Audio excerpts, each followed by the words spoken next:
Me. Eh.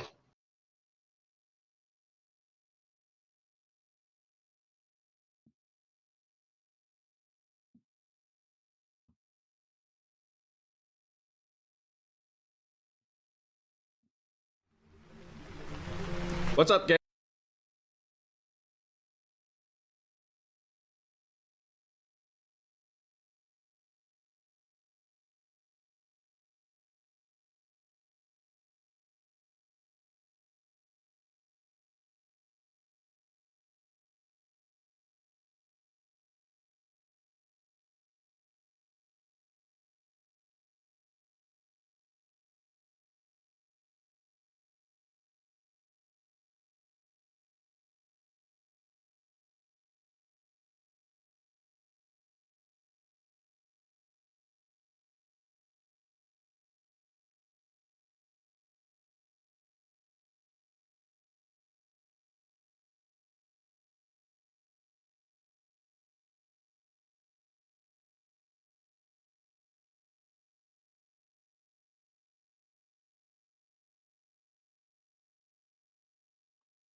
Bunkers. Get in close and let your foe feel the steel of your rage.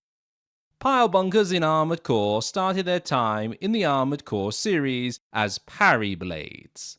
These blades will be introduced in Armored Core 3, and it is here I shall start this look into the history of pile bunkers in Armored Core. Parry blades in Armored Core 3 start off with 3 for a Raven to choose from, these being the KWB SBR-OX, KWB SBR-01, and the KWB Mars.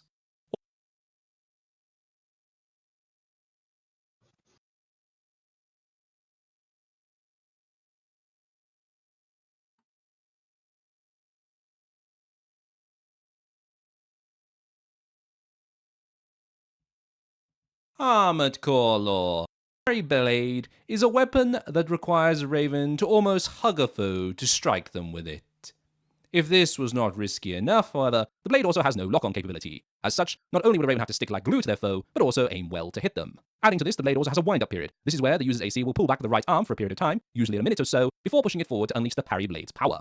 With all this said, it may sound like the parry blade is an unwieldy weapon that is more trouble than it's worth. However, the benefits of parry blades make it quite appealing too for those willing to try to master this weapon. These benefits being I gotta go reheat up some leftovers. Alrighty. I have not had lunch yet, so I'm very high attack power and huge attack heat on a foe. Overheating a foe to 999 centigrade, you can see the potential of such a weapon if used in the right hands, and how scary it could be for a foe if they take a hit. The other unique aspect of the parry blade is in fact it can parry. Now I won't discuss this here, as Coffee Potato here on YouTube discussed this and showed it off 5 years ago. As such, I will leave a link to the video on this topic in the top right hand corner for you all to watch yourselves, as Coffee Potato does a grand job in showing it off and how it all works better than I ever could. Overall, parry blades in Armored Core 3 are weapons that offer huge power and heat production, but in return requires a Raven to master the weapon with its timing and lining up with a foe. Now, before I move on to sideline, let us take a look at the 3 blades which I mentioned earlier a Raven can use in this game. The KWB SBR-OX is the first parry blade on offer to a Raven. It is the lightest of the 3 blades on offer, has a higher usage limit, and has the longest range of the 3 blades at 7. Meanwhile, the KWB SBR-01 is the middle child of the 3, being more powerful than the ROX, but weaker than the Mars. Speaking of which, the Mars is the most powerful of the 3 blades, at a whopping 3,100 attack power and 1,200 attack heat. A foe is really going to feel like a speeding train hit them, or perhaps a speeding train on fire hit them is a better way of saying it. That said, its usage is the lowest at 10 compared to 30 for the ROX and 20 for the SBR01. Oh, and if you're wondering about the wind-up time, all the blades here seem to share a time of around 1 minute and 49 seconds. Now onto Silent Line, parry blades act here like they did in Armored Core 3, with a pair of games using the same stats for the 3 returning parry blades, the ROX, SBR01, and the Mars. Yet Silent Line does offer Raven 2 new parry blades to try out, these being the KWB SBR02RS and the KWB SBR44. Comparing these two new weapons to the original parry blades, the SBR02 is one that shows a deep decline in a lot of stats. However, the one advantage it does have is the amount of uses it has, at 50, making it the highest among all parry blades. It is useful for a Raven that is not too secure in aiming, as with such a high amount of uses, a Raven is short. Woo, hot shit.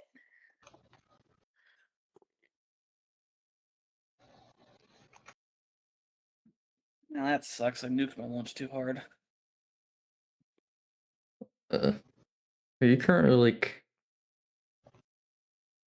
Do you just have your like What? Bluetooth going? Oh, is my microphone all weird? No, it's just we can still hear you. I never muted. Yeah.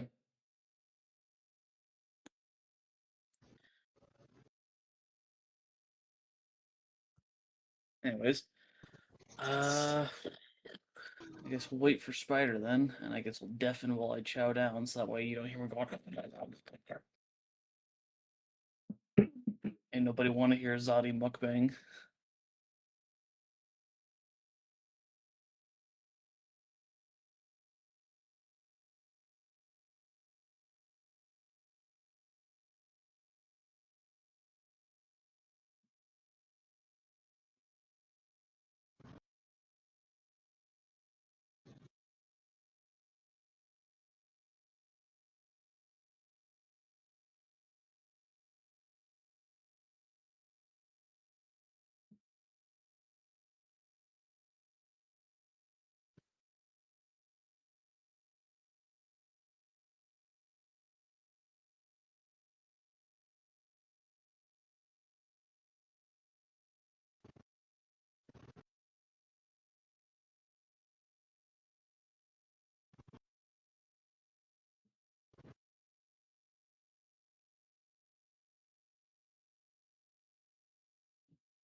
To hit 1 or 2.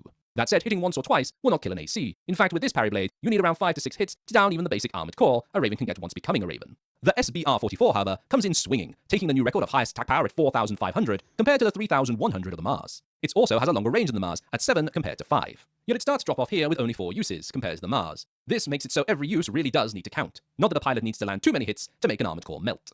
To tidy out the little bits of information that should be mentioned, both of these blades do still set a foe's heat gauge into the 999 limit, and the timing of the windup is still roughly the same as it was in Armored Core 3. However, in testing, the blades did sometimes reach 1 minute and 55 seconds, but the average result was 1 minute and 49 seconds. Moving away from these parry blades, Nexus, all the way to Laughter Raven, changes the names of these blades and shrinks the number of usable parry blades back to 3. The names of these blades being the Enma, Neo, and Rasetsu. Playing the comparison game once again, a Raven will see the Enma is as close as one can get to having the Mars in Nexus. Sharing its weight, attack power, range, and a lot of other stats, the major difference between the two are the discharge heat and attack heat. The Enma numbers of these stats skyrocketed with its discharge heat going from 3,062 to 3,625, while the attack heat rose from 1,200 to a whopping 13,550, making this one rather hot blade. Yet the Neo is not one to lag behind either, as matching the stats of the SBR44, with its very high attack power of 4,500, it also plays snap with a lot of the SBR44 stats. But like the Enma, the attack heat and discharge heat got the change of adding a few numbers, with the Neo's attack heat at 16,300 compared to the SBR44 at 1,004. This firestorm of a weapon also massively increased its discharge heat to 7,250. Compare this to the mere 88 of the SBR44.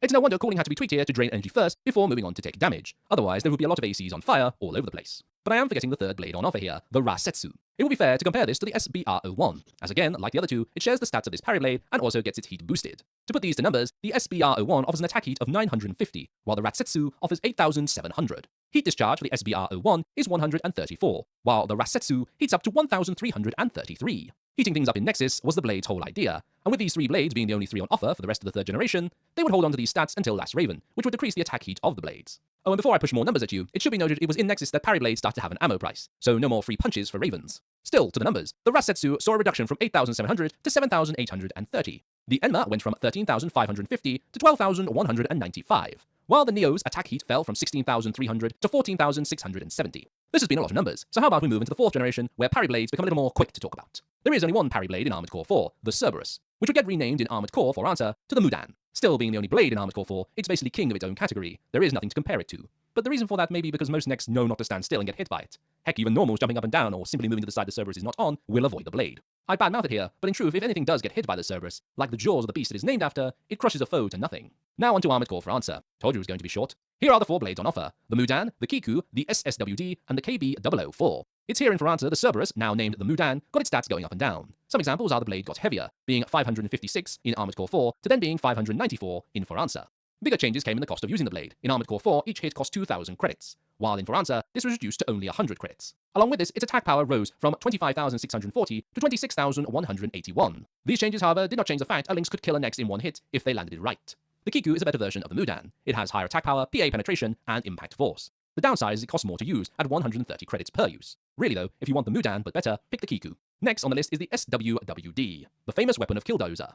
And I won't lie here, compared to the other blades on offer, it's a pain to use. It takes more than one hit to kill, and overall, it's really not a weapon a Lynx should be using when there is 3 much better options. But yes, you can destroy Nex with it, but good luck hitting small foes like helicopters with it. Finally, in for answer, we have the KB004 Kojima blade. While it's certainly not a one-hit KO like the other blades on offer, it lights up a Nex with a fantastic green glow. Weaker in attack power compared to the Mudan and Kiko, this blade's purpose is to tear down primal armor. One hit will crack the PA wide open, and that is its goal. Moving on to the 5th generation of Armored Core, Parry Blades get renamed to Heat Pile Drivers. Now labeled as chemical damaging weapons due to the change to weapon types in 5th generation, they lean heavy into their high damage but low uses here. The ones found in Armored Core 5 are the KO-4H Jiafei, Fairfax, KO-42H, Mifeng, and the UPH-07A. To break these down simply, any power driver with 35,000 attack power and over, these being the Jiafei, 42H, and the Mifeng, are going to take down a middleweight 2-legged AC if their chemical resistance is low in one hit. The others at 18,000 are power drivers that will require 2 or 3 hits to get the job done.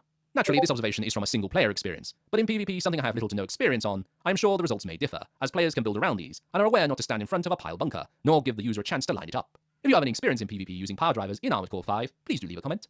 Armored Core Verite is very much the same boat as 5. However, the pile bunkers from before are gone, and new ones are brought in. And by new ones, I mean most share the same numbers as the ones from 5. The best example is the AUR-HO1 and Fairfax. Yes, the numbers do line up exactly. So instead of throwing more numbers at you, let me simply list the power drivers, and then I will move on to our final game, Armored Core 6. The names of these weapons in Armored Core Verite are the AUR-FO3, AUR-F11, AUR-HO1, AUR-F19, and the AUR-HO4. Our final stop in this look into Parry Blade power drivers is Armored Core 6, and it's here we only have one, the PB-033M Ashmead. Now, the Ashmead is a pile bunker. Yes, new name change again here. It offers 2 types of attacks, a single punch or a charged uppercut. The single punch certainly is nothing to write home about, being as powerful as, well, your AC punching without it. However, the charge attack lives up to its power bunking ways of old, with it causing large damage to even large war machines. That said, timing with this charge attack is key, as the best way to get the most damage out of this weapon is to first stagger a foe before hitting them hard with the uppercut attack. In single player, the Sea Spider and other bosses seem to be the favourite to do this too. In my short look into PvP, well, you could say the builds with the Ashmead love to get a foe staggered as quick as possible. I have seen builds with bazookas in the Ashmead, charge energy rifles in the Ashmead, machine guns with the Ashmead, anything that will rack up the stagger meter, allowing the Ashmead to use its uppercut to blow them to pieces. In conclusion, the history of this weapon is quite a strange one. From being a supernova blade of heat to a one-hit kill weapon, the Parry Blade, power driver, or pile bunker certainly has laid its legacy as a weapon no Raven nor Lynx will ever forget. Hey. Yeah.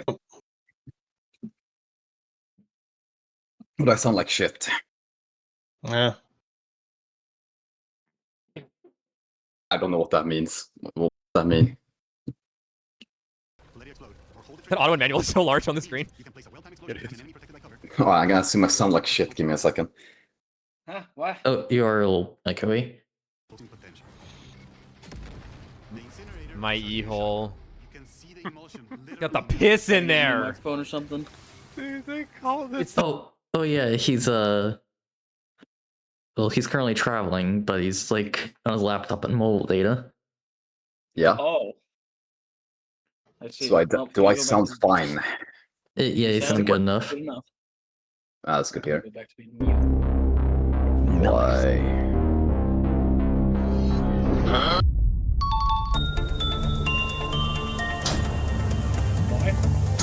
Let me look at makeshift stand. Where's my wall? Here it is.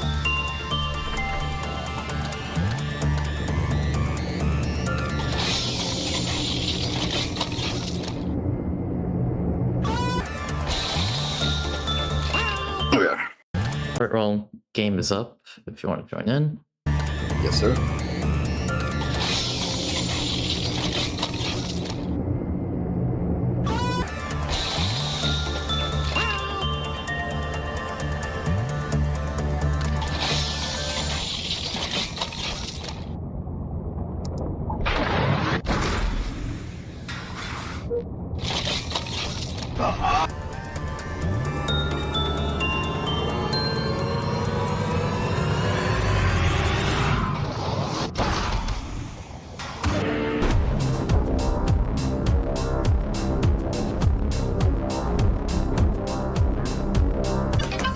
I can't believe that Braden like saved the day.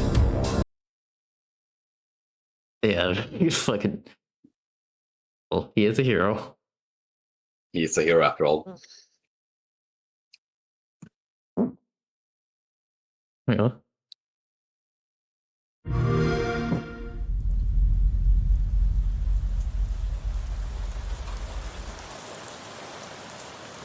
Ouch. Gonna need those admin privileges.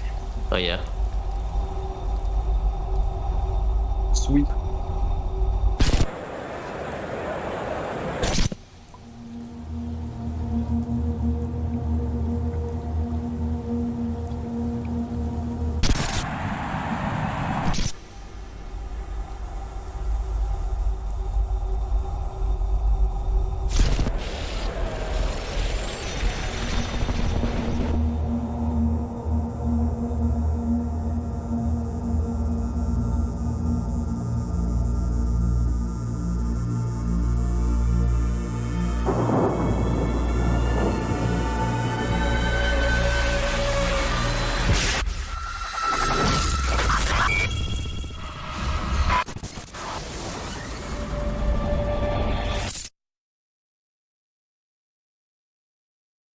We're waiting for Casey and Saudi now, and we should be good to go.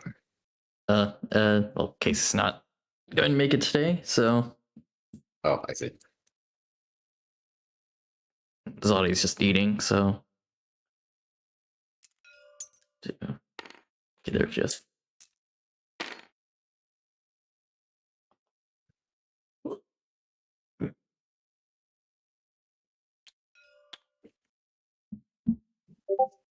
Meh. Let's do this. There. Yeah. There you go. Neat.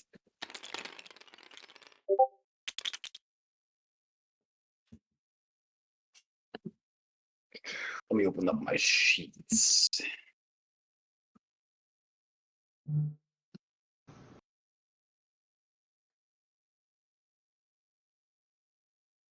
You don't know how someone's day's been so far. I've only been up for like 40 minutes, so. Oh, unlucky. I'm starting to go stir crazy waiting for that Nomad DLC to drop. Like, holy shit, I'm so hyped. Like, everything going alongside with the update makes it amazing, but just everything with arc ships and being nomadic, it's amazing. I haven't been this hyped for a Stellaris DLC since the Machine Age. Like I said earlier, if as long as you're able to turn like the arc ship into like a one like fleet death machine, it will be my favorite way to play. But if you can't do that, then I I will really think- care for it. I mean, yeah, we'll have to see. I mean, the Exodus jump, you saw that, right? I did, yes. Yeah, so you can just weaponize faster than light travel, apparently. Oh. Yeah, unfortunately, though, it does cause devastation if you jump into a system you like, so, you know. Yeah, honestly, that's who give a fuck. Well, if Well, you jump just- into like your subjects' systems, then it'll damage their planet a lot. Yeah, well, I'm not gonna jump to my subject system. I'm gonna jump into enemy systems head on, balls first, build balls of steel, and just murder everyone. That's what I'm going to do. Yeah, dumb. I also like that you can just embark as a settled empire. So, like, everyone can be nomad, and no one can be nomad at the same time. Everyone's nomad. No one is nomad. Yes, sir. Very Find a in- shitty system, bam. Continue. Yeah. I don't know. Oh god. Whew. Lost it, starting to turn.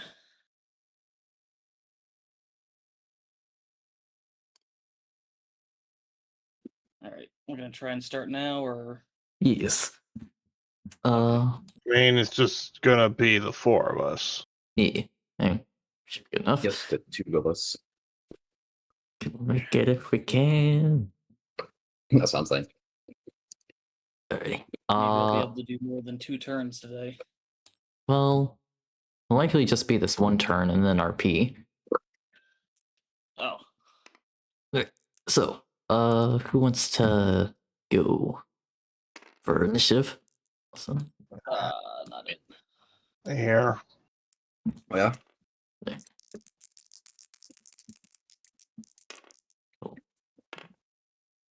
Oh!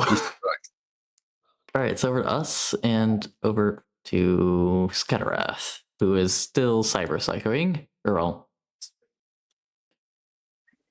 Doing something over there in the corner. let's see. I bet I'm still in control. Yeah. Kyora's themes. Still in control. There's another of those things that have been attacked yet. Alright, so Yeah. what are your orders? Might as well just attack the nearest thing they haul. Is that a mountain or just a mud pit in front of you? I think that's a hole. Yeah. Yeah, you probably have no difficulties going over a hole. Yeah. Because Shrakina. Then first Earth. Okay, there we go. And we're back.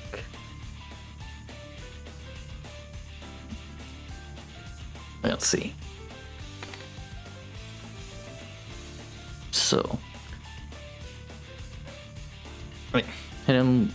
We're trying his machine gun. Let's see how many dice this is. 13, so it's 14th.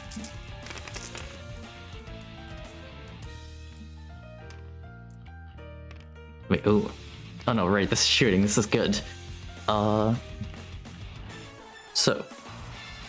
Yeah, 12 shooting versus 8 evade, so 4 is in below.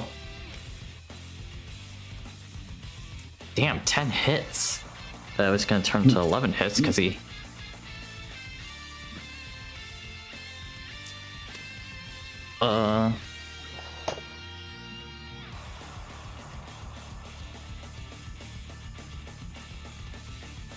So, yeah, 3 are blocked thanks to AT field, so that's 8 hits.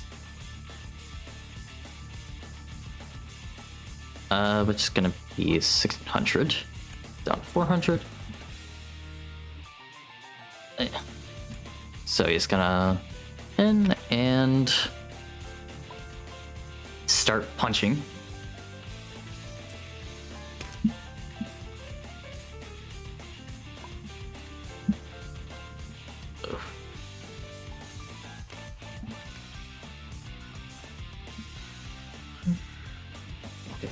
Attacks.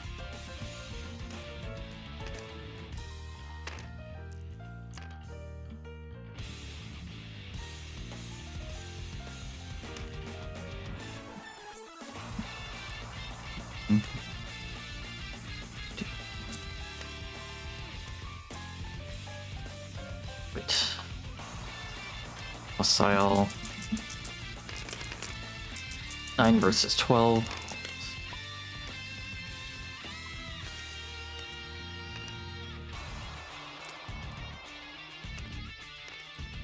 Ooh.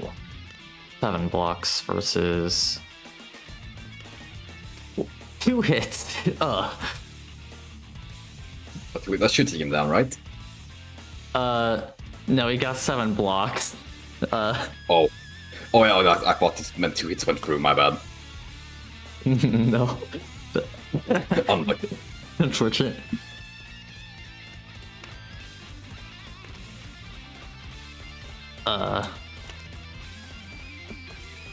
So we'll go into the Moonlight now. No.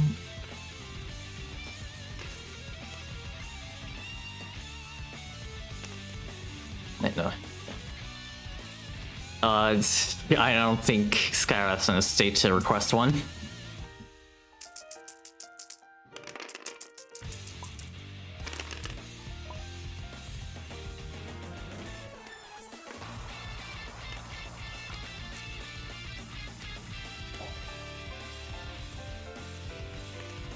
Do one hit again. You know what? Something seems to click inside his head, so he's gonna back up and use his laser rifle. Yeah, I forgot these things have a fuck ton of evasion and melee die. Where did that white die come from? I have no idea. What was I? That was not there a moment ago. What the fuck? Haunted, dude. Every copy of Tetla Simulator is personalized. That probably explains the anime titties on the fucking starting screen. I've been saying this. Also, one more from Sisla. Okay, I'm glad I made this thing as small as I did. Okay.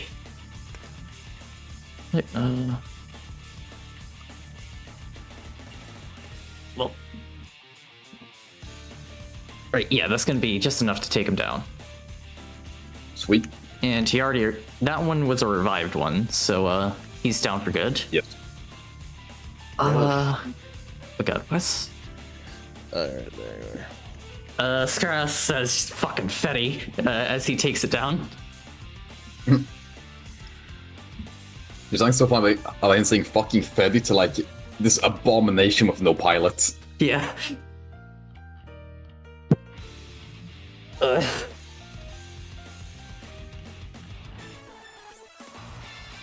Right, gonna turn around and... Yeah, actually, no, he's not going to go melee. He's gonna fire, like...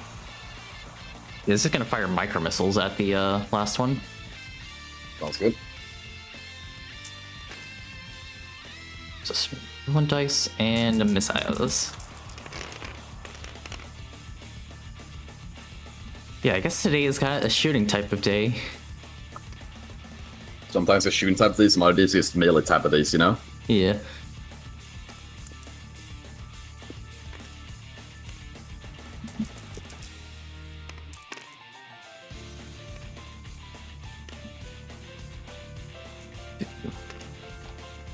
Right, well, 100 damage each, so 1200. Well, third block, so 900.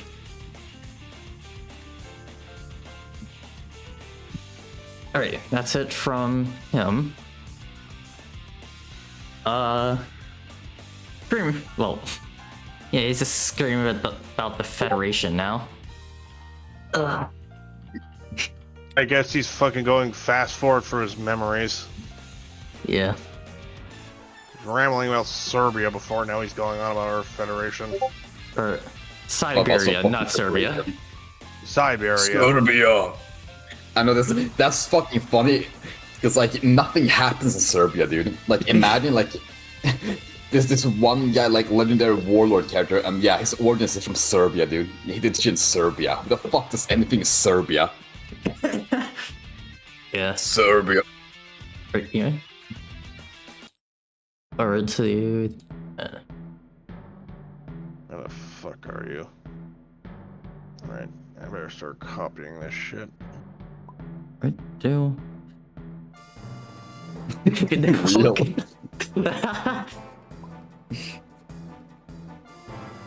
Alrighty, let's see.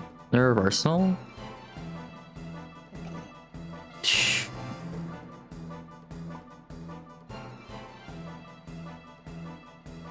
Right, let's say now this is a pallet rifle one, so right, 8 shots going at Skyrath. Do. Yeah. So let's see.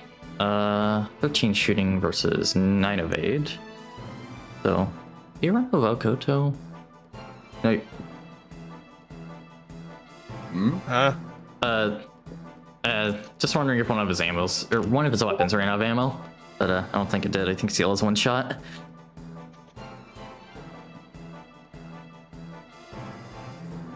God. I can't remember. I don't know either. God, it's been 3 weeks. Yeah, so 13 versus 9. So, yeah, 4 and below. Do 4 hits.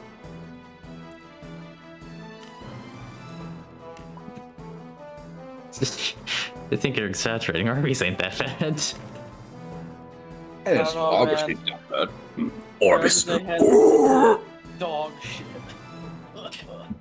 Armor reduces it by 100. Then Dissipator Barrier knocks off 500. So we're to 47.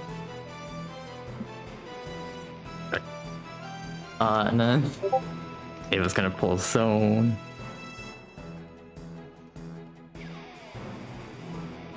Just into melee.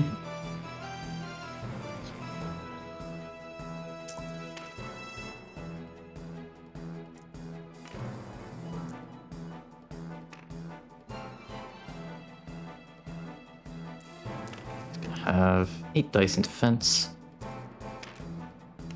And 1 counterattack. So 2. Attacking with the knife. Or progression knife.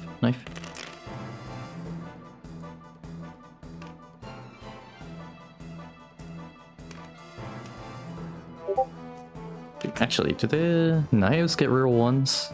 Yes, they reroll 1s and 2s.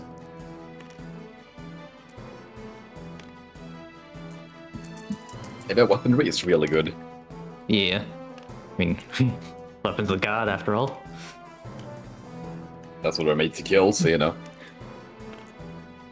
Yet they don't use them against Titans. How curious. Well, you know. Right, We'll get to that. Right, 7 hits. Because Skyrath's immune to crits. 4 blocks on his part. So 3 get through. And yeah, that's gonna be 1200. He reduces that down to 700. Right, and counterattack with just 1 mo. No. Oh. Unlucky. Yeah, yeah, no. They only have block at range, so he can't reroll it. Right. Then elsewhere, El Paso. This Garland's gonna go. And they're going to fire upon Juju. Yeah, guess they're just gonna fire upon the Star Eater. It's a big target, he's right there. Yeah. Do Divine Crusaders. Do yeah, burst railgun, go at him.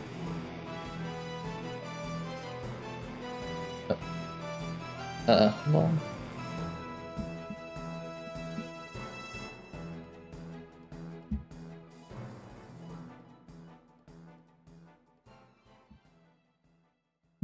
Regeneration. There we go. So it's just 8 attacks go at him. I think only missing on 9s and 10s. Yeah, so 6 hits. Turret blocks from the plasma shield. For 1200 damage, down 200. And you know what? This line's gonna go. They're going to fire upon the Grand Vang.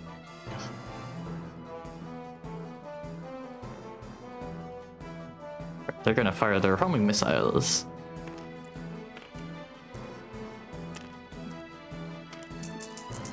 Oh no. Let's see. Why'd you say that like George Takei? 3 hits. 1, I am tired and I still feel like ass.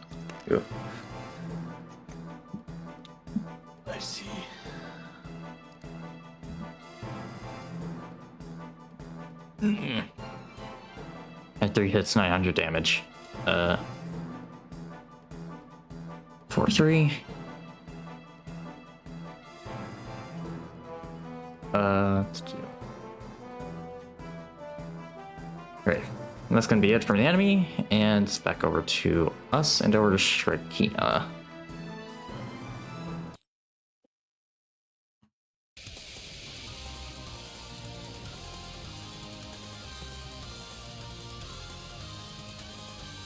Oh, damn it, my food just got here. I'll be right back. Yes, sir. I should. Eating foods for cowards. I have this nice roasted turkey leg covered in spices. You want it?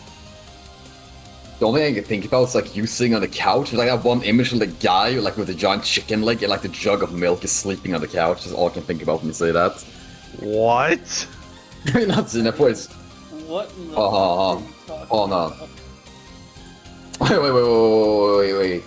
What? Oh, yeah, but 1 second, 1 second. Yeah, this one. Yeah. But when you say I have like a fucking giant turkey, like it's all I can like think about. It's like this one fuck ass image. What? What the fuck? That's oh god, what's his name? He's from Phineas and Ferb. I can't remember the fucks. I did not watch that Phineas and Ferb. I I can't don't remember remember his his name name. either. Was it Jeremy? God damn it. Like he's in the middle of something very soul crushing. I think he was in that episode. That looks like a who getting the best head type of image. Literally getting the best head. Soul sucking head. Wait, hang on. Please tell me I can do this. Yes, the bot's active in here! I think it's. I think he's melted with the couch after that.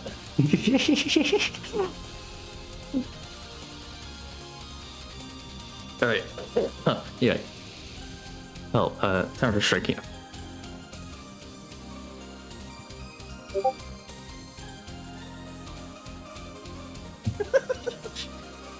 Oh god. I don't. Arby's just has like beef, like, and nothing else, I think. Yeah, I remember trying it, and I got this like the meat just tasted off, and the cheese was so fake. God, oh, yeah, fake as cheese. Yeah. Uh, Arby's the first time, like a few months back, did not have a good time.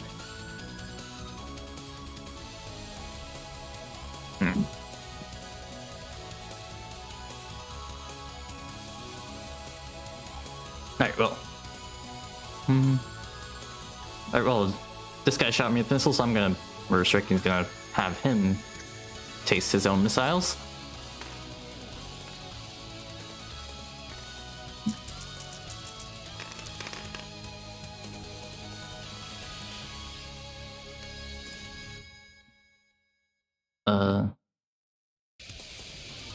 Yeah, 13 versus 9 again, so. Damn, 8 hits. That's 300 each, which is 24, so. Damn, that guy's down. Oh yeah, I forgot, freaking used Final Buster mode, so. Yeah, she wiped out the right side.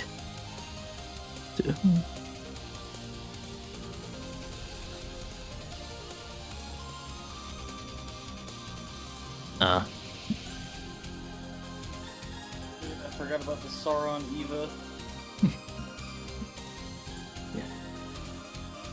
Right, yeah, no, all 3 Avas are stunned. Ooh. Oh, I know what to do. Get rid of these guys before they can do anything. Just gonna move in and punch his face.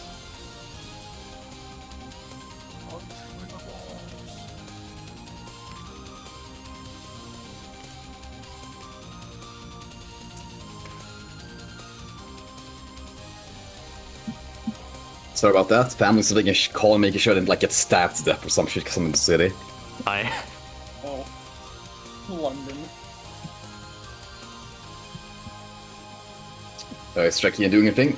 Well, she obliterated a lion with missiles, and now she's gonna punch the bear lions. Sounds good. Oh, she's back there. Sweet. Yeah, those motherfuckers are annoying. God, I hate these guys I so mean, you much. did make them very, yeah, make them very game accurate, but fuck those units in Support OG. I hate those things. Yeah, God, fuck them. Yeah.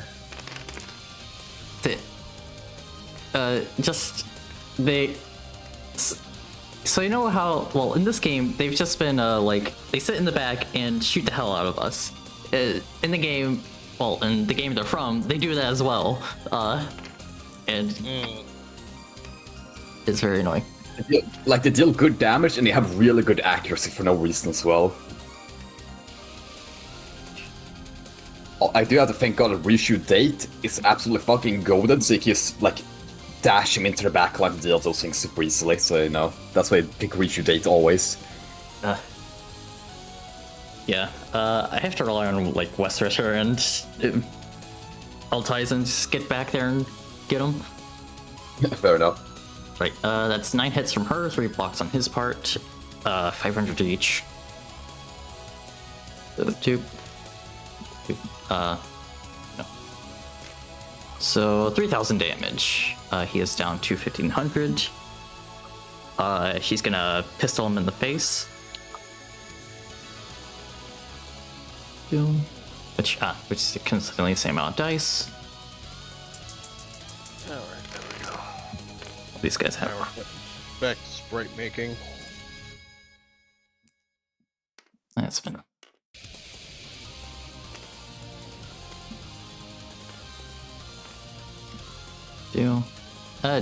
To 9 hits. Although it reduced damage by 800 because we're full armoring here. Yeah, it's only 1,000 damage. Damn. Right. So, she missiled, she punched, she gunned. Okay, she does have one more action, so I might as well just fishing him off in close quarters. So 12 attacks going out.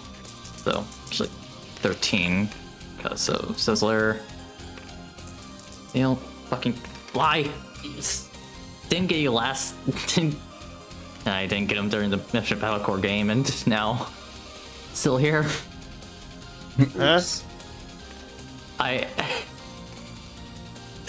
Well, just yesterday during Infinite Battle Core, I was dealing with flies, and now we're back to doing this, and I'm still dealing with flies. Okay, yeah, that guy's totally dead. Also, these are not metaphorical flies. These are very literal flies in my room. Oh, I see. Yeah, unlucky. Genuinely thought, is the unit descending in a mad rambling?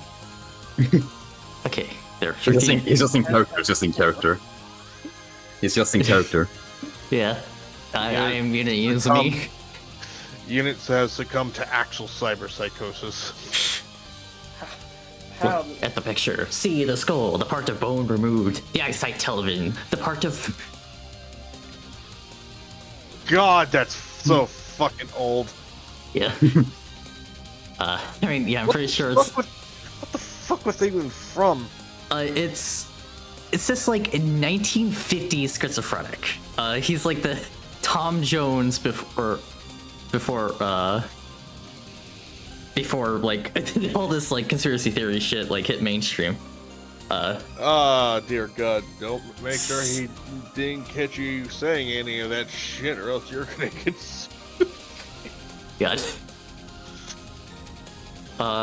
It's like he's ranting about that stuff in the 1950s. Just imagine what he'd be like today. You knew. Oh, I think I work with someone like that. Okay. The fucking current head of this thing is so fucking weird. Forget it. Which one? The AO? Of the no, the turret of the EBR. It looks so weird. Imagine if a tank turret like got compressed So it's like this weird mix of like somewhere between like a armored mash, an pile of armored mashed potatoes to a crushed can. Is it like the hole is, or is it like the turret is too small for the hole? Here, I'll put a picture of it in text from this arcade. Right. This is one of them.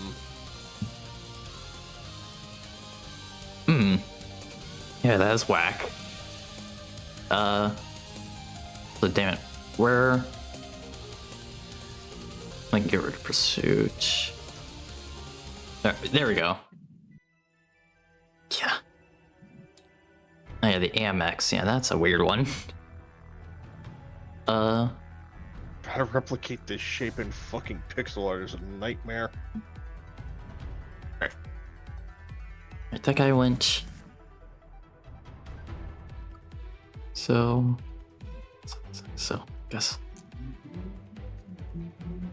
Right, this guy is gonna trample over to Shrekina. Right. Oh yeah, flanking, so pallet rifle.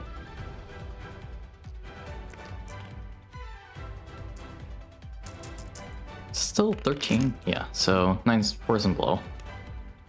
2 hits. Or 4 hits because of flanking, so I want to improvise. Yeah. Right, it's only 2 hits, 600 damage. 2-7. Right. Then they're gonna move into melee. Excuse me.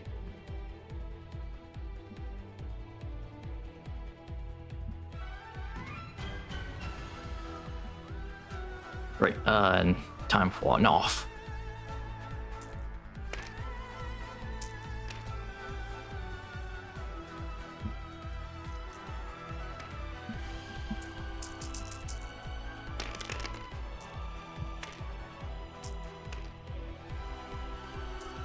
Now it's 12 versus 12, so. Yeah.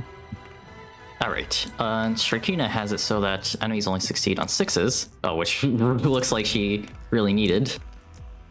Damn! 5 hits versus definitely more than. Or, well, 7, I suppose. Fuck, it's almost 6 hits there. Yeah. Alright. Yeah, no, she managed to block it. Damn, nice.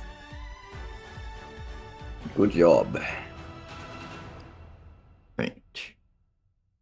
Yeah, so this guy's gonna go. He's going to get. He gets hit by the psionic storm. What's the rules for that again, Crimson? Huh? For what? The psi storm. The Psystorm. Hold on, give me a second. I have the sheet pulled up right now. The Psyx.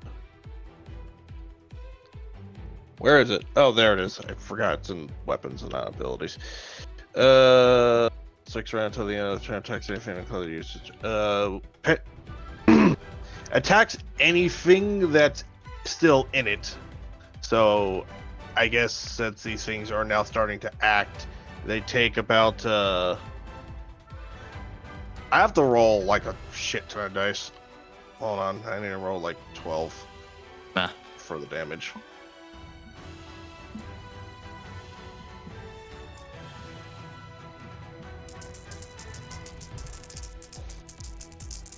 So it's gonna be 14, 8, so 6 below.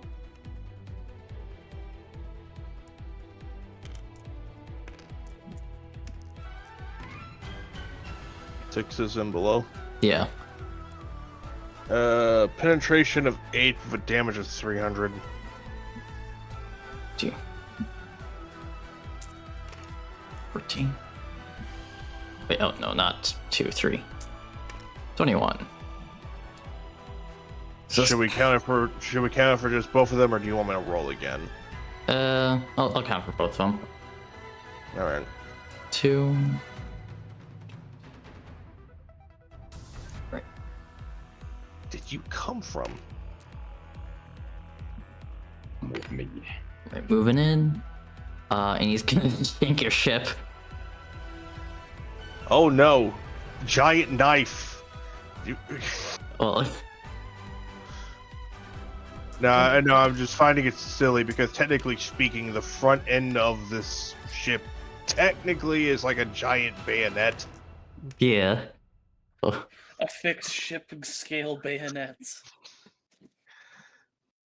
wait, Yeah, fucking absolute agony for the day Zyx rams his ship into someone else. here comes the Star Eater. We're just going to collision course with the Overmind. Wait, you.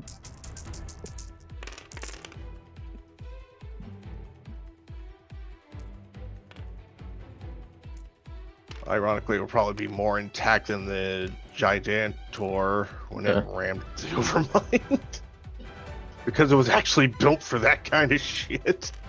Wait, oh, That's what I'm saying. 6 hits. So 1 plus the shields, then 5 get through. So 3, 5. Actually, I probably should use a frame of reference for the EBR because this turret at least looks like it's not a crushed can. Ironically, I think this is actually the version that Simo. Yeah, that's actually is the version that Simo sent me originally, but actually from an angle that I could use.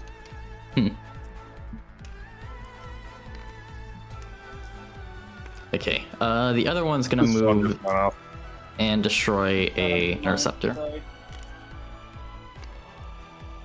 2. So I think that interceptor's dead. Oh well. I'm probably should rewrite how the integrated explosive works. I mean, Now that I think about it. I mean, Yet again, it's probably more like the Protoss equivalent of C4. It needs to be actually remotely triggered for it to blow up. well, I mean, I'd be down for having it like when they get destroyed, they like explode on their attacker if they're within like melee range or something. Right. Anyway, it's over to you, Zyx. All right. Do. Mm. All right. Yeah, there's a team.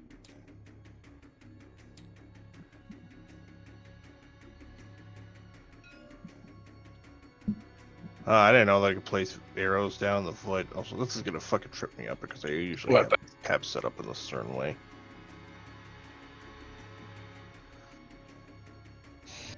All right, let's hear Star Eater.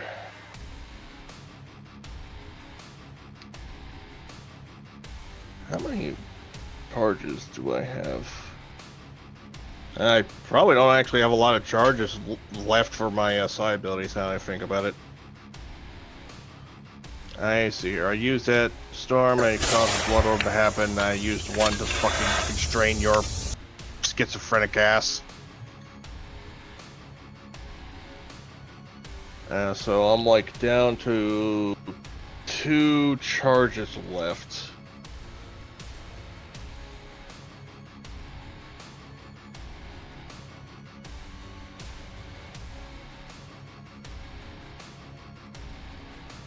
Oh yeah, there's one thing that I keep forgetting about. Have any of these things ever used any kind of like special offensive ability? No. I think. No. I feel like one of the main production units, or well, yeah, one of these pilot units might have one of those, but they got stunned to shit. So. Yeah, I keep forgetting, like, hey, whenever a unit uses a special offensive ability within my sense range, they take like 700 damage. All right. 700 unavoidable damage. Righty. I'll keep that in mind.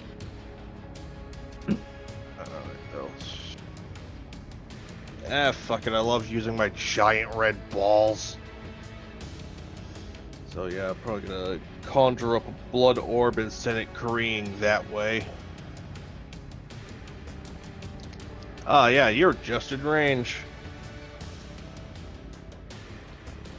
Alright, so these 5 right here are just going to be right there because he's not in half range. So the rapid fire, which is just going to affect these 2, are going to be right here.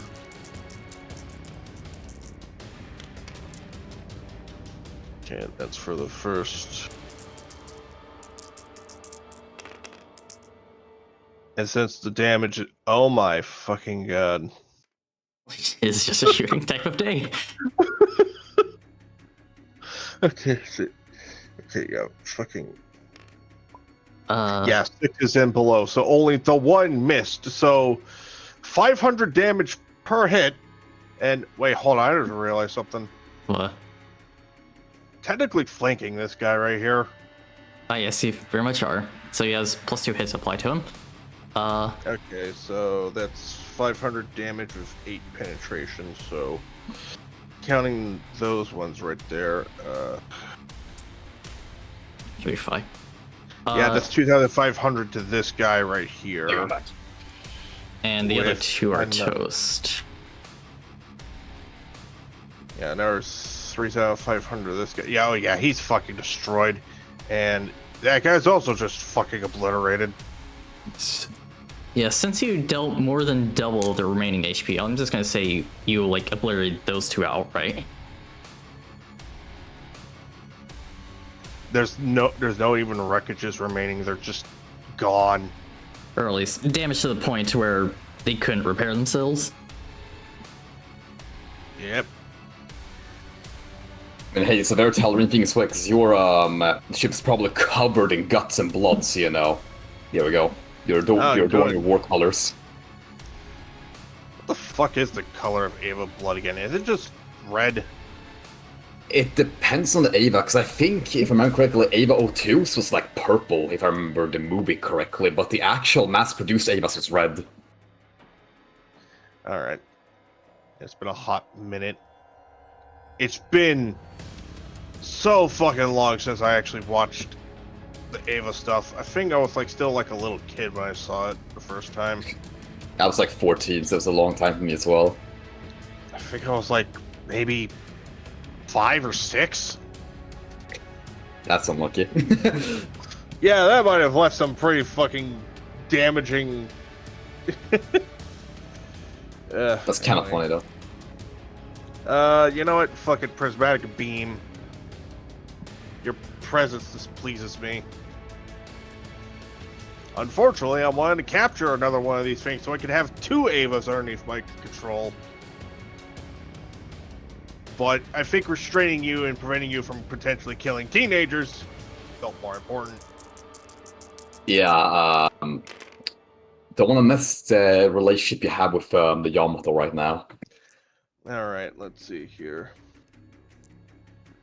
Since this is being fired from the Star Eater, instead it's using its shooting, so that's 5s and below. So only the 2 shots land. But that is about like 1,200 damage.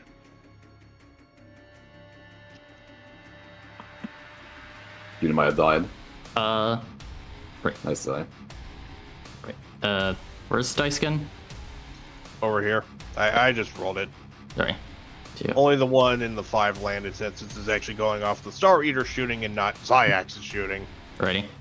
Yeah, so 120? Yep. Right. So 2, 3.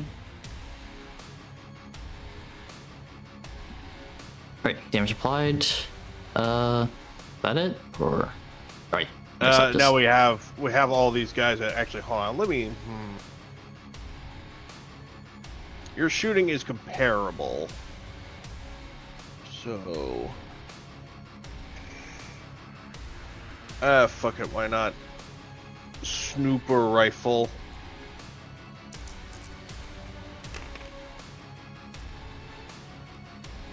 And just like the Star Eater, only 2 shots landed. But that's 14 damage instead of 1,200.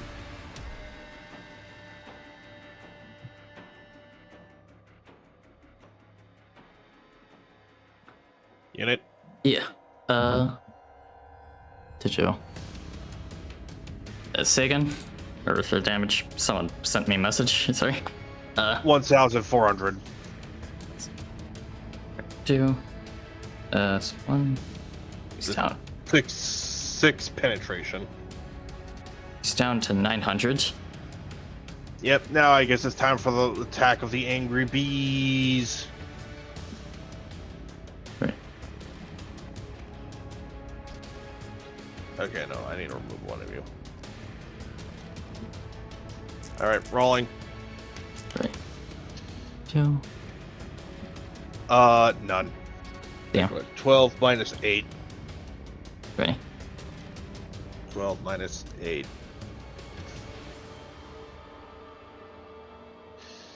4s and below, so 1 managed to hit. So that's 300 damage for pen. 32. Good They thing only, these things don't. Good thing these things don't exactly have very good armor. yeah, they only have 4. So, Oh, look, 300 and then plus 1 due to Swarmer. That's enough to bring it down to. yep. You know, I need to double check the armor again. I don't think I gave him that much armor because, you know, if you look at any part of Ava ever, their armor has never saved them for the life of them. From the little thing that unit gave me, their armor is at like fucking 4. Yeah. And Like I said. the plasma cannons on the interceptors have a penetration of 4. Yeah, no, they're really only saved their AT fields, because again, in the show, what I remember, their fucking armor cannot save them for the life of them. You know Like what? plastic. You know what? I think I'm gonna do something a little bit cheesy. Oh. Let's see here. Yep. Oh, would you look at that? Just enough movement. Yeah, I'm just gonna come over here and just pick this guy up. Alright. I'll count that as securing it. Although you will be out of actions. Yep. So The Eva over here behind my ship. Oh, I already had him go. He took a pot shot at the Ava that I just whooped up. Okay.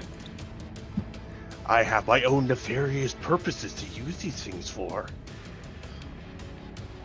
You know what? Fuck. You know what? I hate that line right there. Interceptors, go mog him.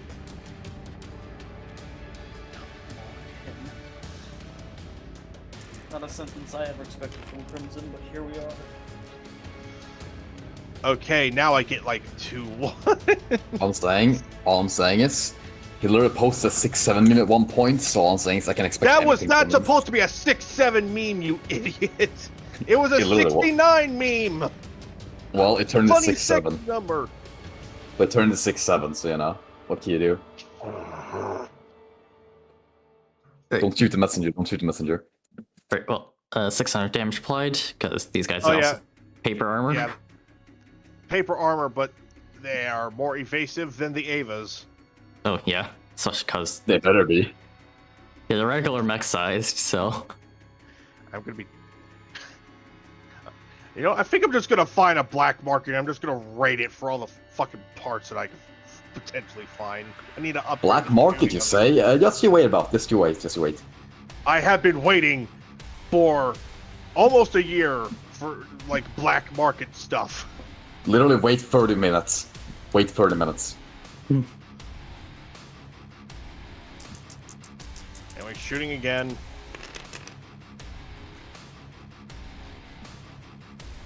Okay, let's see here. Okay, so 9 minus 13, so I can actually do the math in my head. Oh. Yeah, that's like 4s and Yeah, below? 4. Yeah, 4s. Yeah, 4s. Okay, so 3 of these hit plus 1, making that a 4. Yeah, 4 hits, so 1200, he's down.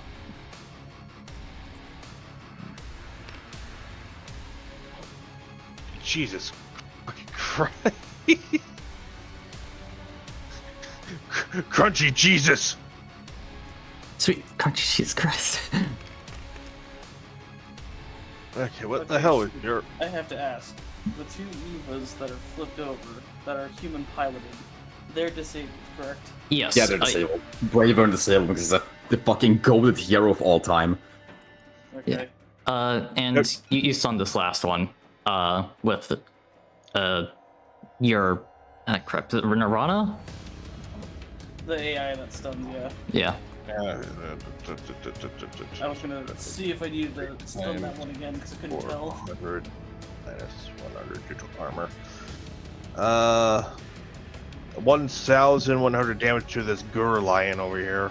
Or Gura lion. Garlion. Gara lion. Garlic lion. Alright. Oh. And then one more attack.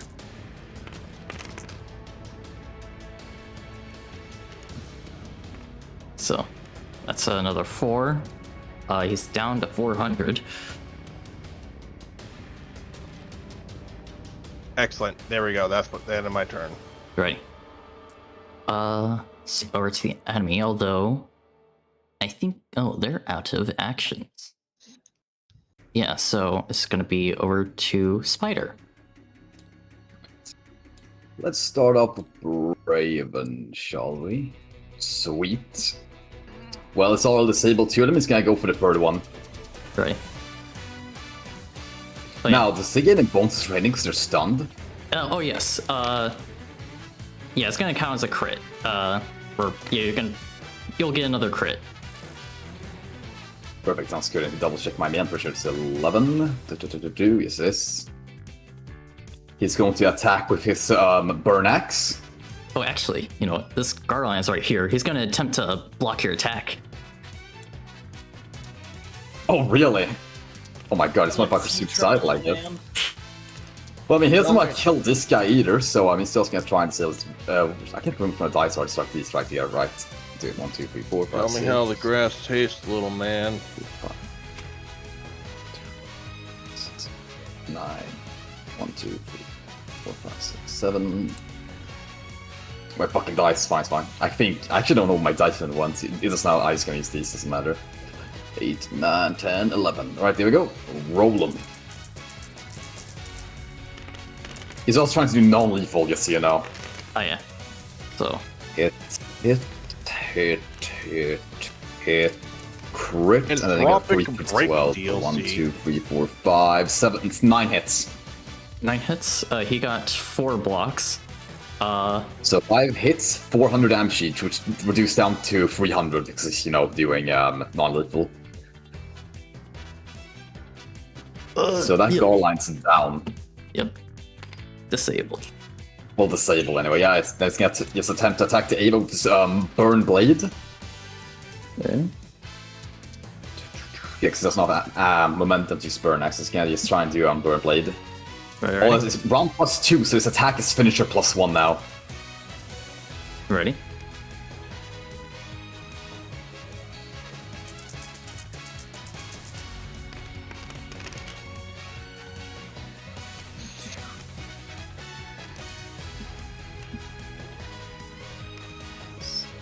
Ah, fuck. 6, 8, recrit, and because he's stunned and can't, block and do a counterattack, he gets all 6 finisher 1,000 damage. Alrighty. 2, 4, 6, 8, 10, 120. 2,400 damage.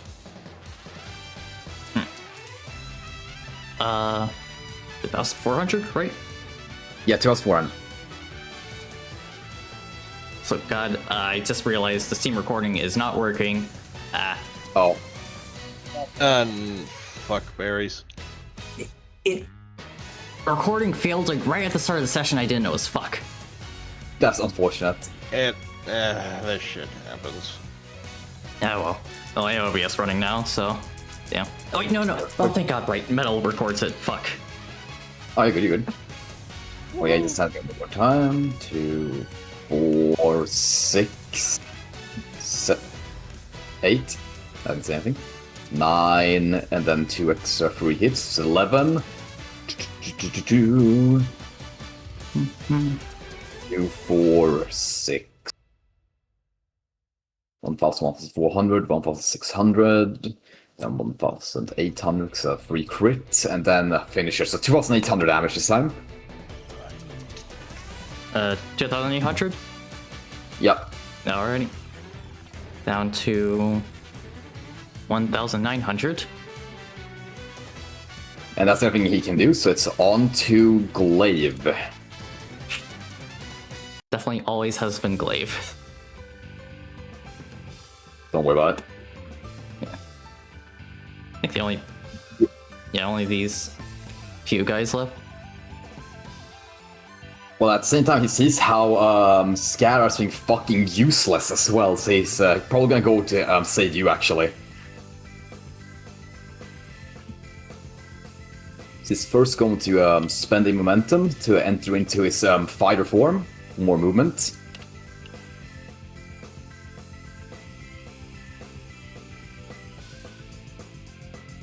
To actually double check the move, I think it's more than 20 though. Nice in his fighter form. I have so many sheets, I don't remember all of them. Oh, I can move like fucking 31 like this, yeah, that's fine. That's enough to do this. Let's get spend another momentum to change back. There we go. First is going to attempt to hit him with his the giant dueling sword. Which gives him +2 to hit, +2 free hits, and 9 melee.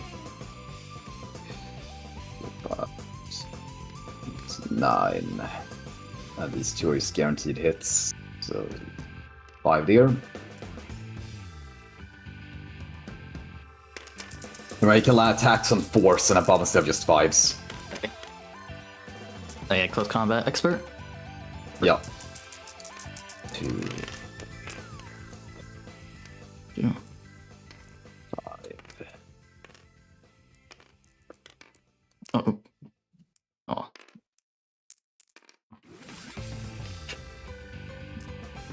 Oh, one thing I think you guys might realize, if you watch recordings, you might notice that I flub the dice a bunch, on accident, sometimes on purpose. I don't know. Oops. But, yeah. Anyway, 6 blocks on his part. Yeah, 7 hits, so only 1 goes through with 400 damage. Wait, is that including flanking? Oh no, it's not including flanking, sorry. Right. So that's 2 extra hits to 1,400. Well, 1,200. It's 200. Right. Down to 59. Perfect. Well, he's gonna see his attempt to do that again. It's nothing better to do. 2 free hits. Alright, reroll.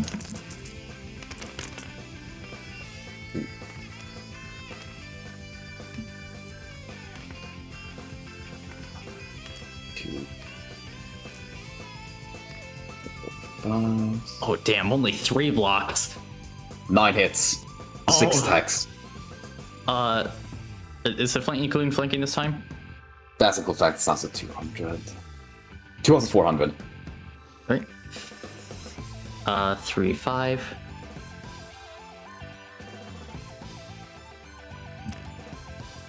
Then it's gonna do it one more time. This guy likes to melee. Yeah. Actually, hold on, why are they releasing this? Ignore this 1 dice here in those 6s. You're gonna succeed anyway. 1, 2, 4, 5. 9 hits again. Alright.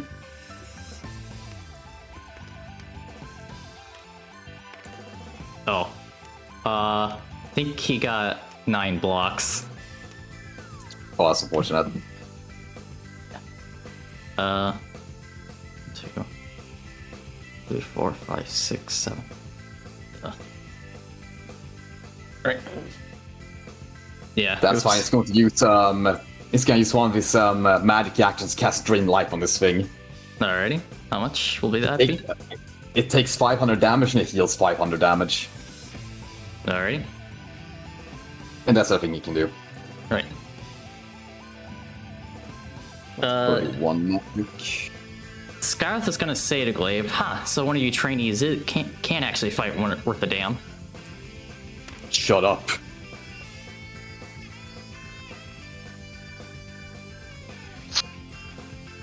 Right. That's the only response it gets. Alrighty.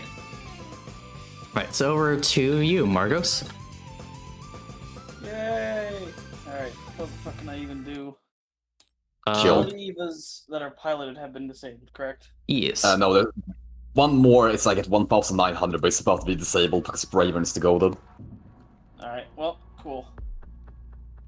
I'll finish the job then. Since I need to disable this unit, I'm just going to utilize... three charges of the stunning thing. That's gonna be... You only need 2. Only need 2? Alright, that's gonna be 8 then.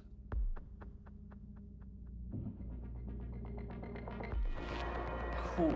So, immediately go in and stun the Eva. It's being piloted still, and it just locks up immediately.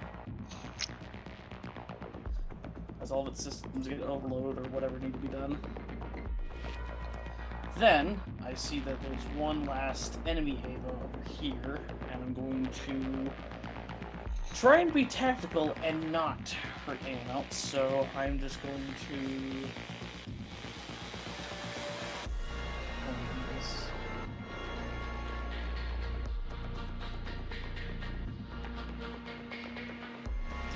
Yeah, I'll just shoot the canister cannon on this Ava, specifically with the blaze canister to disable its weapons. That's gonna be another 4 combat data for me.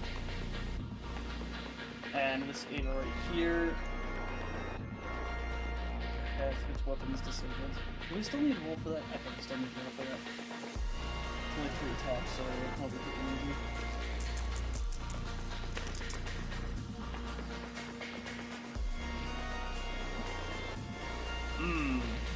Not great.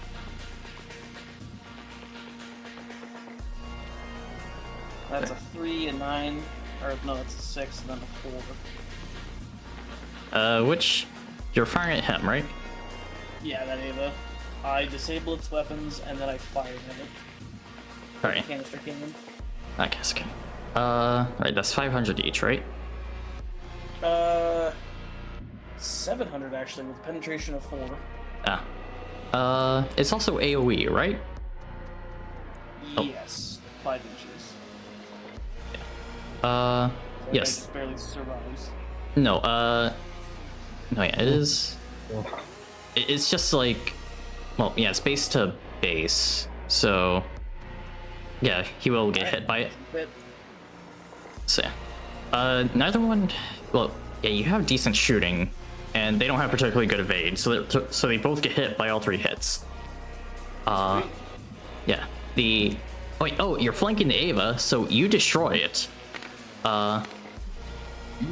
like actually destroy it, doesn't revive. No, that one hasn't been destroyed yet, so it will come back next turn. Not if I shoot it with a Hephaestus assault gun, because that'll be my last action. Alright, in that case, yeah, you do destroy it. And then You can roll or no, it's a immobile target, so destroy it.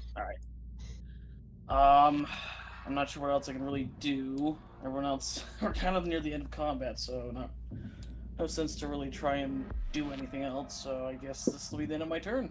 Alright. 2, 4, 3. Huh. Oh, On? quick. Yeah. I mean, we didn't have a lot like stuff to process, so Yeah, that's true. it's on to turn 4. Oh, and So what's left is 2 barrel lions. That's kind of it. 2 barrel lions. How did I heard that as 2 bear lions? Bear Alliance. Bear Alliance. These lions, they've been laid bare. Alright. Congrats on your first super robot kill. Yay. consider Ava super I'm robot. helping. Right. Actually. Right. You know what? I'm just gonna make this quick. The 2 barrel lions surrender. However, Shrikina says, "Wait, didn't Answer say like you die anyway?" And she's just gonna punch this guy in the cockpit.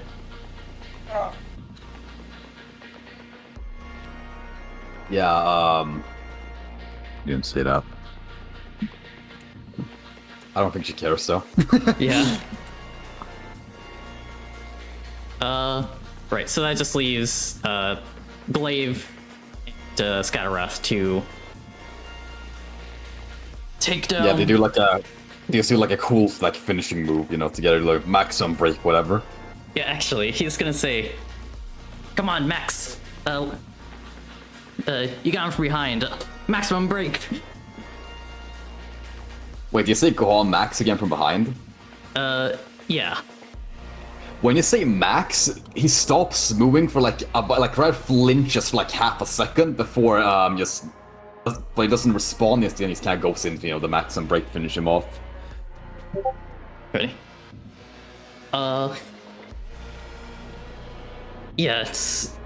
Well, during it... while they're attacking this... He tries... well... Okay, so, like, put it in a way... Scath tries to use, like, a melee weapon on his right hand, but the thing is, his right hand's holding his laser rifle.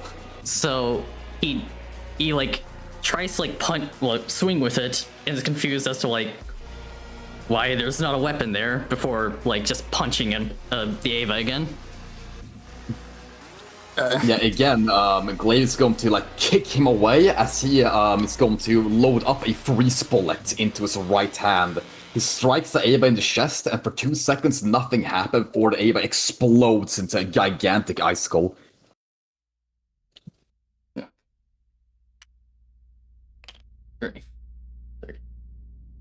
Hell yeah, nice one. As, like, Scareth holds up his hand for high five.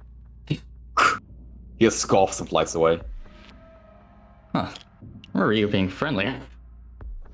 But then, as the, well, and as the battle I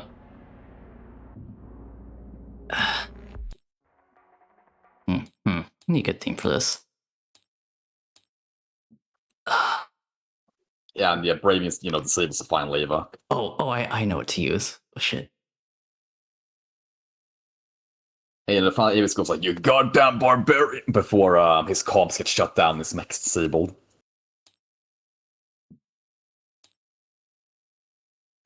What? Oh, Even if you try to find a fucking working audio file, impossible. okay, I swear... What? Send the song to me and I'll see if I can find it on my website. It's Steel Beowulf from Ver Battle. Battle? Send me the name of the game. It's from the Super OG Inspector. Oh, the Inspector, yes, we have that soundtrack. Steel Beowulf. Battle, Passion, or Tempest, though? Battle. Battle, okay.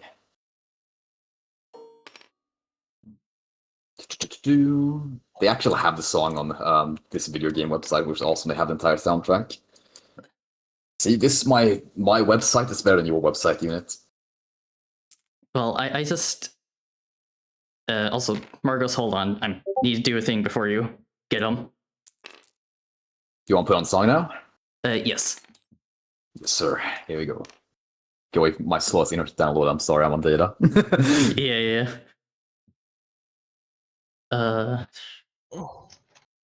Just like the way I do it is that. Okay, there we go. What? I thought you could beat me. I expected more from all of you. What? Why are you running away? Cowards! I thought you were heroes. You two bastards. You left them for dead. Why was it him instead of one of you? Why was it him instead of me? If I went with you, would it be happily ever afters? Wait, what am I talking about? Of course there wouldn't be. As his voice suddenly returns to normal, and Margos, you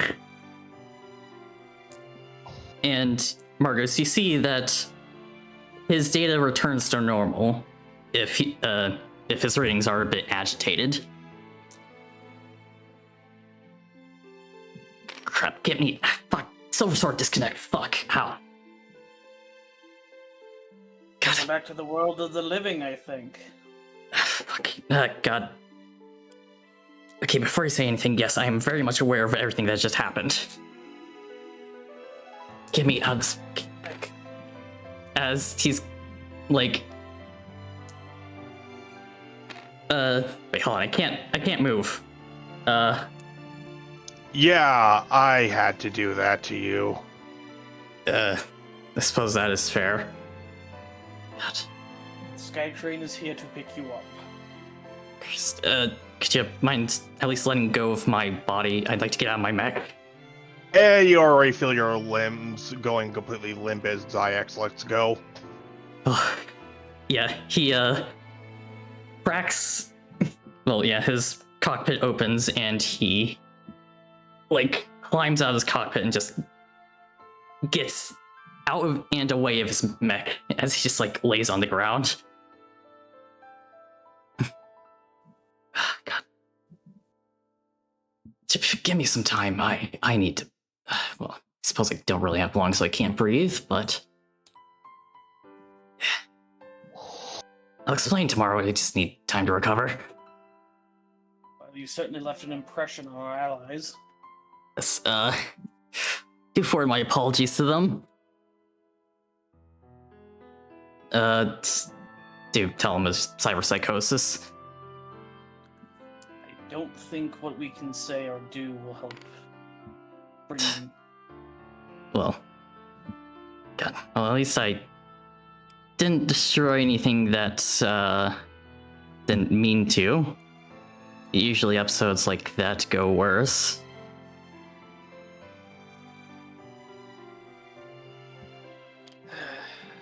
Regardless, you are now back, and we're getting your ass straight into the ship.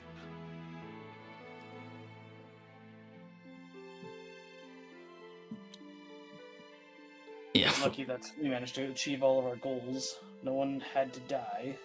That didn't have it coming.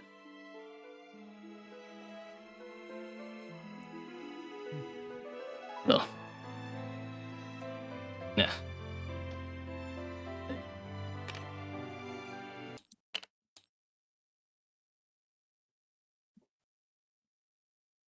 Actually, no. I guess I'll keep this going. 2. Yeah. So, yeah, you load Hinika up into the Sky Crane, and Skyrath will catch a ride on it as well.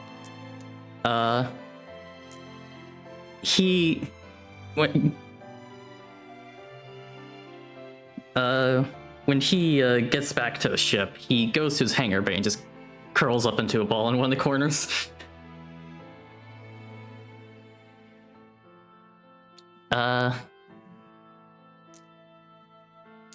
However, as Shrikina comes in,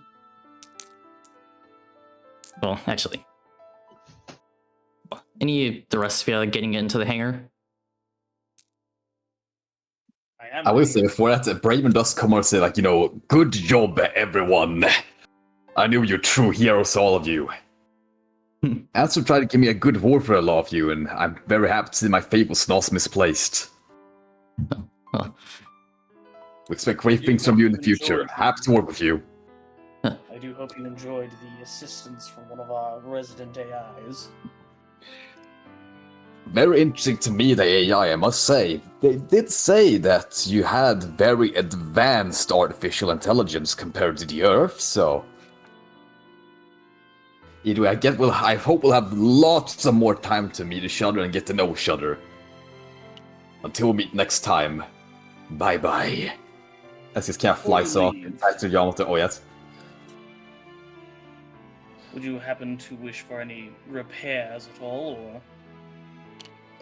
Oh please, the only person I want repairing me is my dear and trusty friend Pilot. Get me out of this thing. Oh, relax now, Isami. Don't worry. I'll let you touch all over me later on. It's all good. What? Till we meet again. What? Yeah, no, I'm just, I did not say that wrong. He literally says that as he flies off to the sunset into Yamato. I like when the accident Orgos went, what?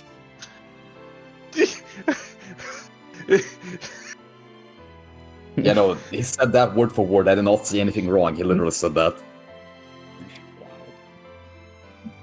Right. Yeah, well, I guess as you get to the hangar bay, Margos, you see Strikina, also landing. She, like, looks to you as you enter, and then over to Scattereth. Before she runs over to Scattereth. Margos will simply follow suit. Or follow suit.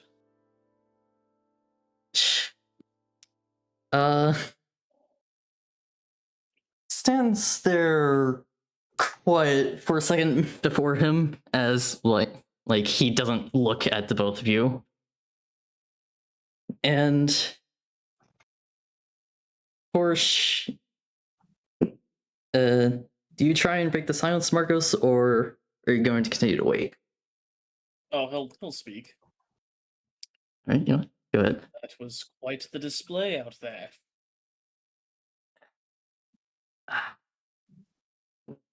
Scattereth doesn't respond, but then Strikina says,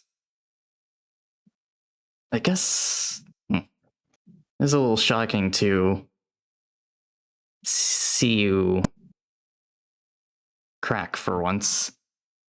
Or well, suppose maybe this is the first time I'm seeing you crack. I guess yeah. It's a nice check for reality, I suppose. I mean, this whole time we've just well, you're an amazing pilot, you know that. It's I don't know if I've seen anyone else better. I think I remember you saying that you don't consider this yourself that good, but I have to disagree. Honestly, like, with the performance, I never thought I'd have to worry about you, but, oh, like, even when you hit the Overmind with your, like, whatever void laser thing you had, I had a feeling you'd survive that, but but this, I guess really shows that just like you aren't invincible, that I guess you're not a myth, you're just a man. I guess Still quite impressive. well, yes, but at the same time, it's like we've seen you piloting firsthand. We've when I reviewed you quite highly, but then you revealed your units, and it's like that whole myth on top of what we've seen. Her firsthand is just like, guess you seems larger than life, but I guess, yeah, I guess you're not invincible like would think. So, I guess is God. What I'm trying to say is that if you're like this, I can't afford to be like how I've been. I have to get my act together. Especially Archfight, I don't think would have liked to see me like this. So, That I'd have to agree.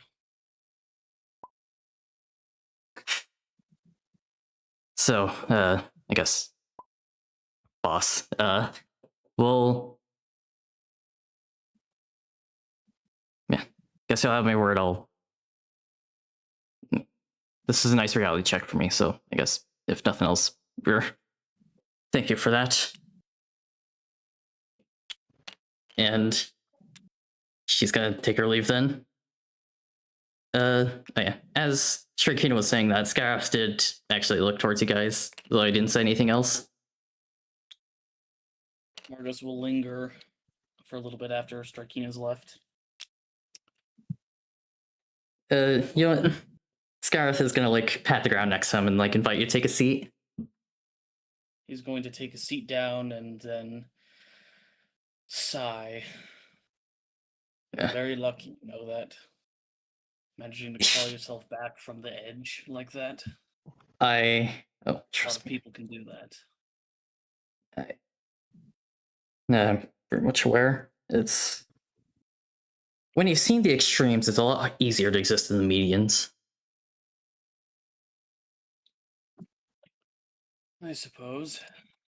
Yeah. But still, you only can do that so many times before you're lost. I've seen it. Yes. It is very much tricky business for me. You see, well, you're a cybernetic expert. You know the source of cyberpsychosis? It varies between manufacturers and specific implants. Some Yeah. are due to too much strain on the nervous system. Some are just the mind not being able to mesh properly with it. It even stems back to, I believe, that first example I told you of the human self deteriorating and breaking down. Yeah. Sort of like a ego death. I'm more familiar with the military augmentation. Cases in military augmentation. There's a very common tale amongst corporate soldiers where someone loses a limb or an eye or just some part of their body needs to get replaced while they're on campaign. Usually, like, amputate what's left, add on the replacement. And a lot of the time, the trauma of losing a limb and then only to, like, I guess, metaphorically get a band-aid slapped on it and pushed back out into the front line. Like, a lot of soldiers mentioned feeling just like a gear, like a cog in the machine. Or say again? Yeah, no. They're not here and they don't care. All they see is how the money rolls out and see that war is a costly thing to wage.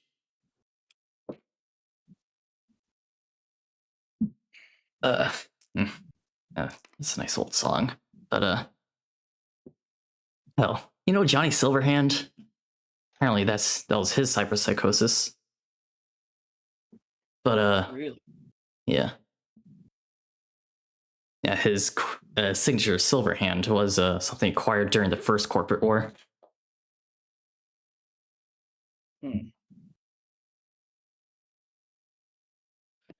But Still. well, I guess. Anyway, my point is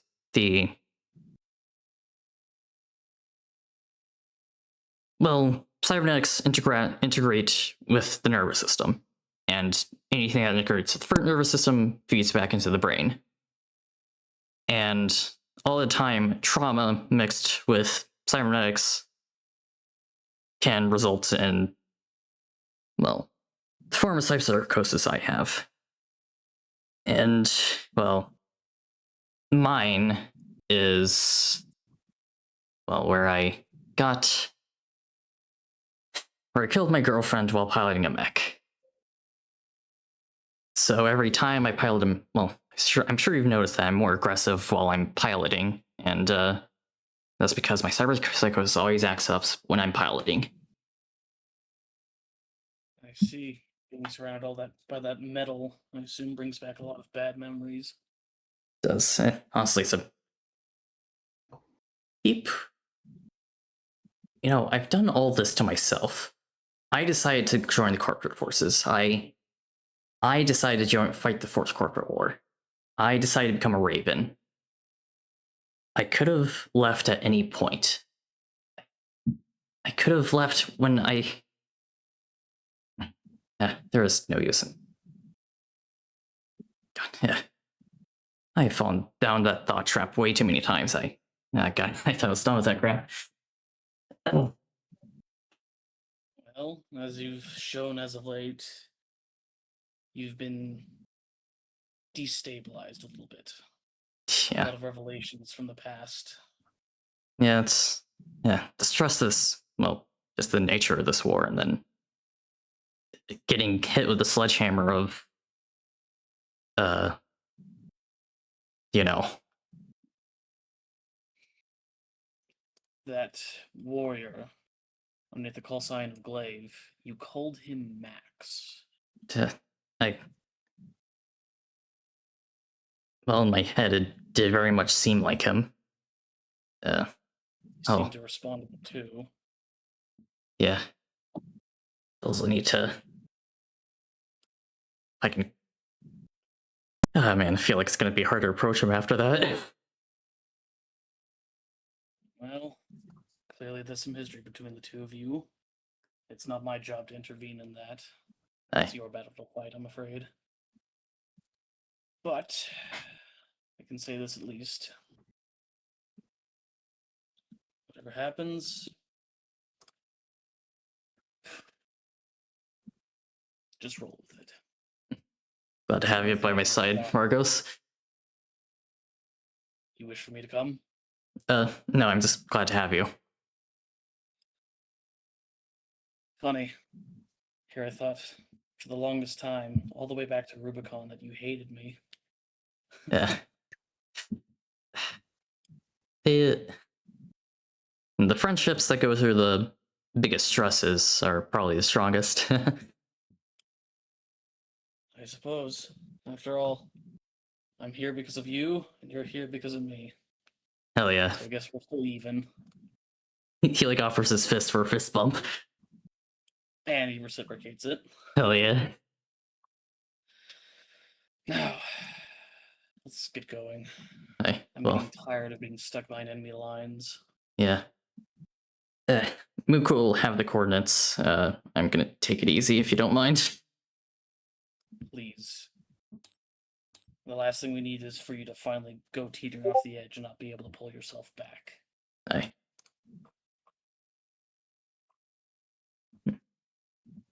Alright. Anyway. That's done. Maybe not. Maybe that. Same time. There's another one. Where was it?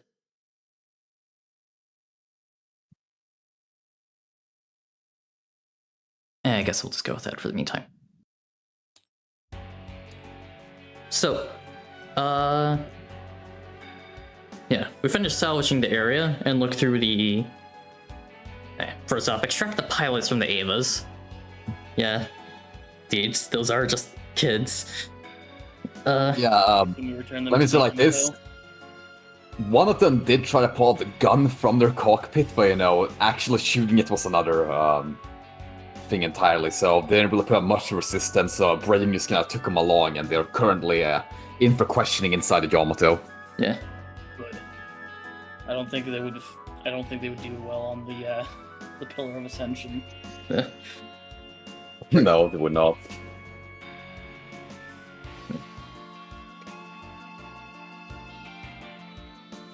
Wheels. You ready? Yeah. Do give a quick once over the ruins. Or at least drones do. I don't find anything of particular note. But I was right after all. Nothing but waste. yeah. I mean, maybe it could go for a few thousand credits if this was peaceful times, but Or, well, yeah, some of the bosses you found. But,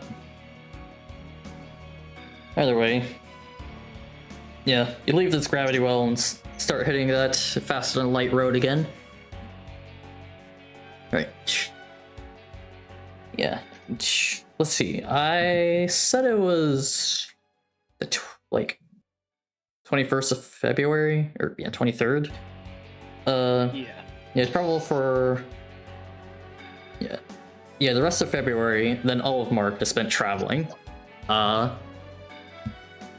you end up in Kelmorian space. What you see at the borders of it isn't promising.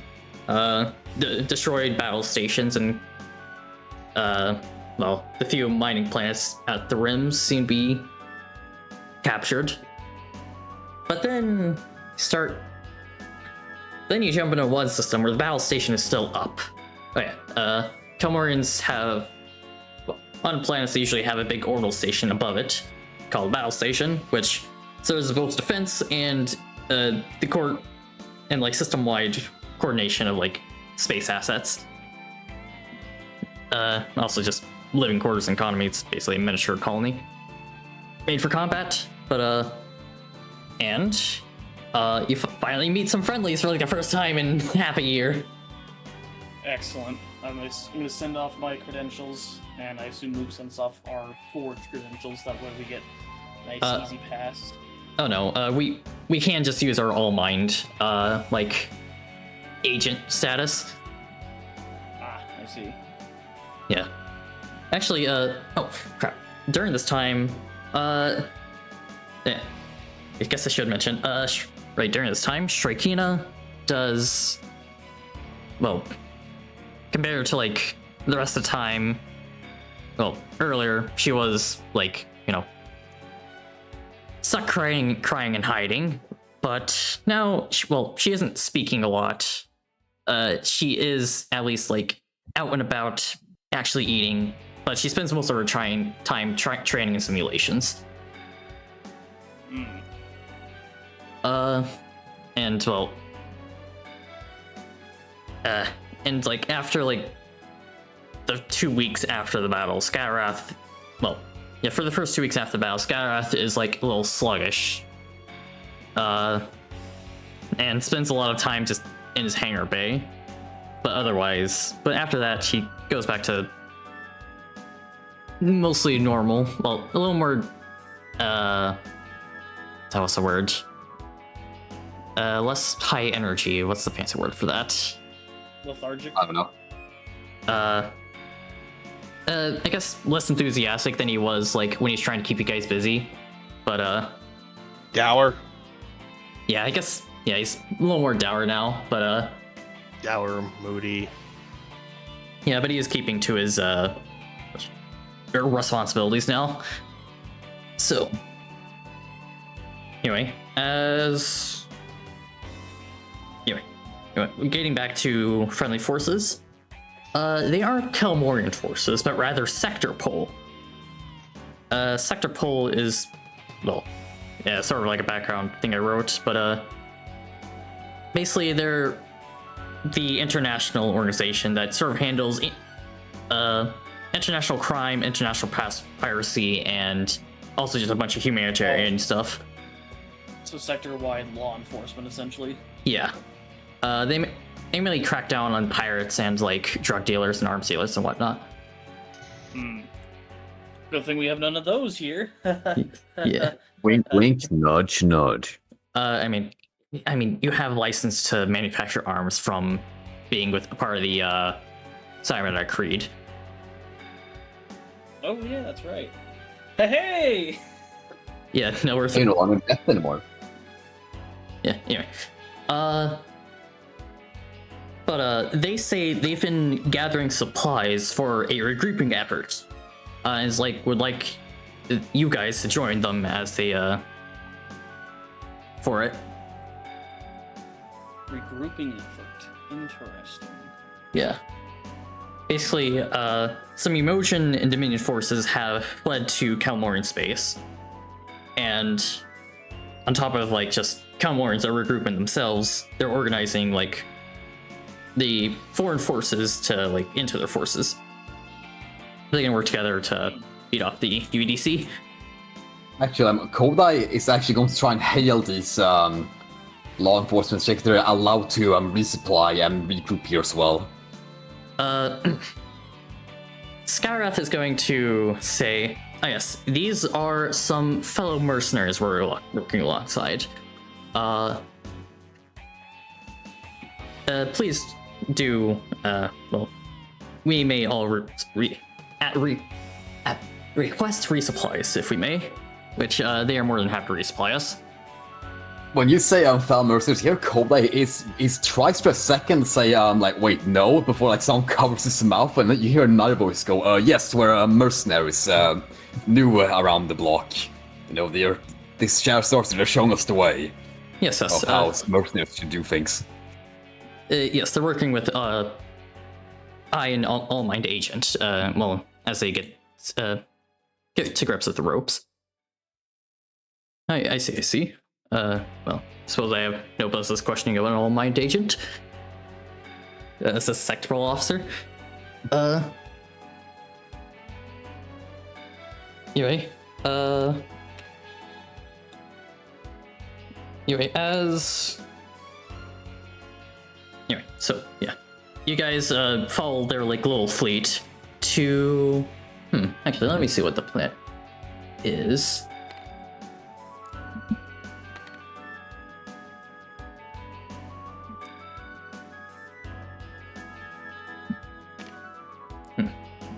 I guess while I'm looking this up, I can explain a little thing about the Kalmorian faction. They have a, well, a lot of the planets they have are pretty much inhospitable. A lot of, like, barren worlds and volcanic worlds, but, well, these are also extremely rich in resources, so, while they don't have the biggest population, they have quite the hefty industry. Anyway, we get to go all the way to Moria. Oh god, Moria. Not the mines of Moria. Yeah, well, one of two capital worlds, because, well, there's Kel, and then there's Moria. So, you know, Kel Morian Combine, or Kalmorian faction. Indeed. Indeed, in orbit, there is ships from all of the Kalmorian factions, because, well, everything from Tritachyon to, Tritachyon, Comstar, both Kel and Moria.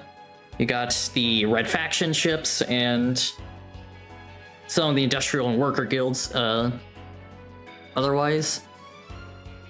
Yeah, the Bloodic Church, and even some Bloodic Path ships as well. Oh, damn, it's that bad if they're getting involved to help out, too. Desperate times call desperate measures, as they say. Church are showing up to help. Yeah. Might I ask?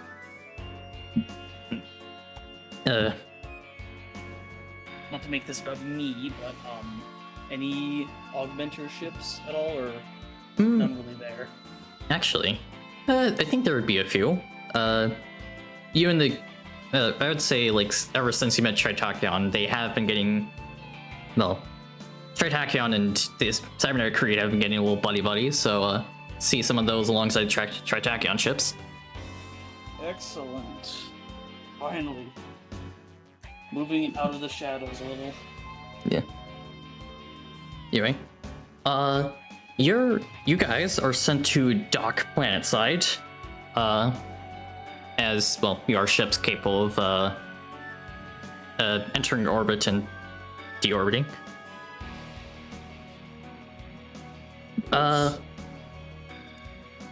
And once planetside, yeah, you get set into some dry docks. And waiting for there seems to be a few important people.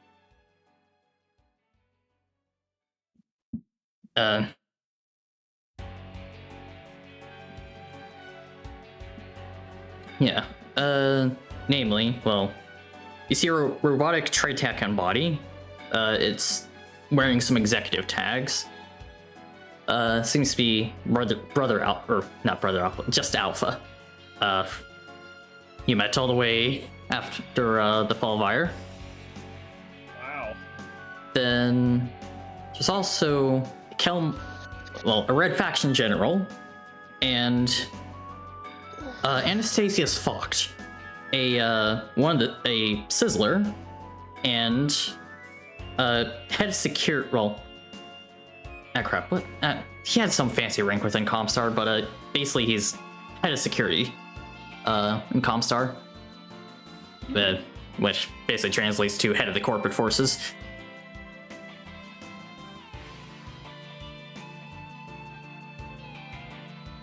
Everyone is here. Alright, I actually have to ask, maybe it's a bit too early to that, but do we see any Dominion remnants? Ah, yes. There are Dominion and, well, more so planetside of, like, just ground forces, like, that have set up camp. But there were a few, like, battle cruisers and, like, a few Mojin, like, ships and their, like, the colony fleet they're escorting.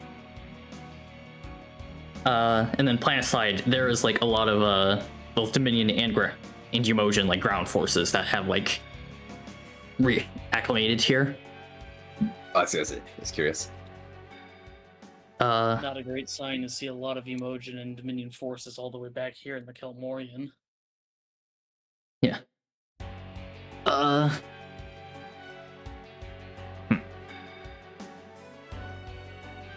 Well, so the important people that came to meet with, well, Alpha and Anastasius Focht came here just like meet up with you, Scatterwrath, because, well, they're old buddies. But the Red Faction General is there to invite Scatterwrath to a, well, strategic meeting they're having in a few days.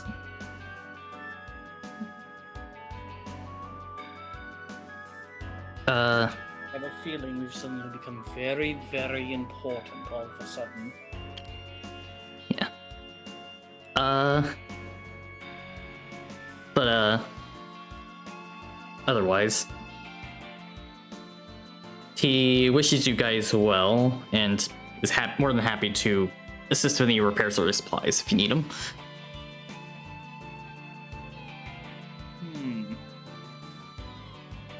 I mean, the Pillar of Ascension's doing pretty fine. It's mostly self-repaired, but we'll just need some raw resources here and there to get it back into tip-top shape. Yeah.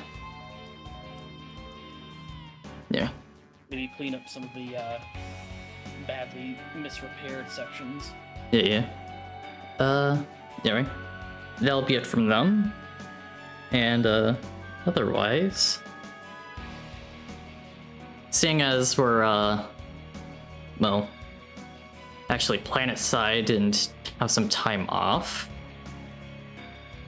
Scatterwrath is going to, well, send an invite to everyone, including the crew of the Yamato and Zax, for a well, just inviting you guys to dinner. Where was it taking place exactly?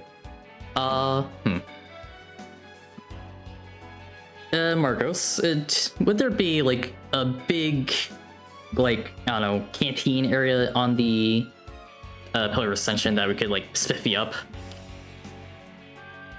Considering what the ship does, yes. There's quite a few chambers that are large and are essentially just meant for storage, but because we've been burning through supplies so quick, they've kind of sat empty. So yes, it's entirely possible we could retrofit very quickly a giant dining hall, but I don't do catering. Oh, I mean, otherwise, the Yamato was otherwise proposed that they could invite everyone else into the Yamato, because they do have actual canteen areas with catering. well, Suppose we should let them. Well, yeah, I do want to go aboard the Yamato. I haven't gotten a chance yet. So as a sign of trust, if you trust him enough to invite you to aboard the Yamato. Yeah. Anyway, I better get cooking because you may not know this, but I'm actually a decent cook. We'll see about that. You hear Archvile say in the back of your mind, but he's not here anymore, so oops. He would have said something like that, but now he can't say anything snorky like that. Get out of here, you're dead. One of many comrades Or is going lost. to try and have a given that it's been all this time and we've now finally gotten the chance to get some time to ourselves, Margos is going to do a small scale memorial for Archvile. Oh, let's go. Striking is gonna help you with that. Yeah, She has a few of his things. She kept. given that there's no body left for them to do memorial for, they just Margos just ends up shooting a empty coffin off into the sun. It's a bit sad because you don't have your old ships. You don't have like his old room with all of his stuff. Yeah, because we traded in the well, technically we do because It's just like not here because it's like in Cybernetic Creed space. yeah. Although I assume that we had traded off everything and like moved all of our stuff over when we transitioned over to the Pillar of Ascension. So technically we should still have some effects of Archvile. In that case, you put most of his gear on, like, you probably put, like, some of his older, his old weapons, his old sniper rifles, combat knives, combat drugs, DVD of Geki Gengar 3, stuff like that in the coffin. Wait, no, we're not getting rid of the Geki Gengar DVD. Well, it's up to you. You put him there what you want to put in. But you remember him most by now. Yeah. I put in the handle to the sauna Oh, let's from go. the Arc of Ascension, or the Arc of Augmentation, and included in there is Okay. Oh, song this is should not probably, be like, the playing. most sentimental. This is probably the most sentimental thing he can probably put in there, but it's a chip that once had a collie running on it. Damn. Because given that those two were inseparable, Akali is also gone, as far as Margos is aware. And he then fires it off into the sun and gives Archvile the fullest honors he possibly can, according to the Cybernetic Creed. He also sends in a request to the Cybernetic Creed to have Archvile as to be martyred. Or at least made a minor saint in the canon. Saint of nuclear weapons. Considering what You're right. Archvile's helped do and achieved, he's at least worthy of some reverence. Aye. It's not much, but it's the best that Margos can do for Archvile. Well then. That's some. They should not have put on awesome muscle that. Oops. Yeah. Oops. I thought you were gonna build like a little shrine to him, not have like a funeral service. Well, there's Jeez. now also a shrine in there. On one of the bays that was next to his room, there's now a small shrine with a statue of him there. And it's pretty accurate to what he looked like. Almost 1-to-1 scale, and there's a plaque at the bottom that just reads, dedicated to the Savior. Dedicated to a friend. 1-to-1, perfect grade Archvile. Dedicated. You're right. You're right. if Archvile dies and doesn't get a model kit, it's even worse his life. That's not. Yeah, you're right. You're right. It's not disrespect him, but sorry. As I was trying to say, on the plaque. Oh shit! What was he saying? Right? To the savior. Yeah, dedicated to a savior, dedicated to a friend, dedicated to a hero.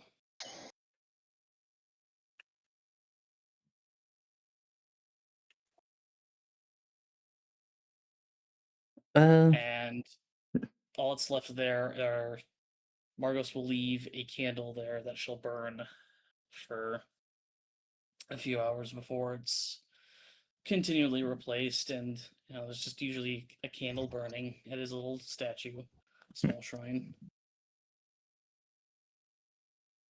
Drakina leaves like one of his helmets, a copy of Geiki Gengar, and also a note just saying I still love you.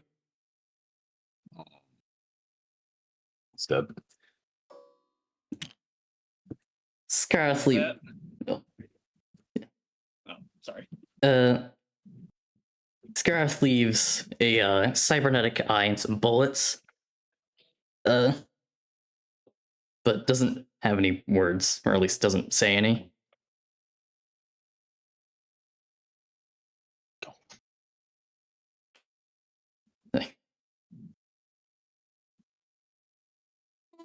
Oh yeah, I will also say, Justin, the Criminal Syax was also invited by the Yamato, just so you know.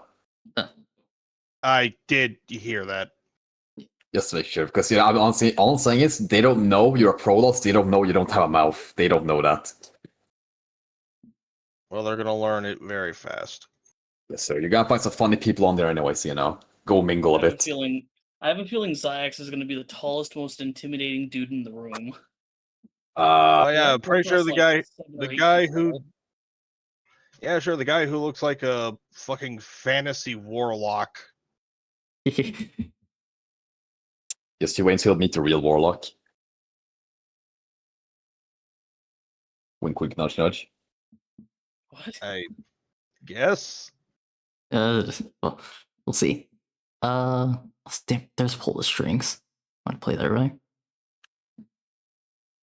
Also, God, I need to clean up this music player. There's too much. You're right. Get But, rid of some old themes. Yeah. Oh, I need to go back through and track down everyone's current themes, so I can like just re-add them and then start with clean. I mean, you can clean up all my themes other than the Yamato theme, because that one's always gonna be, a bit. I'll do it maybe after session. That's okay. But right, anyway. So yeah. Scarith did schedule the dinner to be like a few days off, so in the before REM, we probably do the Archvile funeral stuff.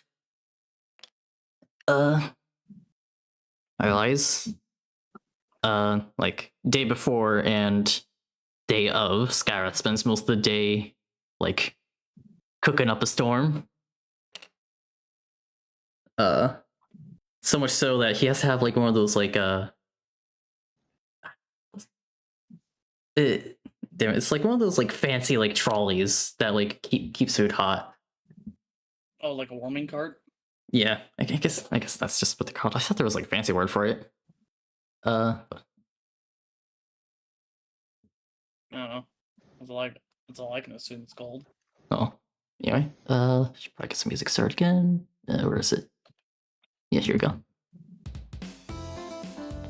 Yeah, that's okay. All right, so anyway, about like an hour before, Scott says that like we should probably like get over there,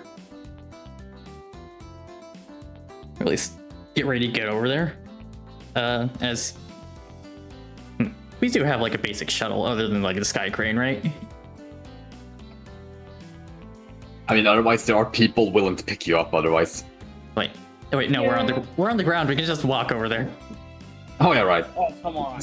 Why not just have the ship fly over in style? That's totally not a violation of airspace laws. Well, I mean, the airspace. Well, I mean, airspace isn't that busy. but still. Yeah. You know what? I like taking walks. I'm gonna walk. Skywrath. It's a nice day outside. I'll take my bike.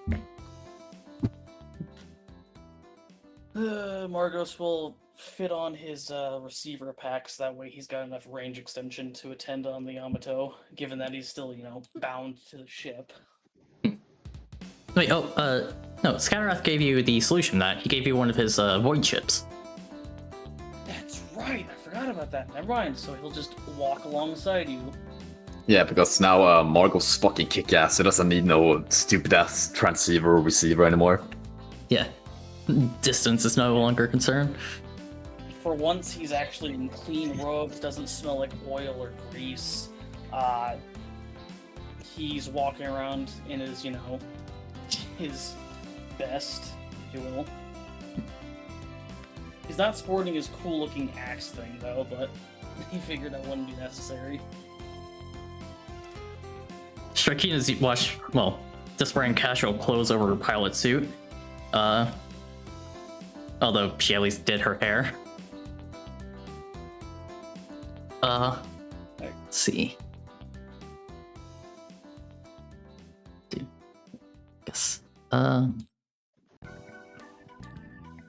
Otherwise, yeah.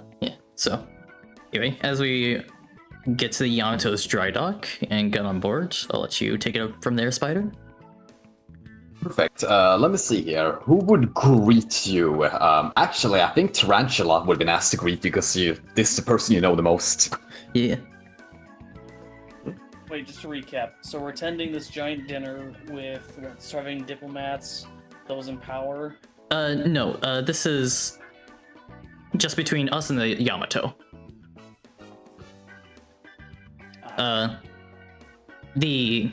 The thing Skywrath got invited to was a strategic meeting, which is still a few days off. Yeah, there's like, a ramp, that's been extended out. You enter through it, and Tarantula greets you right there. Oh, so you made it. You put on something nice for once. Oh yeah. Well, you've discovered a few tasty things in this sector. Be a shame not to share them. Well, we're all eager to try it, so if you could please bring along over to the cafeteria, that would be lovely. Of course. I'll lead you over there too, dear, but the dinner doesn't formally start until an hour, so for the rest of you, I will say the mess hall will be first take a straight, go take a left, walk there for around 2 quarters, then take a right, and then you'll see the cafeteria label right there, so you enter through the double doors there, but you can walk around the ship and explore in the meantime, just don't get lost. Walk around the ship, you say? Time for some sabotage. But I will say, Syax, I'm assuming you're coming with, Margos. He's right behind Margos. Yeah, Tarantula gives you, like, a very good look. Can't say I've seen you folks before, and you might be... Syax, the Fifth Ascendant. He looks around himself, wondering where that voice came from, until it kind of clicks one to one together. You don't have a mouth, so, you must be doing some sort of, like, brain stuff. But yeah, Syax does raise up a hand and start pointing at his own head.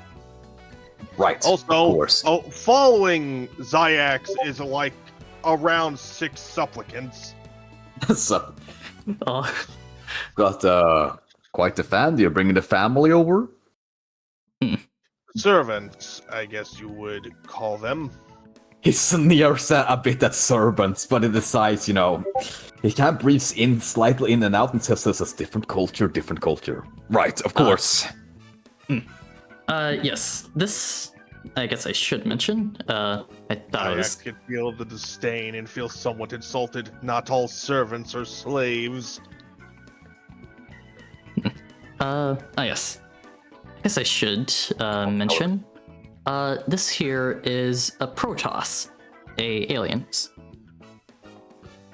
Protoss, you say? Oh wait, yes, we did get a report on a race without mouths, actually. Yes, I still know you were one of them. I am specifically of the Tal'Darim. Yeah. Yeah, Tarantula looks confused again, you lost him. Uh, Tal'Darim. they have nations just like us. We've also encountered the Conclave and the Dark Templar, although they had a fancy name I forgot. Heresy. Nerazim. That's right. Well, at least those two ones are, I do hope to introduce those two to you eventually, but yeah. Yes, of course. Once everything dies down a little bit. Although, actually, I might see if I can call them for aid, although I haven't seen them around in a while, so, I hope they're doing alright. Most likely defending themselves from the entourage of the United Earth Director Crusaders, I'd hope. Hoping swift victories for them either way. You pro seem like an interesting people, so I hope you talk a lot about yourselves during the dinner, alright? Wait, how do you eat? First off, I will talk if approached. This is supposed to be a formal gathering that... I'm not sure how you nations exactly do your... What would we call this, a formal meeting? Nay, this is just a, dinner. We're just meeting and, having some food. Just Nice. walk around, talk a bit, sit down. I don't know if you can eat, but eat if you can. Otherwise, just talk, have a good time, mingle a bit. At least this will be Sounds- convenient since we don't exactly need sustenance the same way that you do. God, my throat's dry. Of course, I'll ask you about that at dinner. Either way, all of you are welcome on board. You come with me, Scatterwrath, wink wink. You come with me, and the rest of you have fun exploring the ship. Yes. Actually, as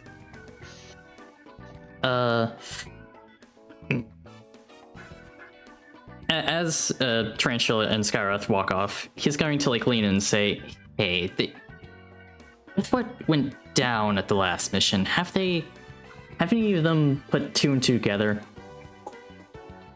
Say that again, sorry. I can't hear actually, my bad. With what happened to the last mission, have any of your comrades put two and two together about me?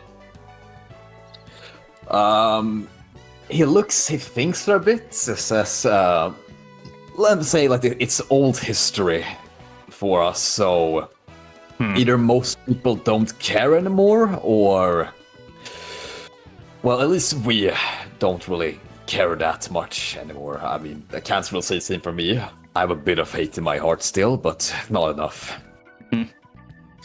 There is maybe one person. He's locked on this room. It's been for a while though, so he's probably just gonna brood anyway. You don't need to worry about seeing him. And he's kind of whispers himself, I hope. Well, either way, yeah, Not like I can blame him anyway, I guess. yeah. That guy's that glaive guy, right? Yeah, Got a feeling he's gonna... Siegfried, his name. Siegfried? Oh, that's cool. Apparently has to have some other name before, but he calls himself Siegfried now, so you know, we might not call him that. Hey.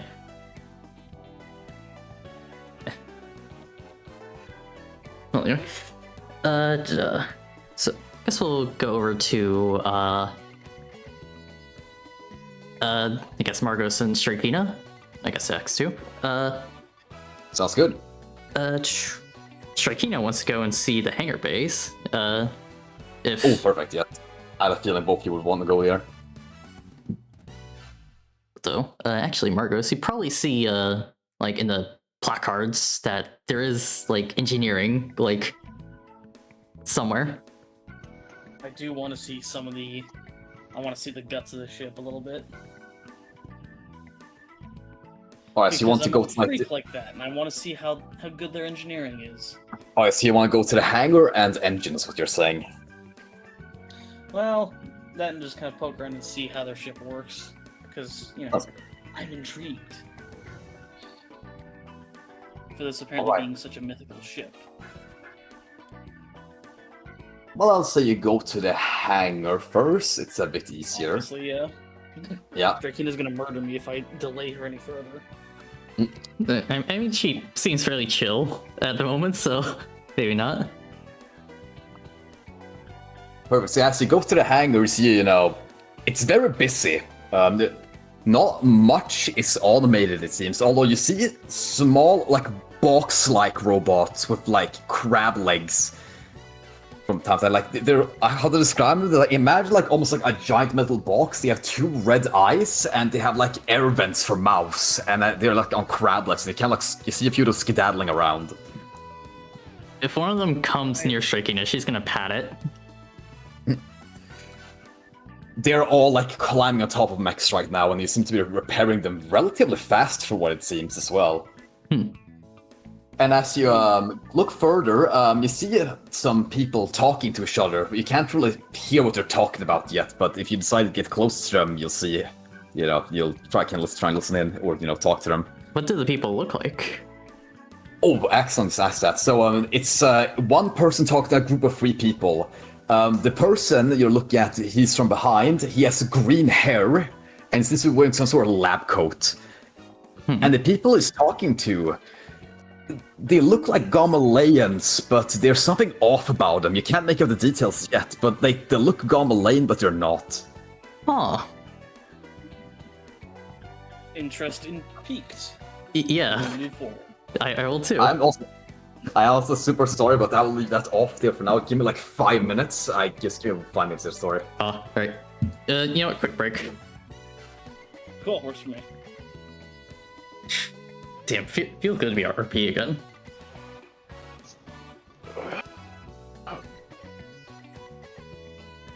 Where's he?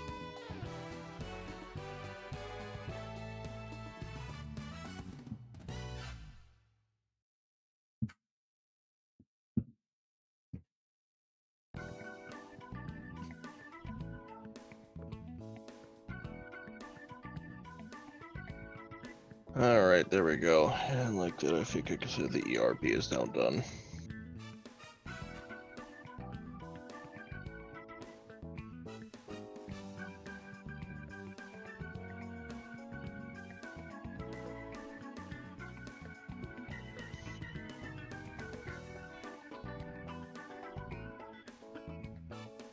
Apologies if I've been really, really slow about making these. I have not been feeling well for the last couple of months. Oh, that's pretty good. Long boy. Yeah, apparently the thing has a really long cannon, which when I looked up to see what kind of chamber it was, it's technically smaller than the cannon that we gave to the scout car. It just happens to have a long barrel.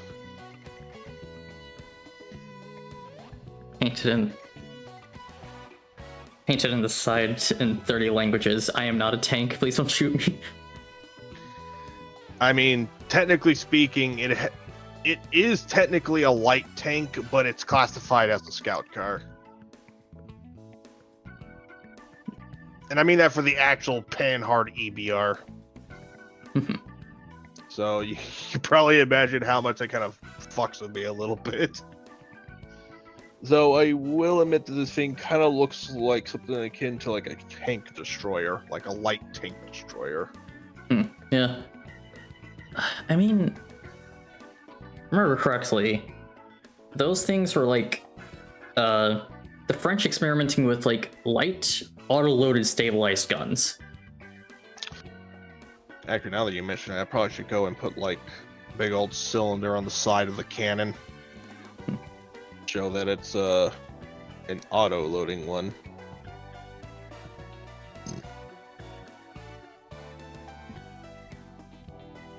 Okay, bad news. Sorry. Oh, I gotta get going. uh, Something's coming. damn. Yeah, sorry. That happens. See you guys next time. I gotta Alright. go. Sorry. See ya. Oh, that's a shame. Because I was gonna say Zayax was actually tailing behind Margos. Yeah.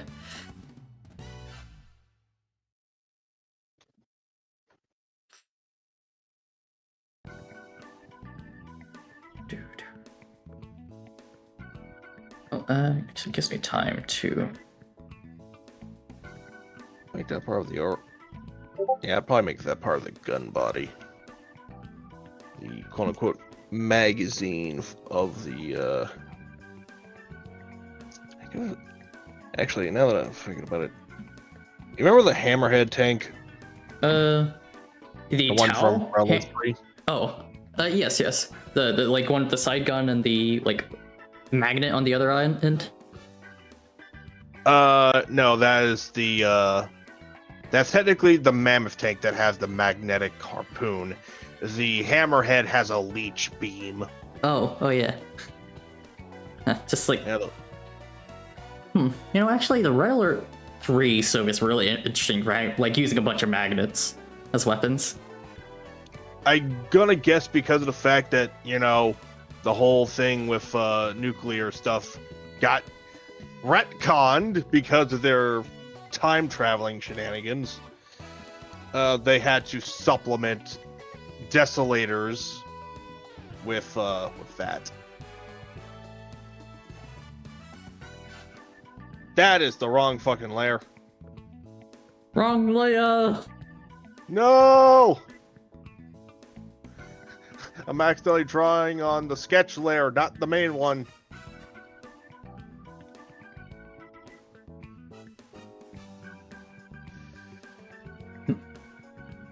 But yeah, basically it's like on like the cannon for the Hammerhead, it has like that big giant cylinder that's technically its magazine for its cannon. Yeah.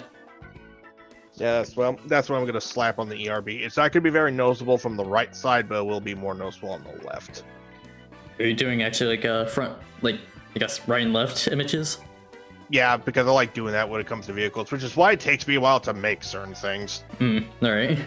Because I don't like to mirror things because it ends up in this like really awkward situation where it's like they're facing the sprite is facing the wrong direction that the vehicle is actually in, Yeah. or actually is facing. And I try to be attentive with certain details.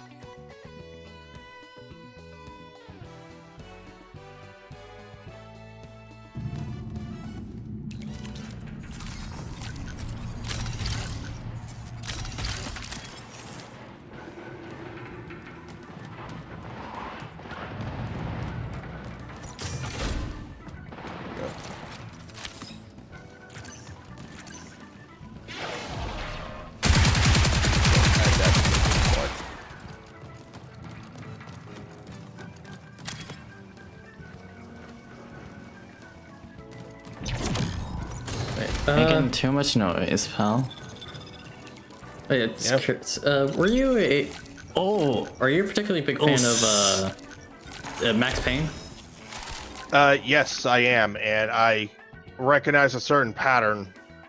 What? I have been compared to Bad Cop from Entropy Zero, Mike Zane from Fallen Aces, and Jack Pepper from Mouse PI. Oh, did Solly leave? He Yeah. had to go. Something came up. Oh, Uh, did it say how long or? no. Like he had to go. No, I feel bad. No, fuck's sake, I feel bad now. Sorry, It's fine. This stuff kind of happens sometimes. This thing's beyond his own control anyway. I mean, I just still want to keep going. You don't mind? Sounds good. If Sai is like gone, I was just suggesting it maybe comes back later. We could do Sayax things first or Scatterraft things first. But if he's not coming back, we could continue with the Strakina thing. Or if you wanna see if he maybe comes back later. Zayax was actually trailing behind Margos to see like Oh, he was? what what kind of how do you humans' technologies actually work? Okay. Actually, damn it, I had a thought. What was it? Right, to finish my thought with the Max Payne thing. Yeah. Okay, sorry about that. Oh. Are you back, or are you just stopping by? I think I'm back. Oh, okay, that's nice. So I had a bit of a scare there because I had to put in a big order for grocery pickup, and I got sent a message that my order had been picked up. And I'm sitting here in the middle of session like, what? Huh? So I had to quickly I got myself slapped together to go drive over to the local store and figure out why the hell did someone else pick up my groceries and steal them or something.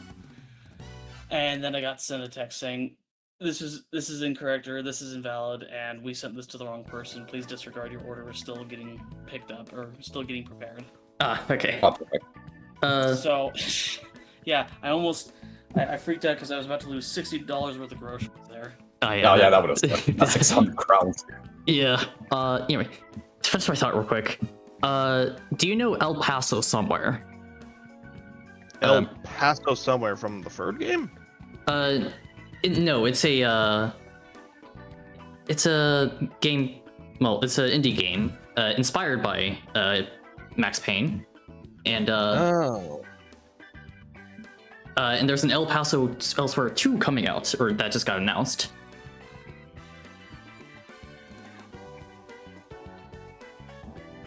Yeah. Oh yeah, this is reminiscent of Max Payne 1 and 2. Yeah. Yeah, it's from the guys who did I Am Your Beast, I think. That sounds familiar. Yeah.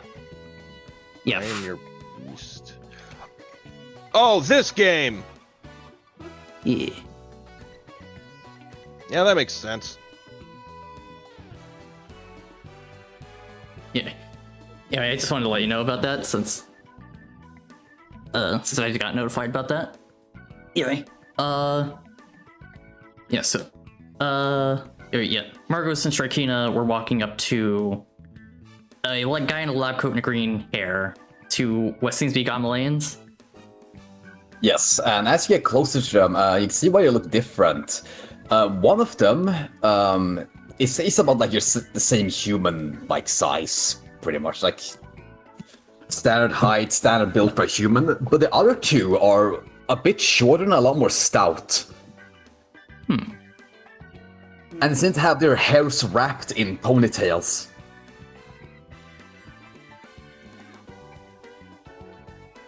And as you get even closer to them, you notice how they seem to have some sort slit cut open in the middle of their heads.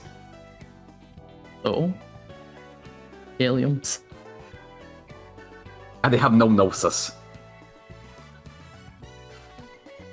Huh. Really? Are you shitting me? And as this seems to talk, they have a very fun, interesting way of speaking. So we got these, we got our reports ready for you, Doctor. As they seem to be handing over some sort of data sheet over to him. He kind of looks them over, skims them over incredibly quickly, before he just literally throws them on the ground.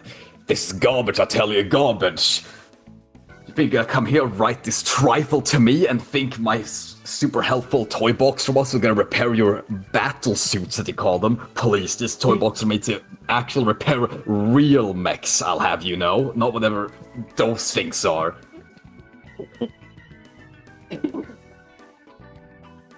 As the bit bigger guy seems like he wants to fight him, but one of the stout men kind of takes their palm out to signal him to stop. Let's see. With all due respect, Doctor, did you not say that nothing is too great for the great Dr. West? As the guy in the lab goes quiet for a second before he kind of explodes, saying, "That is exactly correct." So why exactly can you not help, to repair our battle suits. Nothing's too great for the great Dr. West. Can't repair battle suits. Alright, I see what you're trying to play at here. Very well, if you want your battle suits repaired, I'll have this repaired, because nothing is too great for the great Dr. West. As this do a guitar riff right in the middle of the hangar bay. Wait, does he pull out a guitar or does he air guitar? No, he pulls out a guitar out, like, he's literally like pull out a guitar out of nowhere and starts like playing it. It's like that, those fire bomber guys, you know? So Strikina. Marcus stands there staring and then looks at Strikina. What the hell? Either way, I have some preparations to make. I need to make sure Elsa looks her best once this dinner comes along. We got apparently these guests from this solar system coming along. Yeah. I guess the doctor's leaving, right? Well, he's leaving, but he's walking towards your direction as he sees to all of you. As the three blue men also see you then. Well, at least pay attention that you're dear. Let's kind of look at you. Looks back. Hey, we're from the Spacian ship. Oh, you mean that hunk of metal in the sky? Oh, that's you! Oh, how lovely, lovely, lovely, lovely. I've been meaning to talk to you for some time now. Hunk of metal.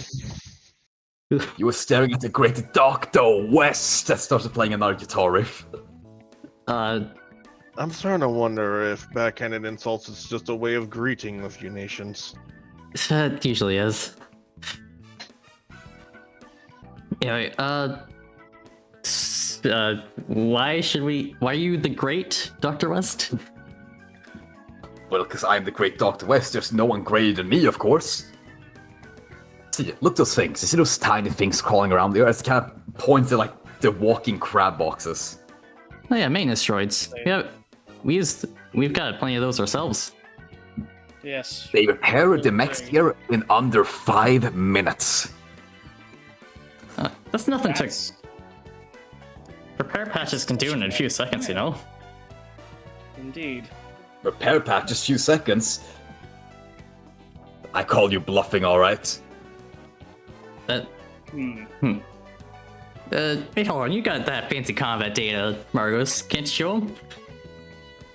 I suppose, but we could just give them. Yes, give me, right now, give me. At the same time, give him... Yeah. Calm yourself, Doctor. Whatever, if you won't give your secrets to me, I'll find out the secrets anyway, because nothing is too great for the great Dr. West. As he again plays another guitar riff every time he says that.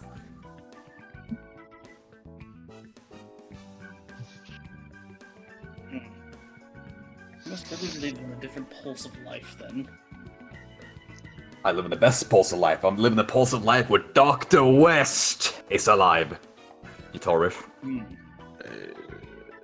Well, I suppose we'll just have to give you a practical example right here and right now. Strikina, would you be so kind as to cut my arm? Huh? And as soon as you mention that, Zyax immediately does it for you instead, slicing one of your arms off. With a side blade? Yeah. Alright. He's just gonna turn around and say, "Thank you, Zyax." And Margos is going to grab his cut off arm, mash it back into the slot, and then, like, he utilizes a personal repair patch on his arm, and much like how they work out in the field, just gets patched up together right then and there. Yeah. Yeah, the three blue guys, they look kind of like impressed, like, wow, no way, but Dr. West is kind of stares at you, his expression unreadable for an entire 10 seconds before, like, just screams at you.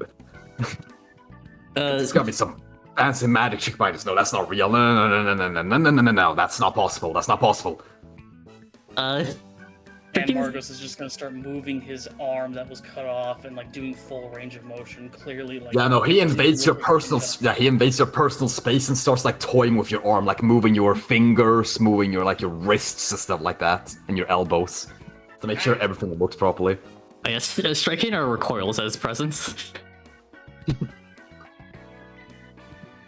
If you do not get out of my personal space, I will enforce my personal space.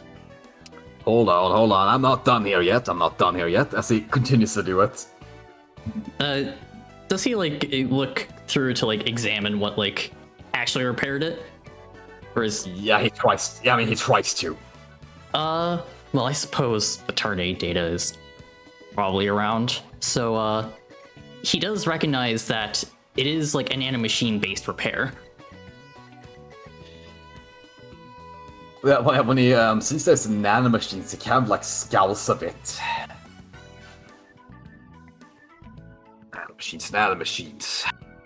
How did they get those things to work? Exactly. I vow not to use nanomachines.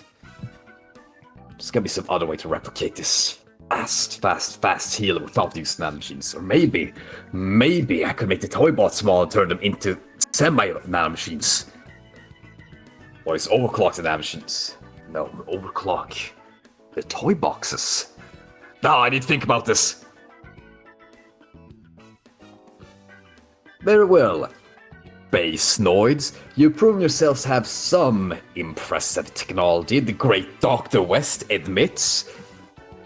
But don't you go smiling for too long now, alright? I'll get you eventually. How else am I supposed to join Black Lounge? Actually, nah, I'll bring that up later. Are you done grabbing onto me, or do I need to free myself from your grasp? He kind of didn't realize he was still grabbing it. I'm like, oh, yeah, of course. He's then just gonna like dust himself off and straighten out his robes. And I thought I was strange. You are strange. I mean, look at you. Yes? What about me? That's my point. Clearly you've never seen a man of the cloth. Does not matter. I'm the great genius Dr. West. The greatest scientific genius in a billion years. Yeah. Stricken is just gonna like shove past him and like walk over to the aliens. Wait. Oh. Yeah, no, he just kind of falls flat on the ground. Hey, you guys are pilots, right? Yeah, the camera is looking away from the scene and looking back to you. Says, oh, yes, sir. You are the space noids, as they call you, correct? I think the term nowadays is Spacian. Spacian, no. First time we're hearing of this. As the bit taller guy, he steps up and yeah, I think that he's the pilot. Strikina Buster. I pilot the Grand Bang. He wants to say his name, but he kind of like seems hesitant. Every time we try to tell our names, most of you don't really pronounce it correctly. Oh, I mean, I've met a lot of weird people with weird names. I'm sure I could pronounce it. Yeah, they just kind of look at each other, then look back at Strikina. It says, well, the blue tall guys, while standing close to you, actually, he tries to figure out, like, what's the best way to approach this as he, kind of raises his hand for a handshake. Shaza. Shaza? Yeah, he's kind of like, nods. Sounds like the Protoss names I've heard. Oh, yes, you mean like him back there, as they kind of point at, funny guy. Yeah.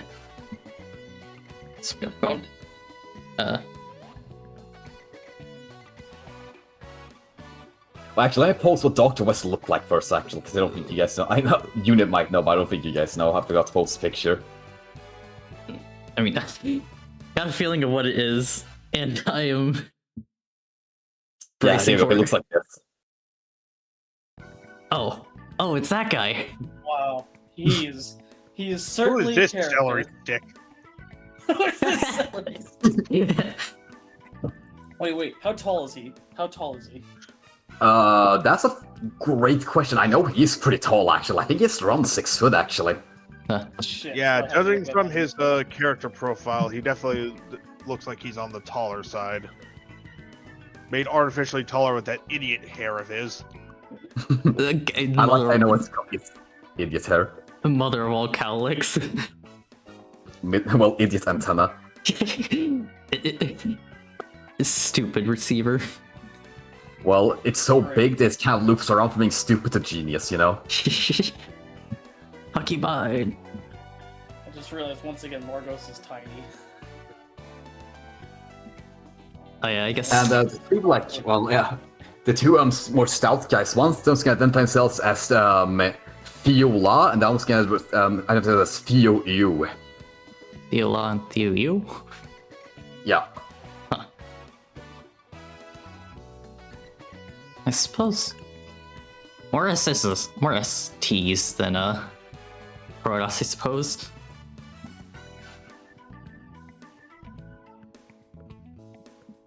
Anyway,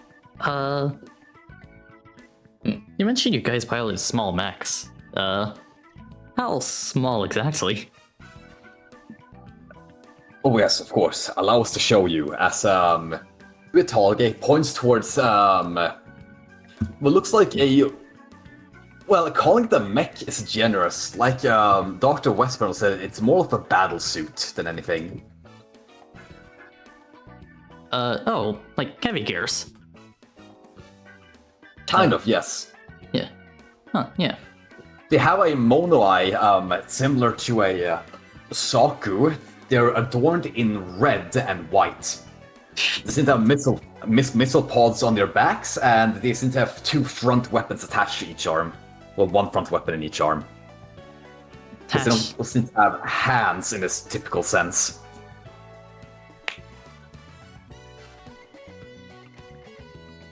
And also, 3 toes on each foot, right? Yes, God damn it, it was Tau. it might be Tau. The new 40K album from They Might Be Giants. Well, because I can see men knowledge, you're looking at a crisis battle suit. Huh. I should have fucking known when you said the forehead slit. It's like, I- wait, that's very specific. Right. As she looks at like the mech's feet, she's gonna like draw her eyes to the feet of the aliens. Actually, Tower have hooves, right? Pretty Yeah, much, they yes. do have hooves. Yeah. You know, every alien we've seen has, well, aside from like maybe the Protoss, but like I think there's a reason for them being more different. But every other alien has been near identical to humanity. They actually look, they don't look surprised, but one of them goes like, why does everyone say this? Oh. Hooves. Hooves. Hooves. Yeah, one of the style report people are going to step forward and say, allow me to try to explain. So, according to mostly everyone we've talked to here, we don't really seem to be from your world.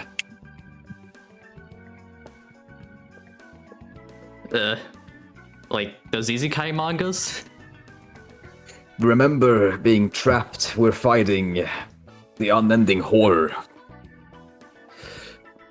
we got sucked into some storm, and the next thing we know, we ended up here. I cannot do a good Tau voice, by the way, just so you know. So, guys. If Catarath were here, he'd probably be going like, wait a second. Got it. We should talk to our boss Skyrath about that. He's mentioned parallel universe stuff before. I don't know, it's all over my head. It's not You like have it's scientists like- studying these parallel worlds as well on board the ship, but it's apparently, according to them, very low priority to look into our world. Either way, we're not too interested in going back. Oh. Huh, alright.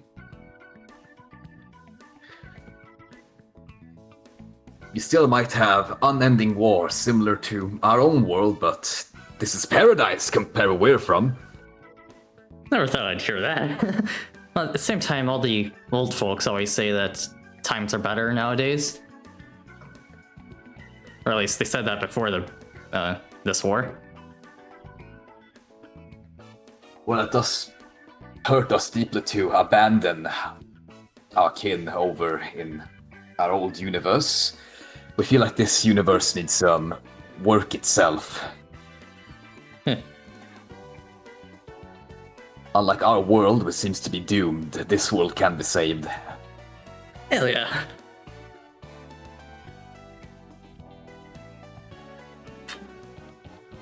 And if we have to go back into whatever that maelstrom was that brought us here in the first place, I don't think we will come back alive. It's a miracle we're here to begin with. Yeah, our boss, like, figured out teleportation by, he called it, or the way he explained it is like he jumps out of the universe, then back in to teleport. And every time he does that, like, part of his mech comes out back crumpled. We'll have to speak to them. We met entities while we were in the storm. Hostile entities. Didn't mention those two. Also, he mentioned there's also one other experimental squadron that, like, met them. It drove him mad. He mentioned, our boss said, like, you met them, didn't you? Yeah. Or, you know, it's probably the best day for dinner. You really should talk to him. Of course, of course. We have a bit more work yet to do, but we'll be joining for this dinner of yours once it starts in about an hour, as you say in your common tongue. Yeah. Explode. There's a few more of us in the engine room here in the Yamato. Oh. If you would like to talk to them and let them know about this boss of yours, they'll be very interested in knowing about that. I'm sure they have lots of questions. Hey, Tech Boy, let's go to the engine room. Anyway.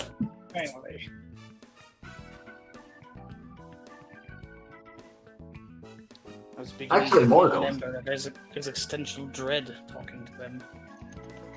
Actually, Margos, as they look at you, they squint a bit. You look familiar. Why does everyone keep saying that to me? They kind of rub their shins a bit, just like take a good look at you, but they can't really seem to make a connection, but I swear there's something about you. Forget it. We can't think of The fuck just the happened? specifics, but we've either met you or someone like you before. Back in our own world. Fascinating. Yet again, this is the fourth time someone said, "You look familiar." Why am Oh, I you so of this familiar world? to so many people? You are from this world, correct? Yes, I was born here. Yeah, they kind of look a bit. Well, the stout guy that asked looks a bit sheepish. So it's like, right, never mind. By the creed. Oh, actually, I recently heard this in MechWarrior, but MechWarriors will sometimes swear by the iron. If you want to use that. Nah. That's for a mech pilot, not a ship pilot. Alrighty. Well, whenever They we probably meet. say pilot hole. Yeah, I mean, I'll probably say that when we meet a MechWarrior. All right. So anyway, let's bid these aliens adieu and go on to the engine room. Finally, I want to see how this tub flies.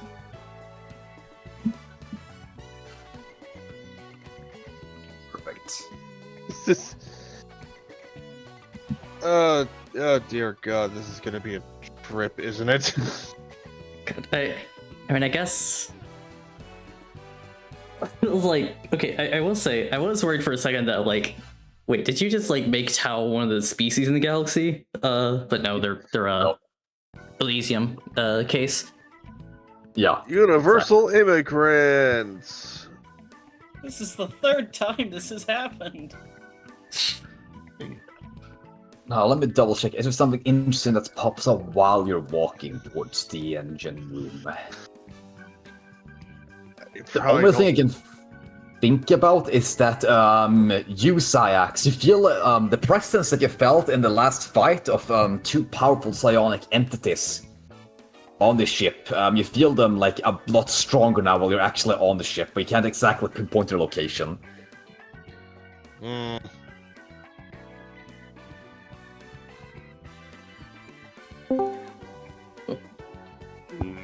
Men.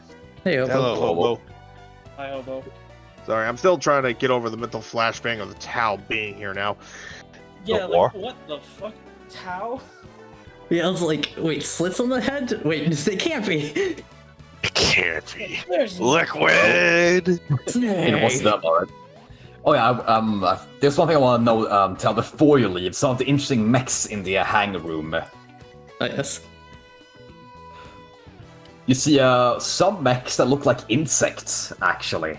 While they are humanoid shaped, with like, 2 legs, 2 arms and all that, they have like insect wings coming out of them.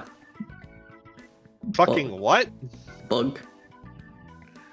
Are these Vespids or drones? Bugs are back. No, let me send a picture I'm gonna send a few pictures what they look like after I've described them. Hold on, one of them look like this, except it's colored red instead of black.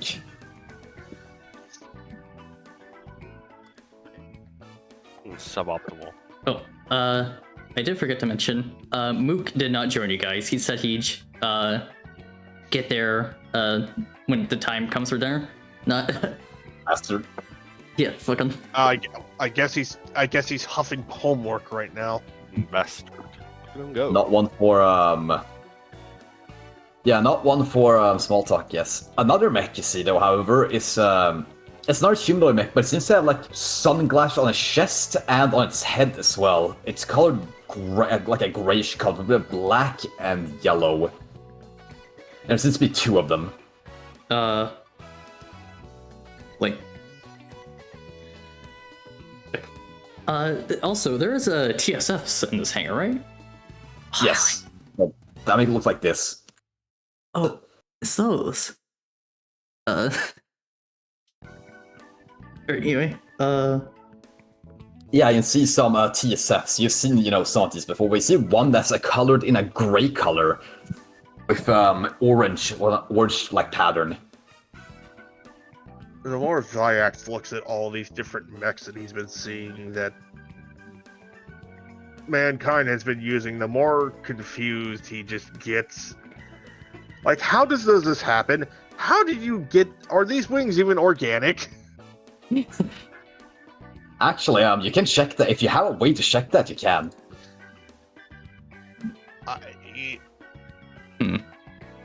Margos, would you like to go with Zyax to see if these wings are like actual organic wings or just some kind of like Actual- Yeah. simulacrum of wings? Sure, because he's also getting quite confused. Alright, what does Margot see? Well, according to your scans, yes, these things are organic. What? I don't want to be on this ship anymore. They have the same kind of readings that the Avas did. They are just like literally the same type of organics technology going on. Is the whole thing organic and it's just in a robotic shell then? Unlike the Avas, you do sense that the main engine of this thing is actually not organic in any sense, and it has an actual like motor engine of sorts.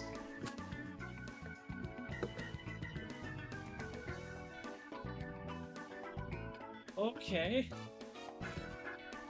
So since while its outer shells and its propulsion systems and the actual skeleton of it seems to be organic, the actual like the way how you control it is not. Like And internal, like what makes it run. Like Like- how you control it and what makes it run. like motors and such, or Yes, motors and stuff are not organic, while the rest of it's organic. all right. Interesting.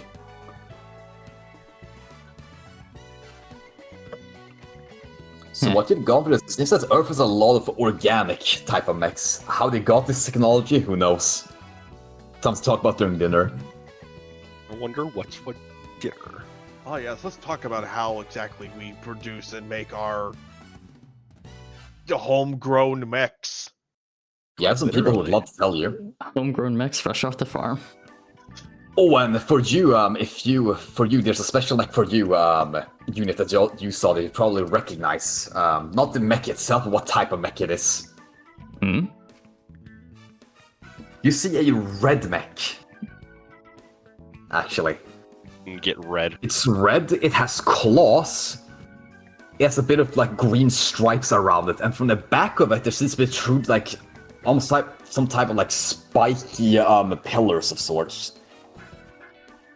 This seems like it's just like if you would see the skeletons of a wing, that's what it looks like almost. But like this kind of rearranged it to not be in the shape of wings. It's a bit weird for mech, but it has also like bats-like wings on the top of its head. Got an image? I do. You see this thing for you. Oh, got a robo! Yes, Rikina is gonna like point and say that. What? Yeah, some of the maintenance crew kind of looks at you weird, like, oh, what do you mean? Yeah, of course get a robo, and they just kind of like go back to work. Oh man, I always want to see one of those.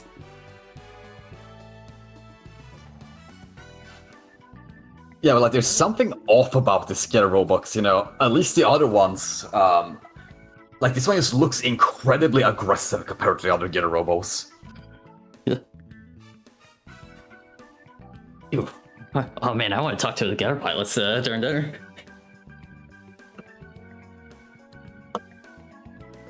And is there any other mech? Well, it's the Diraxel. He's in the Diraxel before. That's Archvild's mech.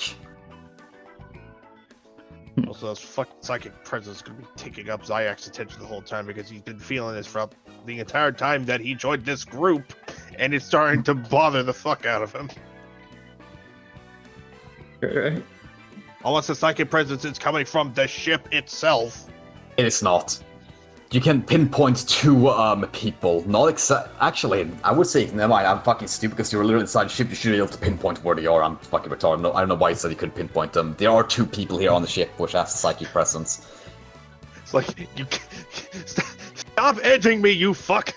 Never mind, but I That's what he does best. He edges. He doesn't stop.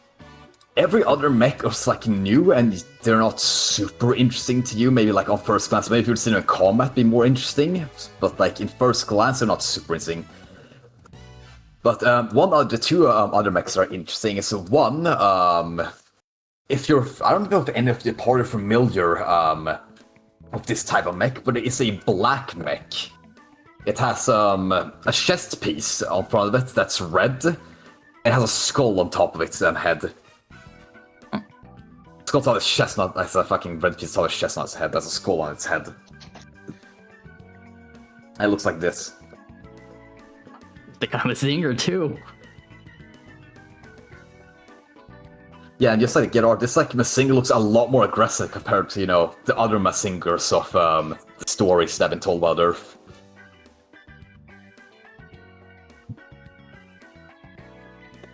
And the biggest mech would be probably the last one that's kind of interesting to you. But the thing about this thing is, it takes up, like, let's say it like this. There's two parts of the hangar. The first part of the hangar has like all the other mechs. And then there's the second part of the hangar which only has this thing. But this doesn't really look like a mech. It looks more like a type of flying fortress, almost. Even it's like a smaller ship inside the ship. Kind of. It's not shaped like a ship. It's really weird. Because it has like two long limb type of deal. They don't look like they move like limbs, but it's like some sort of like propulsion engine, maybe. Like on the bottom of it, and then has like a kind of a wide body on the top.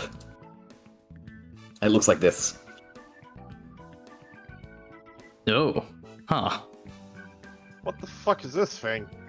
Exactly. It's like one of them old mobile armors.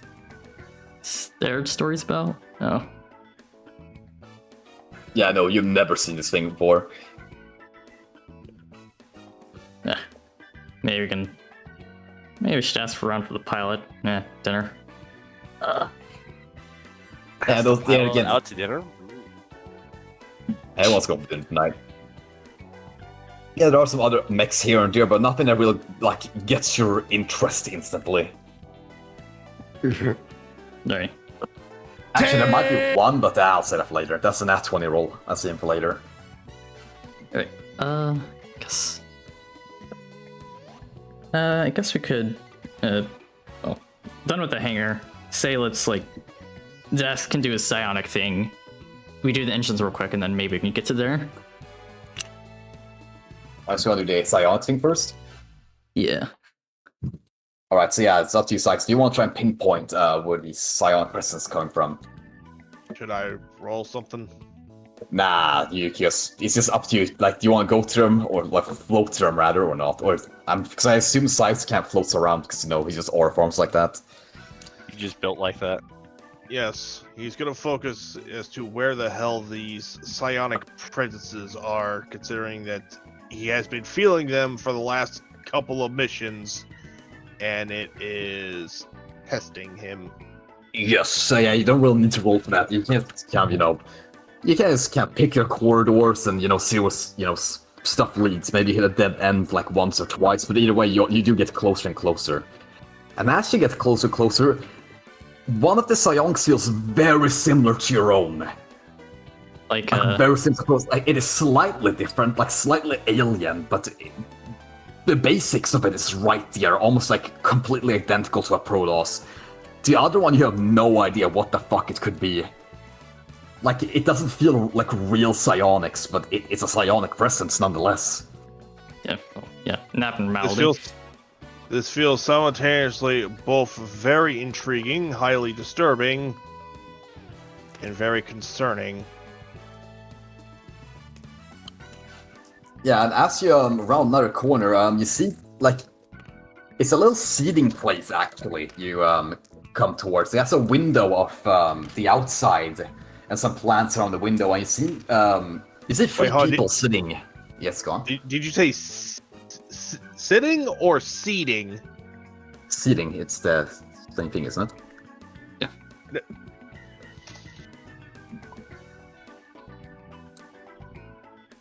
Oh, seating. Area. Seating with a T. Okay, yeah, no, so waiting area. Yeah, seating, not seating. Yeah, and you see three people there. Two of them are, well, they look human anyway, and the third one is that's a weird one, all right. That's a weird person. How weird we're talking about here. Also, I'm gonna say this out right before something happens. Of the 6 supplicants that Zyaxis took with him, he left 2 of them with the rest of the other people, or with the rest of the group, while he goes out to go. That. Oh yeah, right. Oh, never mind.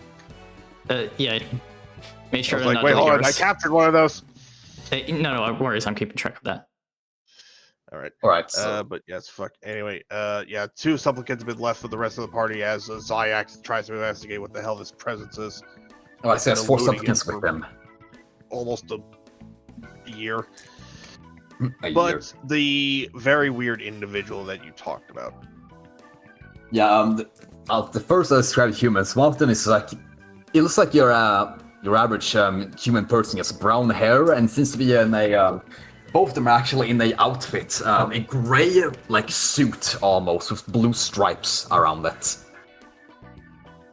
One seems to be a man, the other seems to be a girl, and from the girls we see the weird psionic presence from. Her psionic presence feels incredibly artificial, like she is not a psionic herself, but something inside her head is creating some sort of artificial, like, psionic force. Is it really bad to mention this now that Zyax has brought like fucking psychic drugs with him? We'll worry about that later. It's like, well, I Now, don't by eat, drugs, I might as well mean bring terracin. this. Terracin. So all these. I'm high on terracin. Yeah, Who but is not after being touched by terrazine? I mean, you're right. Archfell agrees. And then, however, the actual more normal psionic presence, similar to your own, comes from a very weird individual. His skin color is somewhat similar to yours. Yours is a lot more grayish, though. He's a bit more pinkish. He has a similar head shape to you, but he's more shaped like a football that's tilted upwards itself, sideways. And as you get close, you should I- notice how. Oh yeah. Should I even state from how you described it about how I'm fucking picturing that? If she says to a griffin, I'm gonna fucking skin your balls off. Yeah. Well, personally, No, I'm it- thinking of like Horatio from Endless When you, Space. when you said like football shaped and then sideways, what else is gonna pop in my fucking head? Sorry, I meant long ways. I said not sideways, not sideways. I meant long ways. Vertical. You mean vertical. Yes, that's the word. Thank you. I don't know English. Horizontal is flag. like sideways. Vertical is like up and down. Yeah, I meant vertical. My bad. It's like vertically shaped. Well, vertically tilted. Okay, so now the image of Horatio is coming in. Yeah, and then you also notice around 5 or 6 long appendages coming from where his mouth should be. Oh, Is this a fucking mind flayer? Small possibility. Spider, what the fuck is going on? I'll talk with him. First Tau, now I'm fucking mind flare? I'll talk with him. Okay, so we have like girl with like artificial psychic powers and the weird pink-skinned man with multiple tentacles for a mouth and a football-sized forehead. Yeah, and then it's just like the third guy's just like a normal guy. It's like nothing with him. It's just like a guy. He's sitting next to the girl. I'm probably just gonna state this. Considering Zyax has been feeling these guys this whole time, I'm gonna take a crack at and say that they probably felt that he was coming.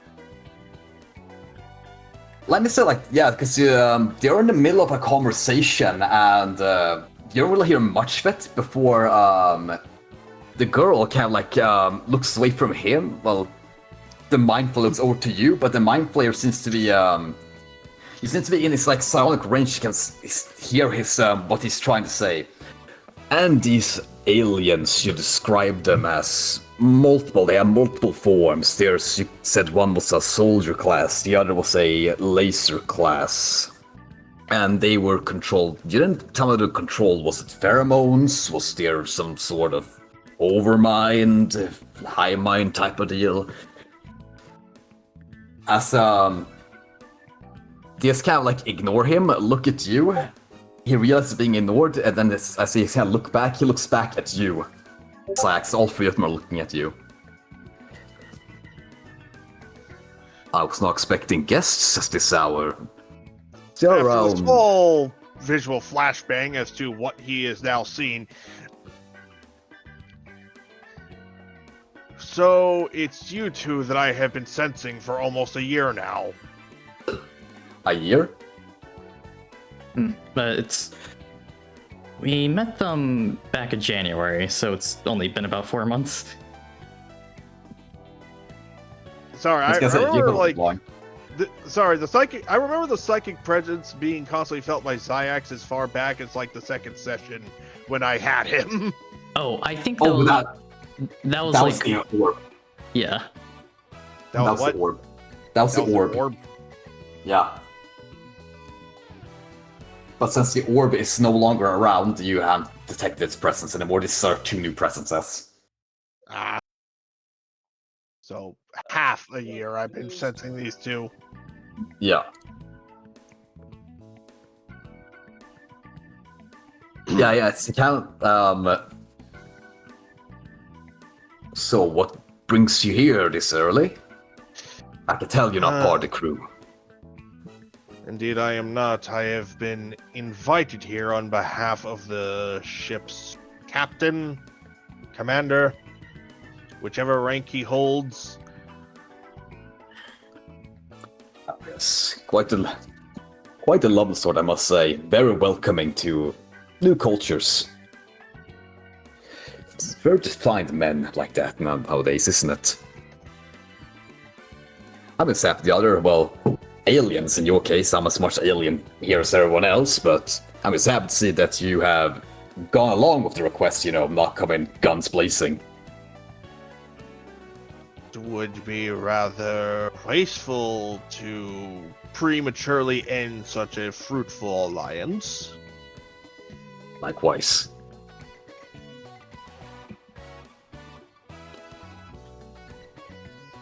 He kind of, the Mind Flayer reached out a hand, as the humans would do it, as he takes his second hand over to his chest, Cecil. Zyax mimics the motion. I am Zyax the Fifth Ascendant. The Fifth Ascendant. Interesting title. Where's it come from exactly? As he looks over again to the boy and the girl, is kind of like it tries to look nice when it does it, but kind of shoots them away. Like, we'll get back to our talk later. You two are free to go now.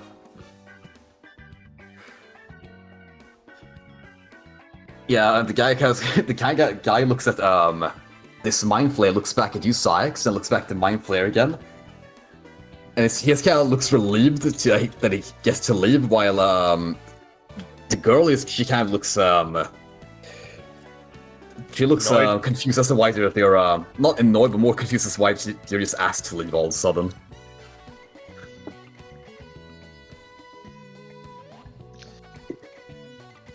Yeah, Zyax eyes the girl and the guy as they leave, like, I'm gonna get to you two later. Who the hell's a Yes. whelp? Oh, Well, there's just a random whelp here. how the fuck did that spawn? Fate! Shit's just been randomly spawning all over this fucking table, I swear. It's like bits and pieces of past games are just spawning. The ghosts are coming. I think Literally. I've been using this save since before, I want to say probably mid Rubicon. Yeah. Honestly, I might just next session. I think I might start fresh with a new map and just import everything. Sounds Yeah, good. that might help a bit with some of the issues that we've been having.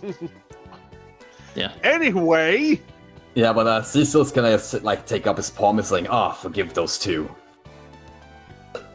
I was merely asking them about interesting alien species they these Earthlings have met.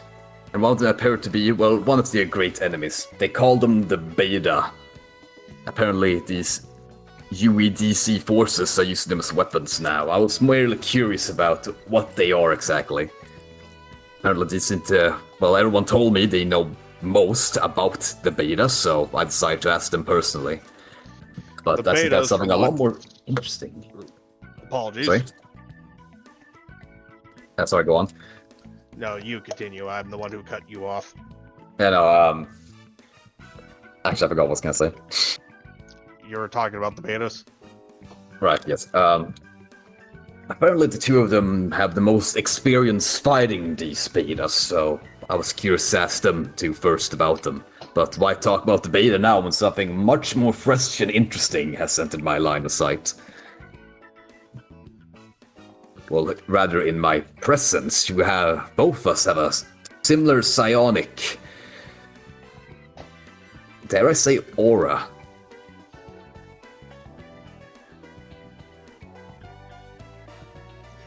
Aura? It's hard to explain, but I can feel you in the air around. I had a feeling that I thought one of my brothers had somehow sneaked upon the ship. I was ready to exterminate him if anything would go wrong, but I am very relieved to see this new fresh face.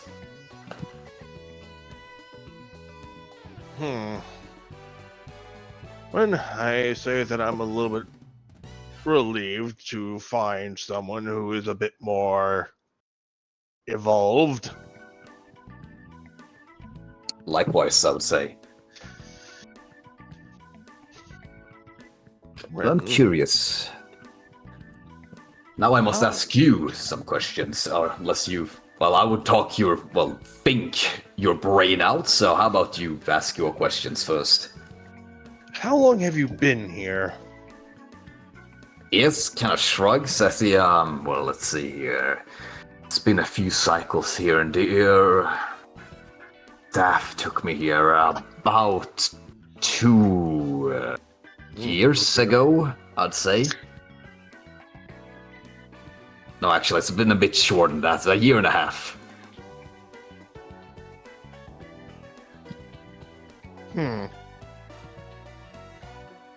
You've been in the Capula sector for a year and a half. Were you Capula brought sector. here, or did you come of your own volition? I'm a bit of a... I practice arts more than just psionics, and I'm trying to master a weapon, and the weapon brought me here exactly. It must have been some sort of test.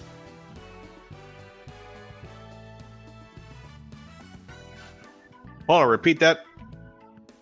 Well, Hey, I'm kid, trying hold to... that better. Wait, that's right, yeah, I'll do it. Well, I'm trying to master a weapon of incredible power. It has the ability to rip up holes in space and time, which can bring you to multiple different locations, and I somehow ended up here. So I've been in the Capula sector hiding away for, like I said, a year and a half, and these Sea Blue members were some of the few people that welcomed me, so I decided to tag along with them. Seems to find quite some civil war, humans versus humans. Not like it matters much to us anyway. So I'm curious, why exactly are you here? I had joined alongside Mook's little entourage because of their work on Ire. They had aided the... Excuse me right quick as I try to remember what the fuck the Protoss from Ire were actually called. First, Jalum? they're not Dalum yet. They're the Conclave at the moment. Conclave, gotcha. Yes.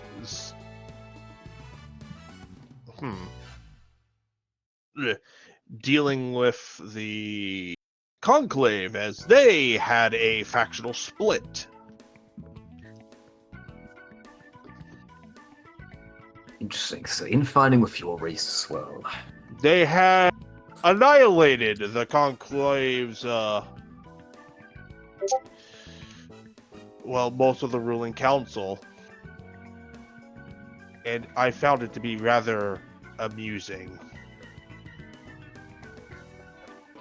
Cruel sense of humor you have. Who am I to judge?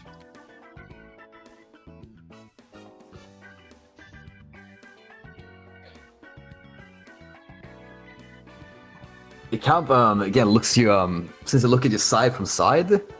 So you called yourself what exactly?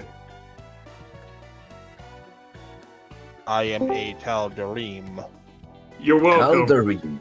That has a what the fuck? It's some he pinged me about something. Oh, Paint us both. I see.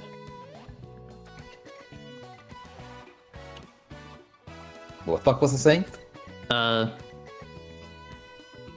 He was. You're asking about like his allegiance, and he said he was Tal'Darim. Oh, right.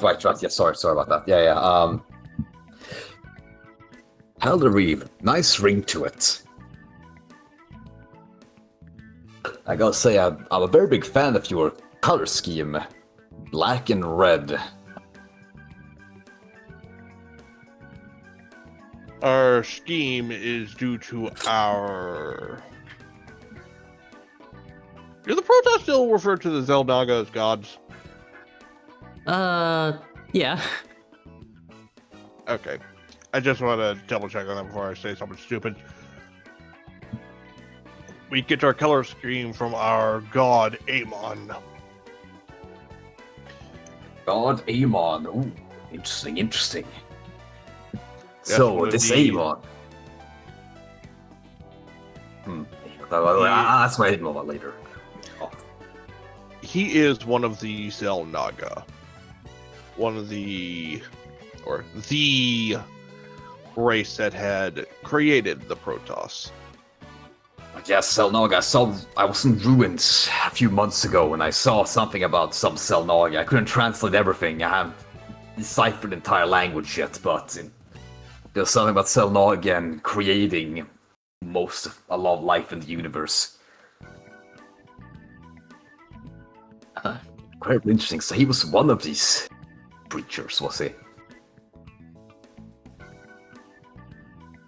So fascinating, incredibly fascinating. But we don't have so much time to talk now. These humans, they are inviting us for, well, dinner, as they say. I myself cannot eat human substance anymore, anyway. So I will be joining in, but I will not be, well, eating anything. It's not like I can eat either, so... Well, I don't require sustenance the same way as these nations do. So, if you would so much humor me once this dinner rolls along, if you could tell me more about your race and your culture, I'd love to tell you about myself and where I'm from. I think this will be an interesting conversation. Great minds think alike. And with that, I guess Zyax is now going to leave Cecil. Oh, actually, one thing. As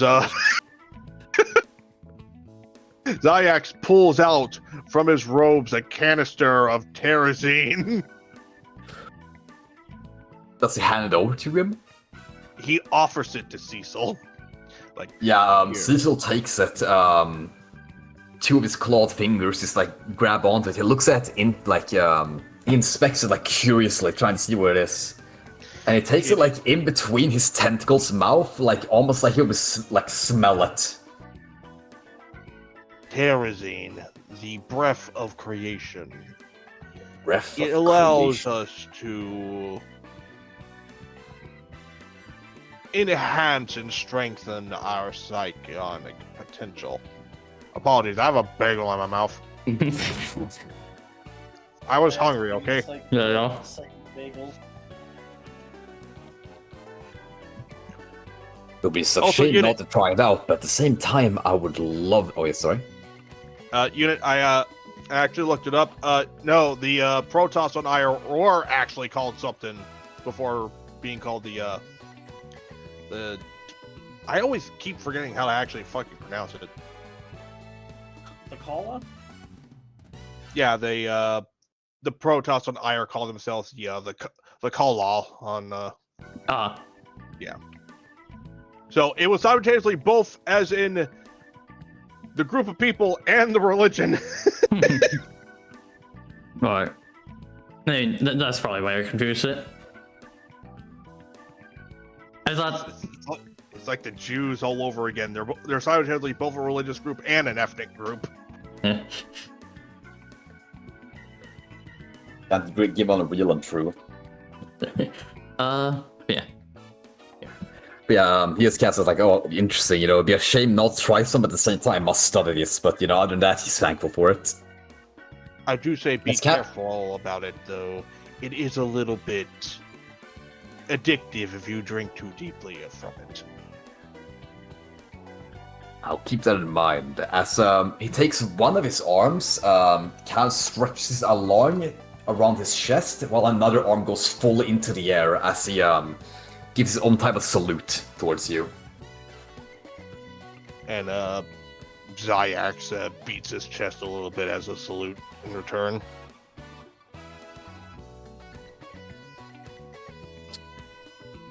Made a mind flayer, friend. Let's go. Yay! Now about those children. Yeah. The other psychic presence has been bugging me for half a year. Oh yeah, well, I said children, but they are like they look to be around their 20s at this point. I mean, to Zyax, they might as well be children. Yeah, for that is true. Actually, that's true. Yeah, I should send images of what they look like along. The mind flayer's a mind flayer. He just kind of looks like he mind flays around. The only interesting detail about him is he had two. Well, one of his eyes was glowing green. Was one thing that was interesting about him. Well, that was kind of glowing a orange color. Also, was I actually fucking correct in calling it out as a mind flayer? Or Yes. calling him out as a mind flayer? Like purple You are. skin, tentacles for mouth, fucking vertical football head. Fuck, he's a mind flayer. Yeah, he's the mind flayer. Except he has like a more squid-like head Yeah. instead of octopus. Yeah. Anyway, artificially psychic children. Yeah, fuck, spitting crumbs everywhere. Yeah, So, two yeah. people that I was quote unquote talking to. They don't really talk in their own sense, but I described them a little bit. But just to get an image of them, they look like this. Because only one of them was had this weird psionic thing, like fake psionics going around, but that was the woman that was with him. Hmm. The other guy was just a guy. Like there was nothing special about him. It was just a guy. And they look like this. My goat. Uh-oh. Yeah, I probably should go and fucking read about Love Love. I already made the mistake of like asking someone like, hey, what the fuck does beta actually stand for? And then presented with a acronym that is so torturous that it made me want to rip my hair out. GG. I mean, I see that. I get the abbreviation, but I do find it just a tad bit dumb. Maybe it makes more sense in Japanese. All saying speak for Probably. yourself. What do you mean? I think it's cool. I think a lot of stuff's cool though, so. Yeah, well, I don't like you, so your opinion's invalid now. So go cry about it. Yeah, well, all I'm saying is, I'm not a cringe card player, so it's all good.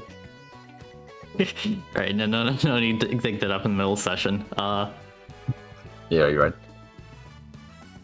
Yeah, so you're going to the engine room now. They went to the engine room, The engine. but also I will state this. Beyond my comprehension. I will say this, just because that guy is just a normal guy, I'm not going to discount that he might not be important. That is a good mindset to have. Sometimes you don't know who's actually important. Treat everyone as if they're an equal. Opportunity to fuck you over. Have a plan to kill everyone you meet. plan Have a to fuck well- everybody you meet. Have a plan. Mick to get Papa, it's a fucked- good job, mate. Have a plan Yeah, to get fucked by everybody you meet. As you make it in to the engine room, you see a gigantic, and I mean like gigantic, it's almost like a orange type of. You're not sure what it is, but you're gonna assume it's the engine because it's a bunch of people walking around it, like walking on safety rails, like inspecting it, typing in on consoles. It's incredibly hard to describe, so I actually said the image of this because I'm very hard to describe what the fuck this thing looks like. Oh, a giant We can assume. orange metal engine. I thought you were describing like Yes. an orange tinted core. My bad. We do have wave engine or wave motion engines of our own. Would it be recognizable as one? Yes, but however, here's the thing. It's a lot more arcane because it feels like a lot that's in the quote-unquote modern wave motion engines are missing here, but at the same time, the power output is insane. Huh. Well, time to snoop around. Is there a terminal nearby? Yeah, there's a few terminals nearby. Most of them are manned though, so you'll either have to ask someone to find an unmanned one. I'll have to roll dice for that one. Oh, I'm not in tabletop sim shit. Oh,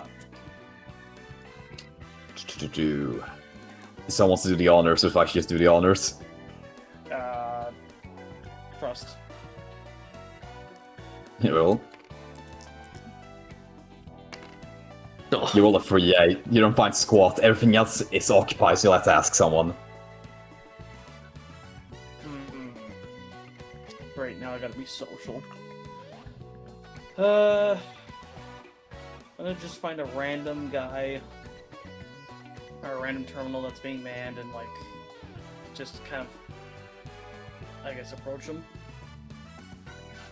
Right, so, do you approach, like, well, is this to be a worker? You know, he's wearing, working out here is like people wearing orange with, like, white helmets, so you just approach one of the guys. They look at you and they jump. What are you supposed to be? An engineer. Now, I wish to ask you about the engine before us. Ask you about that. Who are you? Do you have permission to be in here? Yes, I'm with the Shattered Stars team. Oh, I apologize. I didn't know. I'm so sorry. I did not know that. You are fine. My appearance is, well, I'm usually seen over a display, not in person. Well, we don't really have robots like you around, so yeah, it's Excuse me, I am organic. As he's going to like reveal that, like, yeah, this is actually still a person underneath all that. Really? Oh, then he looks even more sheeps and realizes he literally called, what he thinks now is a real person, a robot. Man, you'd think being around those other organic robots would make me recognize you. Wait, are there male robots like you? what? I am a person covered in cybernetics. Do I'm not a robot. you guys not have cyborgs at Strikina? Well, not really. What? Huh? No. That can't be. We have some implants. There's probably some conspiracy theory along with some full body conversions, maybe, but I don't know. I don't read much into that. Yeah, I'm just trying to get paid, I have a wife and kids at home. I don't have time for that. Yeah. Oh, I mean, our boss said he was like brain bot from like the 70s? Eh. Yeah, we don't do that anymore. Huh. So you're not a brain bot? Wait, are you sure you're not a robot? He's looking at you, Margos. He's fucking fumbling it. Fumbling it. Do you want to see my brain? He looks super nervous. What do you mean? Joke. Relax. Right. Yes, of course, a joke. It's a joke, yeah, You are right. very, very uptight. Are you you alright? Do you feel Fucking- fine? Well, there's. I don't know. It's too quiet. I'm sorry. It's been very quiet this last couple of days. I guess we are in friendly territory and we have some defenders up, but I don't know. Just sitting there still around puts me on edge. And now it's nothing's happened for the last few days. So I don't know. It feels like anything could happen at any moment. And now we've got random people walking around the engine room. So I will apologize. It is I'm a bit jumpy. No, I get it entirely. I suffered the same my first few months serving as a mercenary. Just the quiet. When you're so used to all the chaos, it's just Ed, I know it's the exact feeling. it's always when you escape the cops that you're the most nervous, you know? Not hacked. And not being actively chased, you know? It's just like... I suppose maybe it's like the adrenaline crash, you know? Yeah, something along those lines, yes. So, you want to see the terminal to queue? Just more curious on seeing the engine. I've never Oh. seen. Well, I have seen something quite similar to it, but from what I've heard from the raw output, it's somehow more advanced yet more crude compared to the ones that we have, and I am greatly fascinated in seeing why. If that's Oh, well, I wouldn't say about crude, but what you're looking at right here is the prototype wave motion engine. prototype, eh? Whoa. A gift from the Eskindorans to us of Earth. Well, the people of Earth.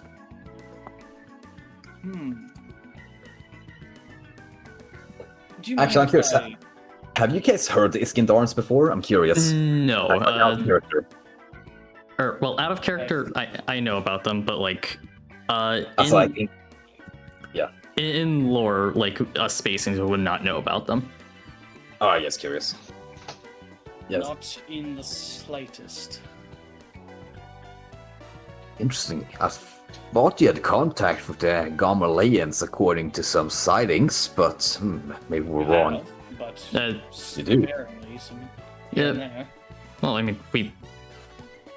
I think... Well, we fought alongside them to deal some space monsters, and, I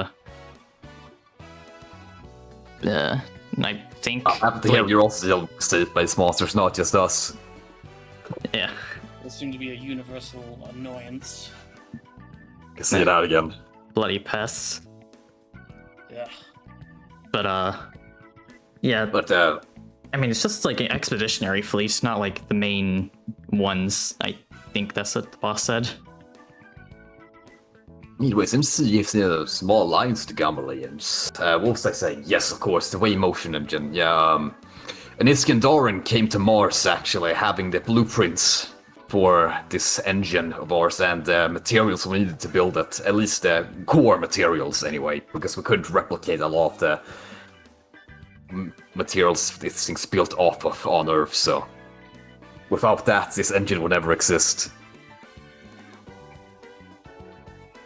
It's called a prototype wave motion engine, but I assure you, it's still the strongest wave motion engine still ever been built. Even the pride of the UDC doesn't even compare to this thing. I'm gonna join this, sir. Let's see. The way he gets it. Alright. Huh. It's like always the stolen alien technology that's so fancy. Yeah, the Well- boss. Or He kind of, like, when he's stolen, he kind of gets a little bit of a sour look on his face. I mean, it's like the, What? And Scareth was rambling about. Excavated from the ruins. It was a gift from a Iskandaran who sacrificed her life to give the blueprints to us.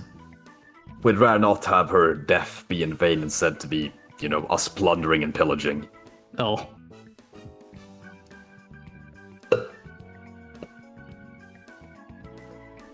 Trying to go away from those times anyway.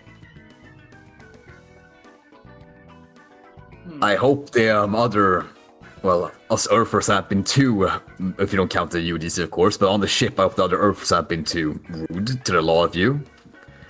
They've been civil, which has been nice. honestly, that haven't been what I expected. Either way, I want to try and treat you people with respect, so do try and treat us with respect as well. Yeah. I mean, I'm not gonna try and stab you and steal your kidneys. No, it's my job. Hilarious.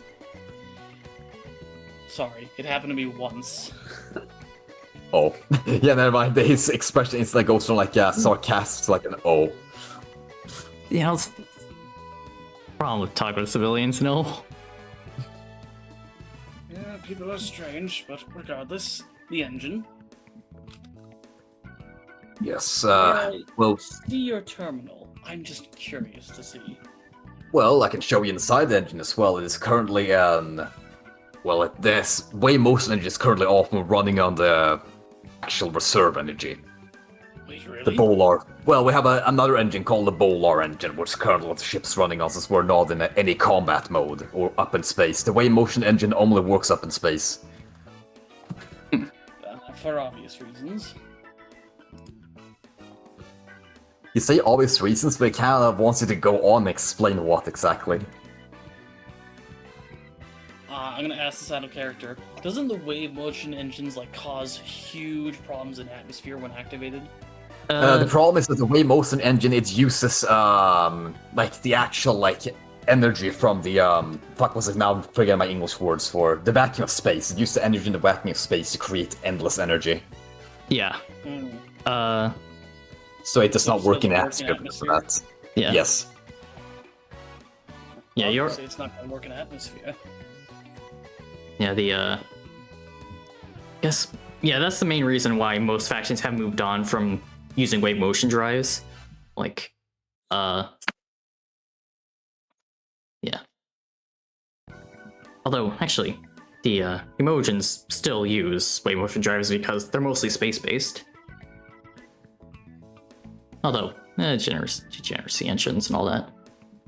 Well, either way, the way motion engine is currently off. You could take a look inside if you want to. Oh.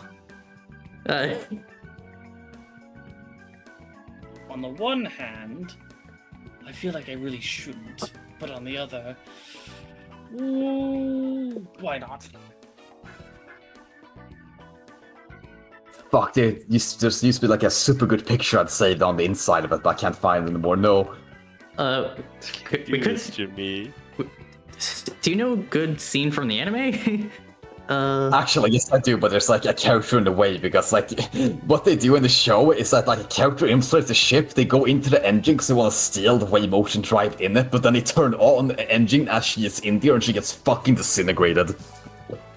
Oh, Suboptimal. Oh, yeah, you can. So she's found in the way. I mean, I think that's good enough to post. You'll have to give me a second here then. Also, yeah, you can see the door in the image you posted. Yeah, I can. Never mind, the website I use does not have the show anymore, so I cannot. I'll have to improvise.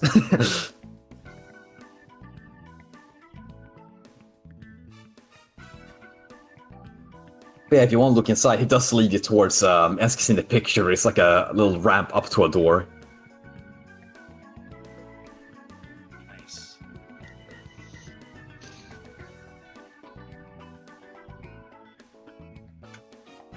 And as he opens it up, you agree to, like, kind of a boring, actually, room.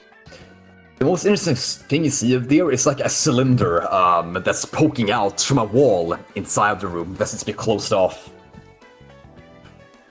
There are a few other instruments here. They're like long piston-like metal rods inside here as well, but that's about it. I guess the engine's an engine. That's right. It looks pretty close to standard, despite it being a prototype. Well, prototype does not mean that, you know, it's worse than anything else. Sometimes it's perfect in the first try. I suppose. I feel like someone Besides, tried to. models. I mean, this is the type of way motion engine you're familiar with anyway. I mean, I guess it is, but, you know, this one... better. Just saying. Yes, I get it. What I hate in movies is when I was just wondering if there was some secret sauce to make the engine more powerful. He kind of looks as if that's classified. Of course. Reminds me of Yeah, I Rubicon. apologize. Yeah, I apologize. Either way, even if it was, open to the public, it's not really like you can do anything about it anyway. Well, like you said, the materials that were made with it can't be replicated, so even if I knew it, there's no telling if I could even try to attempt it. Do you think I don't know. Go to Iskandar or something. you think the boss's copy, Dr. Van Houser, do you think she could do it? Strigan says Margos. Let's not get her involved.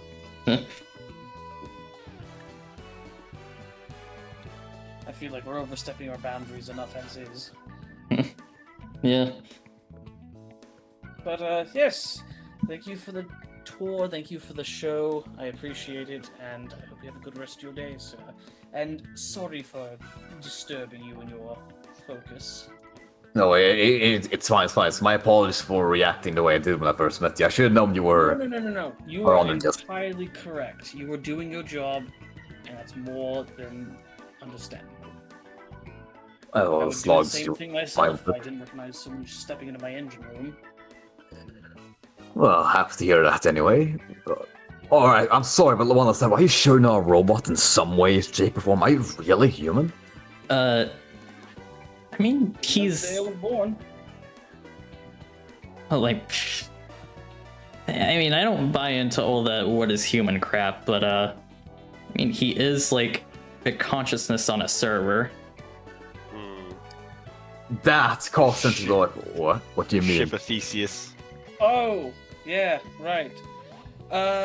So, do you want the long story or the short story? Because both are very intriguing. Like, if we see each other at the dinner table, unless I'm still working, because, unspoken heroes, Mm-hmm. But, just give me the short one here, where I have some stuff I need to work on. We've gotten advanced enough here that we can now simulate the human mind in its entirety without any real issue. And because of that, if you die and your brain's still intact, there's a chance you can get uploaded and become what's known as a simulacrum. It's your mind in its entirety, just digitized. I got into a nasty accident a few months back, and so I had to get myself uploaded. So that's all that she means. No, Bailey. I thought the Nikis were advanced. What in the hell did you just describe to me? This, as he points at his head, this exists on a computer.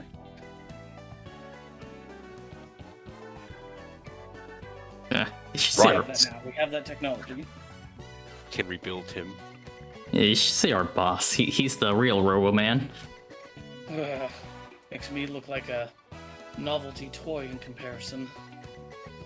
I see. Well, if I get the time, maybe. I- Maybe it's not those. This might be a task more suited for those like Tau guys they call themselves. I think they'd be a lot more yeah. interested. Oh yeah, we Oh, met I'm one of interested, those. but they might be able to understand it. I don't understand one bit. I Yeah. might be an engineer, but that's as far as my degree goes. Ready? It's fine. You're more mechanical. I'm more, well, I suppose, software then. Yeah. Let's say that. Yeah. Regardless, it's just a medical breakthrough. You know, nothing too crazy. Well, it's when does the dinner starts? About 25 minutes. So if you had other place you want to visit, if you have kind of quick stop, you should head over to the mess hall to get yourself ready. Potentially. Ooh, right. I wish to leave you a little gift as a token of appreciation. Right? Out of character, I'm just gonna give him something that's like, information on like more modern engines that might be more efficient for the ship to use. Just something for him to consider. I'll bring it along to some of the engineers. We're not replacing our Way Motion engine, but the Bowler one's a bit old. Maybe we could give you something better there. See? It's worth something at least, as a just in case. Yeah, I'll keep it in mind. I appreciate it. Hey, from one engineer to another, think nothing of it.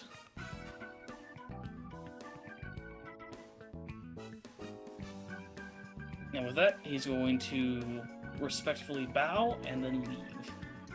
Yeah, the engineers can't like waves. Goodbye. Call him Dylan or something, I don't know. It's some schmuck from one of the red shirt engineers from the show. Right, sure. This man's dying. Yeah, you're right. He had a main character interaction too. Like that's already the death flag right there. Yeah, literally.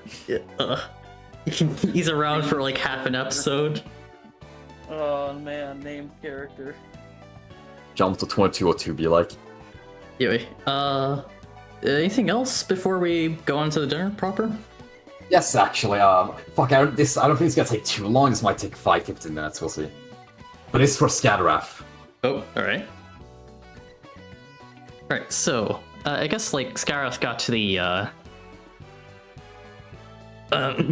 like, mess hall, and he's just like... No, this actually, we're doing a little bit, we'll say back in time, but, like, you just, like, while everyone's talking and walking around, he's currently walking towards, actually, the mess hall. Alright. And as he, is thinking to himself, about what's happened, what's going to happen, but, he's trying to push this, spot aside, it's time to, relax, enjoy yourself, mingle a bit, talk to people, Yeah. And then he sees him. He turns a corner and he sees a familiar silhouette. Black hair, red eyes, and a large black cloak surrounding him. Roll for mental breakdown. Yeah,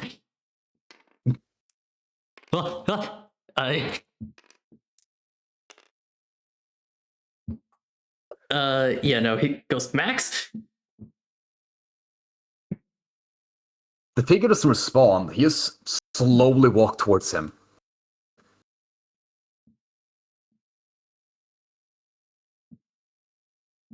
Is that you? And as he comes closer, you start to notice some differences now, actually. It looks like Max, yes, but even if you compare him to the, glory days of the Solar Blitz, he still looks a bit younger. And as he comes closer, he shakes off a bit of his cloak. You see his right arm is completely, it's not a human arm, it's just like covered in scales. And instead of being a hand, it's a claw.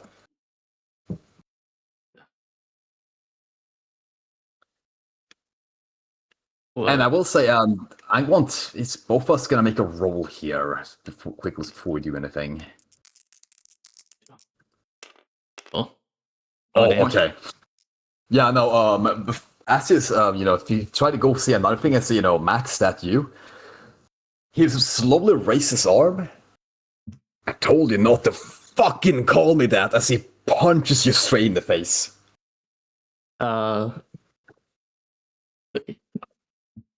So I will say, like, Scarlet's body is equivalent to power armor.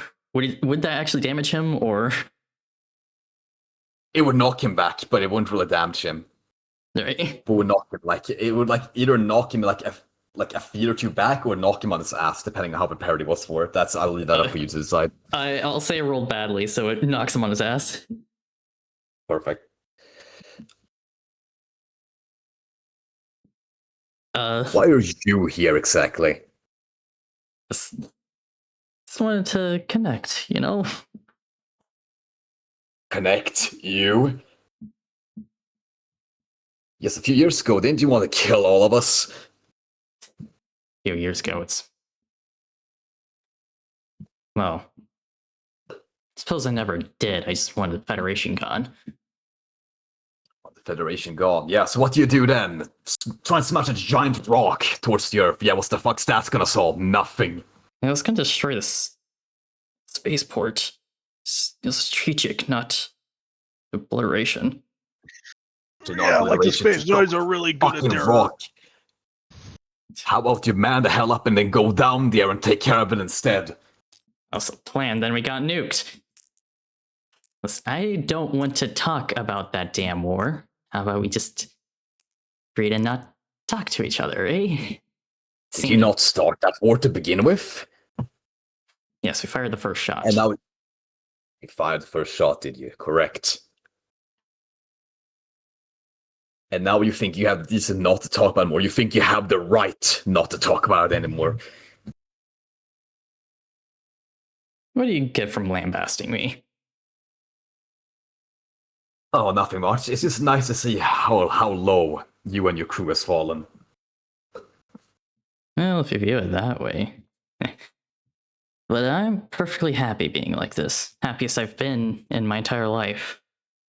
The sad, pathetic life that must be. Who are you to judge? I have every right to judge. I've seen our home get turned and desolated, violated by aliens and other worldly forces. And what have you done here this entire time? While we were trying to rebuild our world. Fight amongst the shots what you did. Start some fucking guild wars, what you do. Always fighting with yourselves, you lot. Yes, I suppose the Spacian Alliance was never going to last. Ideological differences and all that. But at least we're fighting for our goddamn selves and not... So what are we fighting for then if we're not fighting the right to live and for ourselves? You are. This is what that fight is. But... all the space wars, all those were for freedom and whatnot. But now these wars are for the bottom line, ambition, bland, whatnot, ideals. It's finally for our own ambitions, not against a greater power. Ambition. I'm so goddamn tired of people like you. Ambition's also about ambition. People like you rise to power and they destroy everything. Damn. The reason this war now is have to begin with. People on Earth have ambitions like you. And now we have to fight our own people because of it. Ambitious foolish men rise up to power and kill everyone if they don't agree with their ambition. Say, I wonder, is this slowly going to draw a sword? If I were to kill you now, who really would mourn you? I have a lot of friends in this sector. Genuine friends, not just political favors and whatnot. Oh? Yes. Not anyone that I've seen for. They did. Everyone in the Shattered Stars die. And Soulblitz. I've Or ruined. had so many friends die. What's a few more? Even if I do miss them. Really friends with pathetic people like that. Don't you? His pile bunker and like chain gun pop out of his arms. Don't you dare call my comrades that. He scoffs. Of course. Yeah, of course, your comrades. Let's see what happened to them. Yes, the files. I've read them. Crimson, what did he do? As soon as he was saved, he went onto a ship, of course. What's he do? You'd think, like, for someone along the solar system, you'd think he'd try to repair the damage. What's he do? No, he flies off the middle of nowhere and now he's dead. just dead, decides to die. It's way easier to just die instead of fix your mistakes, is it not? Oh, I thought you were insulting the Strikeen and Margos and whatnot. No, you're insulting. I don't care about that lot. They'll die in fight anyway. It's a miracle they'll live this long. Yes. You think some heroes they were. I guess the only real heroes are the ones that are dead. Or the ones that died during the Blitzen.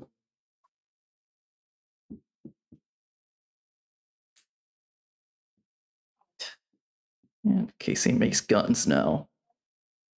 Like she hasn't learned from Nikola Tesla, not like she learned from Nikola Tesla, Maxim, and the Manhattan Project. Everything's a gun.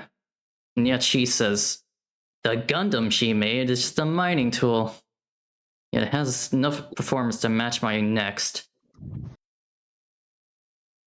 And the Starscourge thinks can talk about that. How incredibly hilarious. Yeah, I know. I'm the funniest man in the galaxy. I have to agree with you, but I gotta tell you something about myself here now. I hate funny people. I can tell Goddamn you. jokesters, I love you. I can tell you hate Yeah. fun. Yeah, no, he's gonna get into a combat stance and he's ready to fight you right here and now. Yeah. Scarif levels a chain gun at him.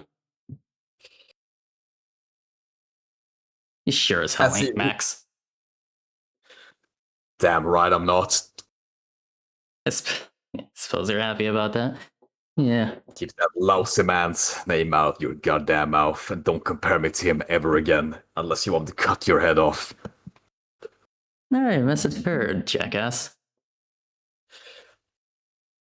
Yeah, he stances and he slowly sculls very, slightly towards you, but as he's about to, raise his sword towards you, he gets punched in the face. Oh, thank And he God. drops the sword. What the hell? And before he can even finish it, he gets, grabbed by the collar. I see Tarantula, dragging him away. Thanks, Tarantula. Ugh. Yeah, he doesn't respond. He just mumbles something to himself as he drags him along.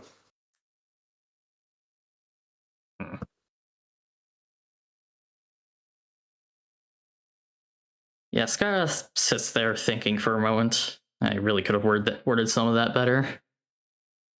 I suppose he wouldn't understand. They never understand. Well, the question does remain who the fuck even that was to begin with, because it looked like Max, but it didn't literally look like him either. I was supposed to ask around during dinner. Yeah. And that's everything I have. At least he didn't knock over my fried rice. You telling me a shrimp fried that rice? Well, it's kaiju fried rice. Yummy.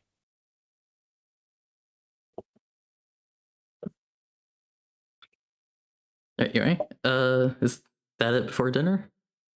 Yes, I got nothing more. Alrighty. Unless anyone else, anything else, that's it.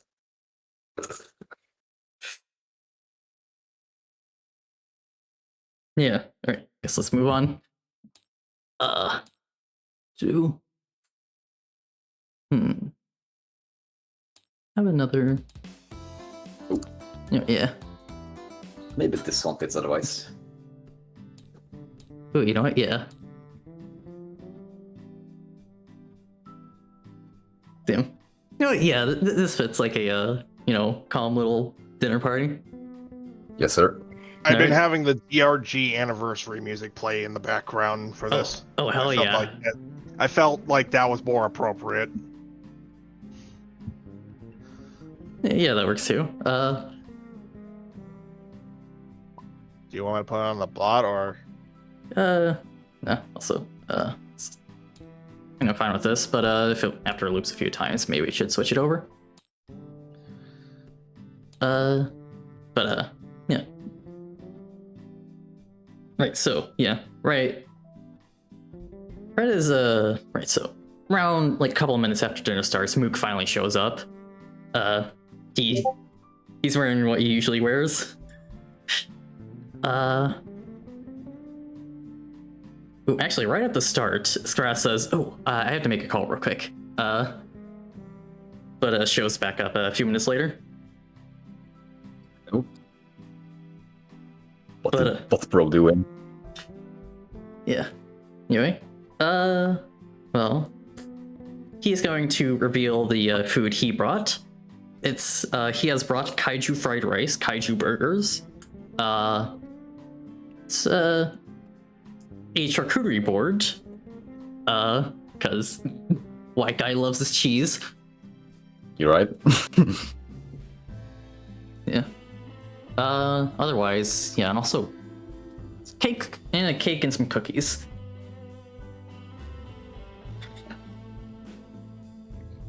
Like a good like 200 cookies. Like God, this guy likes cookies.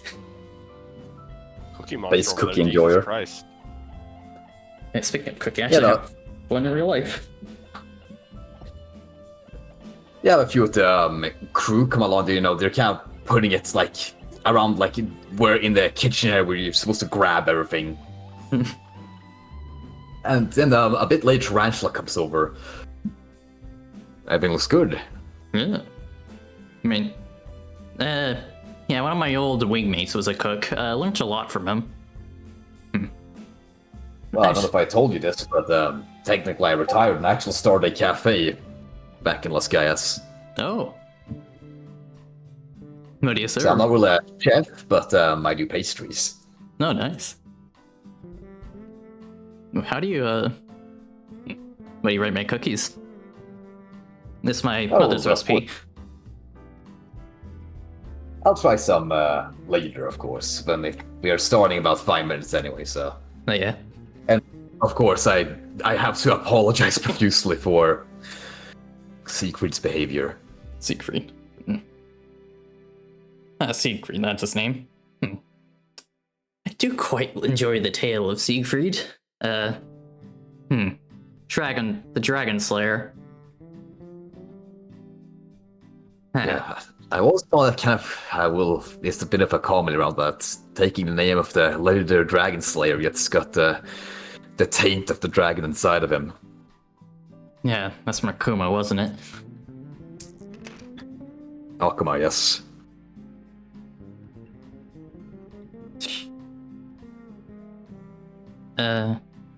Actually. Well, since he's not here, he won't really be able to, cut my head off for saying anything, but Max had a son. Oh?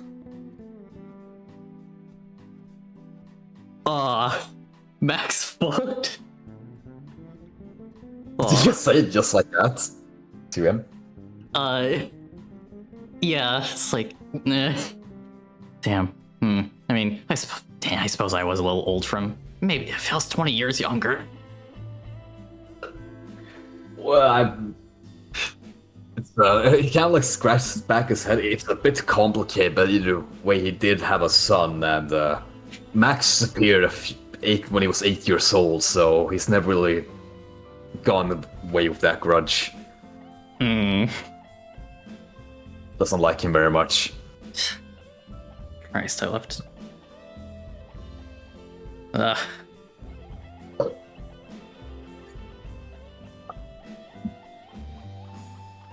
don't understand though. Max had a miracle of reviving once and then he just disappears again. I'm not too sure what he's doing nowadays. Probably just getting rid for the war, but why abandon his son? I suppose I didn't know him for that long, but he didn't really seem like the type of guy to do that. We think he's inside Civil currently, who's, well, for all intents and purposes in our eyes, has gone berserk, but I don't know, the moves are a bit too lax for Civil to be berserk. I remember when we fought Civil all those years back, around Saturn. Yeah. Civil is moves too gracefully to be berserk currently for what they did back then. Either way, we think Max inside Civil currently and Answer's trying to hunt them down for I guess he has personal vendetta with it. Scarif like holds his hands up and like sort of like grabs the air. Civil. I want to make right by what I've done. I do hope I can at least talk to her. Yeah, We've had radio silence. Well, we've had radio silence from Civil for a little bit now, so once Answer comes along again, he'll let us know how the situation is going, and if he'll ask for help, he'll ask for help. I'm gonna make him accept my help. Even if we have to fucking hound that guy to the end of the galaxy, I'll make sure he doesn't go it alone. Damn it, You have to, General. not just my fault as anybody else's. It's mainly my... You can't blame me for the damn war, but you can sure as hell can blame me for Civil. Yes, Cash shrugs. Nice. He's a weird one, but either way, let's it's all boring talk. Yeah. Well, let's go on. Mingle with some peoples. Yeah, lots of interesting people to meet around here. We'll get everything ready. Aye.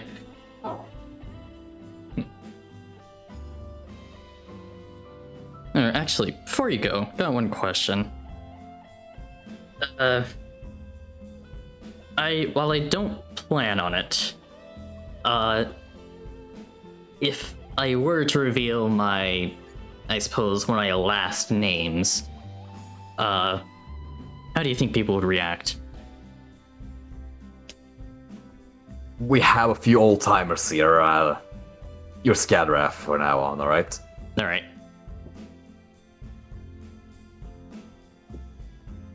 Scatter Rathen. Am I right to be scattered, yo? Or He's so they pulling say. his wrath out. Pulling his wrath.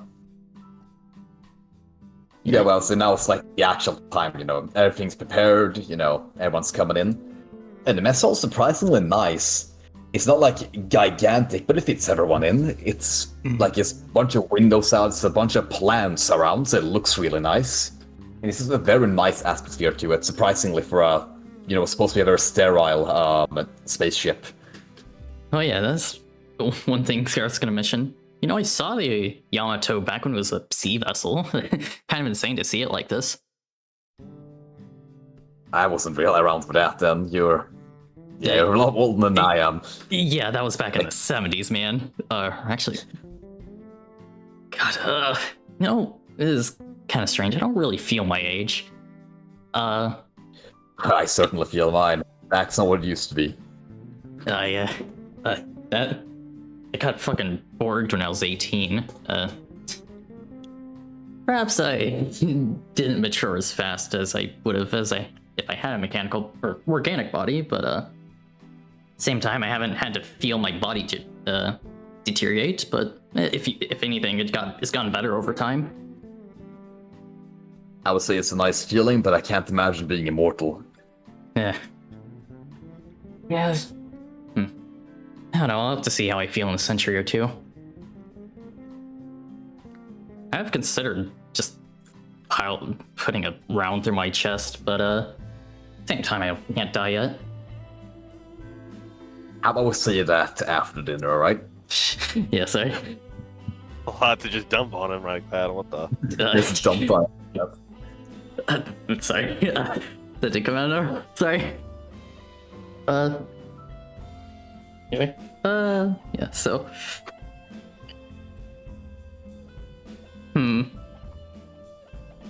So let's see. You know what? How about we just do like random meetings? Like, I'll roll for like who of the party like meets who, and then like you roll for like one of the pilots or something. That's good. Alright. You know what? So it's Skyrath. I'm just gonna ignore Mook. Strakina, Margos, Skyrath, Strakina, Margos. It's only us four. So I can just use a D4. So, 4 for Scatterath, 3 for Strakina, 2 for Margos, 1 for Zayax. Sorry, now I got to go take a piss. What now? Oh, we're- Margo. yeah, we're gonna be well for this like little party. We're gonna be rolling like random meetings. So Margos. What? You're gonna be meeting someone. oh, I already rolled. I got 6. Oh, that's the people that Strakina wants me. All right. Alright, 4. I don't know. We all rolled. It's gonna be you, Margos. Yeah, I already rolled for us. And yeah, I'm so confused. sorry. And you're saying you're going a little bit anyway, so it's good to do you first.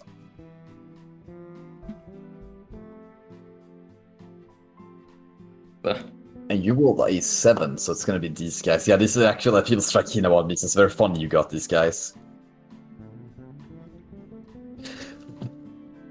Yeah, Margos, as you're coming in, you're settling down. I actually am curious, do you get anything to eat? No. He's got that nutrient pump. Does that, stick out of you? No, it's like a concealed thing, but it's like he just grabs a stick of nutrient paste, pumps it directly into his gut, and it's like, all right, I'm good. I see. I too shall partake in this organic ritual of energy consumption. Yeah, right. It's more like he's how do I word this? Doesn't quite feel trustworthy of Scatter's food, and he doesn't remember What? which is Scatter's food or not. Whoa. How rude! I worked hard on that fried rice. I don't know. Also, because Margo said that kind of already fed himself before going to the feast and remembered, oh right, we're going to a feast. Well, shit. Now I'm full. Loser behavior. Ugh. Never had one of those situations where this is the result of what happens when you don't go out to feasts or dinner enough times. You kind of forget this oh yeah, guy's, right. He's still on the clock mentally, so he does what he normally does on the clock, and then remembered, oh right, I'm supposed to attend this giant food thing. Shit. That is unfortunate. It's Actually, I don't think anyone wants to see his horrible mech mouth, anyways. Actually, yeah, no one wants to see that. Fair enough. Fuck, it was so funny if you met this guy again. You know what? Just go with what's funny. This is fire. Alright, yeah, yeah, Margos, as you're settling down, you just kind of are you mingling around or are you sitting down somewhere? He's kind of just keeping to himself at this point. He's not really sure who to interact with, who's going to be weird to interact with, because he's already met Dr. West, and that was Too late, as you oh, I met some very weird individuals here. You hear the horror, to your absolute horror. You hear the faint guitar string in the background. Oh god, he's a guy who brings a guitar to the party type dude. Yeah, he is. We gotta kill him. Nice Yeah, one. I'm gonna say this right now. Whenever I imagine him doing that guitar bit, I'm just imagining that one prosecutor from Ace Attorney. Oh yeah. I mean, they play the same riffs, so it's very accurate actually. so Dr. Weird is over here now. Yeah, he's currently trudging his ass towards you. What do you do? I am sitting at the table, not really doing anything notable. I'm just minding my own business. I'm probably looking at a pad or something, just checking the feed from the ship. Man's on his phone at the party. Yeah, cause it's my job. I That's, still gotta make sure the ship doesn't have anything weird happening to it. Just because I'm off it doesn't mean I'm off the clock. There were some people close to you, they may want to talk to you, but talk to each other. But as seeing Dr. West approaching, all this can scatter away from you. oh no. No, it's a fucking celery stick. as Dr. West sits in front of you. Ah, there you are. Did you miss me, the great Dr. West? As he plays another guitar string. I just look up from my data pad and I just nod my head a little bit. Normally I'm not any for these social gatherings or parties, but however, I knew you were going to be here, of course, and you have taken my interest, I will admit. Does not happen very often. You should be honored. I don't feel quite so honored. Relax. Your sounds just your tiny brain does just not understand yet or comprehend the actual the genius behind me, the genius Dr. West. 1 billion years, there comes a man like me.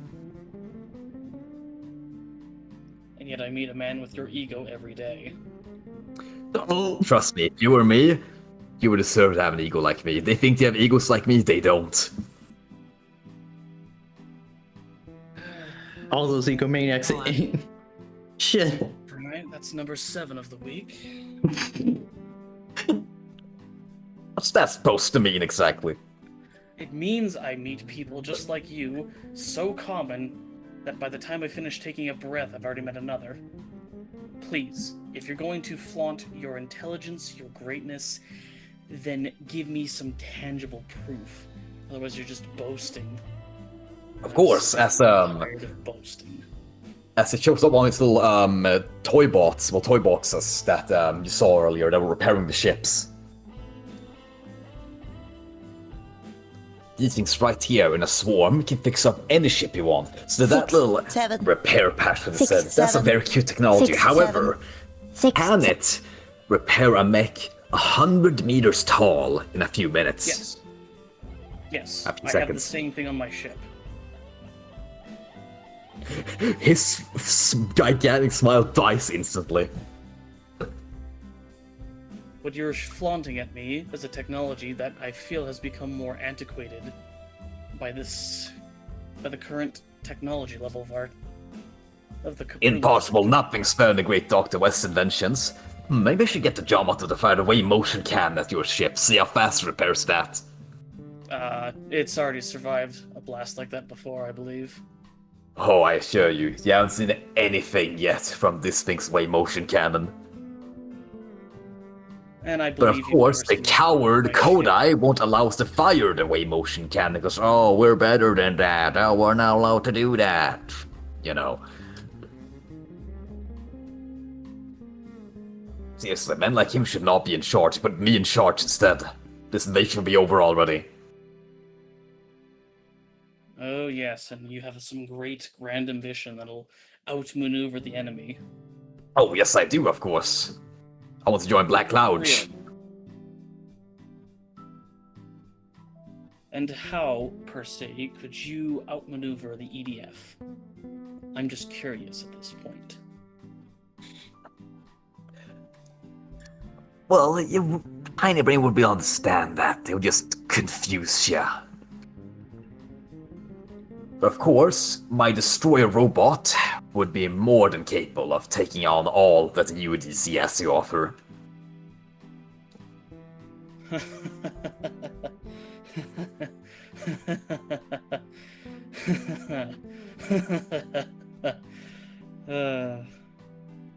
You're funny. That wasn't very funny. I was making a joke. No, but I've faced probably the worst that the EDF can bring to bear. Yeah.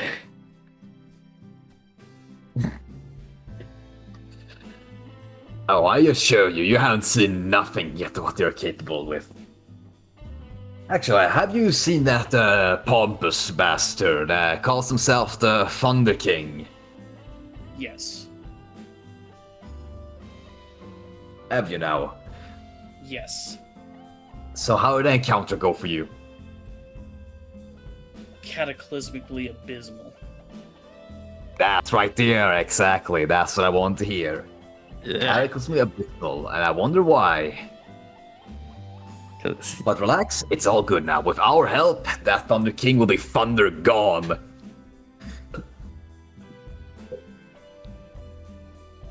If you say so. Oh, I do more than say so. I will prove it to you. I will show you, alright. How so? The Thunder King resisted every weapon we utilized against him. Didn't even respond, didn't even react. They haven't fought my destroyer robot yet, of course. Once it sees the might and power of my destroyer robot, he'll quake in his boots in fear.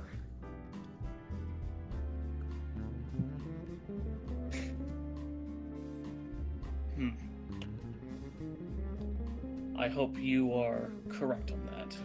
Of course I'm correct, I'm Dr. West! As again, listen out, guitar string. Guitar riff, I mean.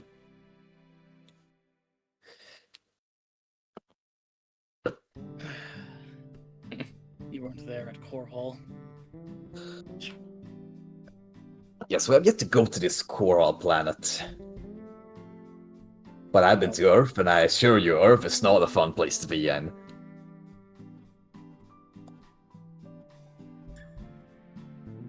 Core Hall wasn't exactly a good planet to begin with. After the nuking, and then the Yeah, I would assume that. building, and then after the Thunder King decimated the planet. Actually, yes, you're the captain, right? Of that ship above there. The Pillar of Ascension? Yes. What a terrible name. You called the destroyer ship instead. Much cooler, much The better. Yamato. I agree with that as well. At least we agree on that. Should be called the destroyer ship 2. Or how about the destroyer ship? Love is Life Edition. Yes, I think I like that. I'll write that down.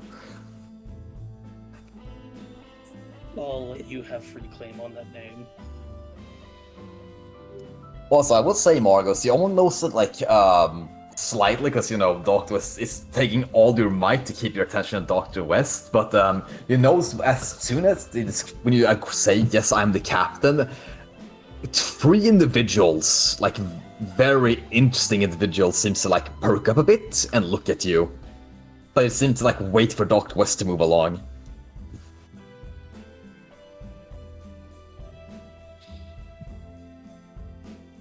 Is there anything else you wish to discuss with me, Dr. West? Yes, of course, if you just could, maybe, and I mean, if you just find it in your heart and soul to give me, I don't know, the entire data sheet on your ship, that would be lovely. I can give you some details. Here. And he's going to quickly start typing something on his data pad and eject something out. Yeah, Doctor, is it like a paper note? It's like a you know, data tablet. It's a shard, actually. What am I supposed to do with this? Oh, right. Yes, of course you wouldn't have that. Right. No matter, I will decipher it anyway. Give me 5 minutes as his scores like runs out. Have fun learning about just the material composition of the ship. I was gonna give him the rest later, but I suppose that's good enough for him then. Yeah, and as he runs along, the 3 individuals that were looking at you come over and walk towards you. One of them is a blonde man who wears an equally blonde suit, and the other 2, well, one of them has like a mime makeup, and the other one is like dressed with like a French hat and glasses, but they both are wearing in black suits. And here I thought I was the odd one out. Hey, Captain, you're the captain, correct? Yes. Yes, perfectly, wonderful, wonderful. So, I've heard that you Spacenoids are interesting individuals. You know, you're in a bit of pickle, you wouldn't say, are you?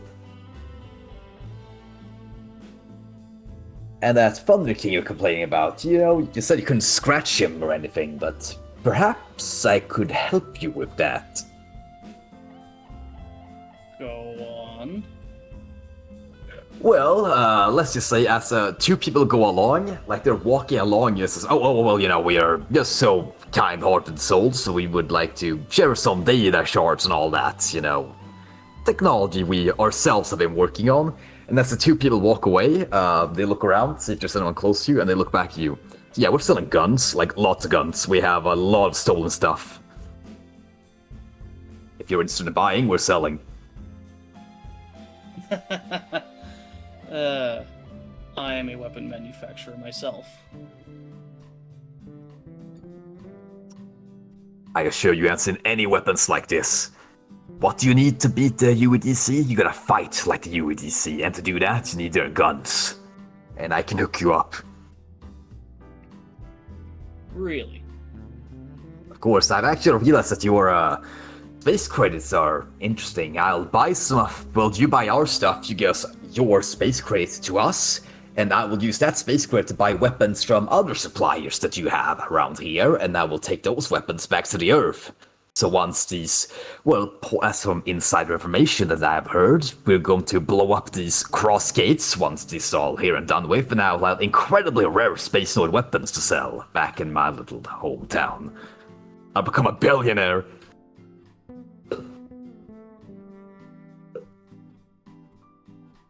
Not interested. So what? Like, his jaw dropped. What? What do you mean? Not interested. So I assume you said you're interested there, correct? If my ears do not deceive me. No, I do not wish to continue this deal further. It goes against my own personal interests. So just to make sure I heard that perfectly correct, you said that you are somewhat interested in this, yes?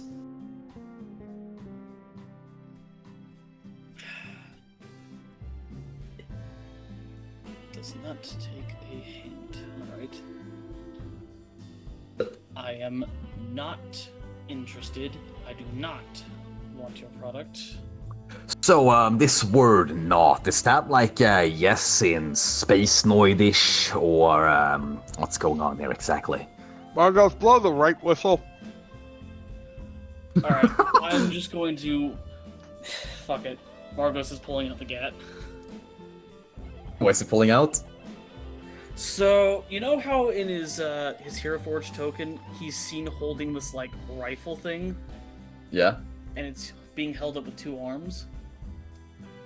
Yeah. Yeah, he pulls out that thing and it starts immediately charging up.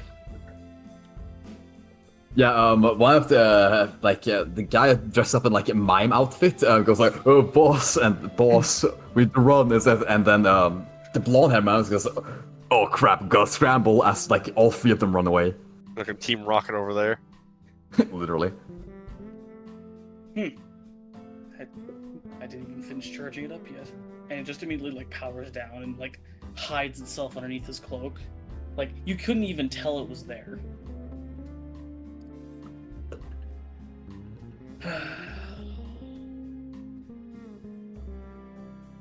What an interesting party. Hey. You know what? Let's see what next fool gets misfortune. Skyrath. Scadrap, yeah, well, you know, you're just walking along, you're trying to figure out, like, who should I talk with? Someone gonna approach me? You see, of course, these three stooges, running away. It's up to you if you want to try and stop them or not. You're like, that's funny.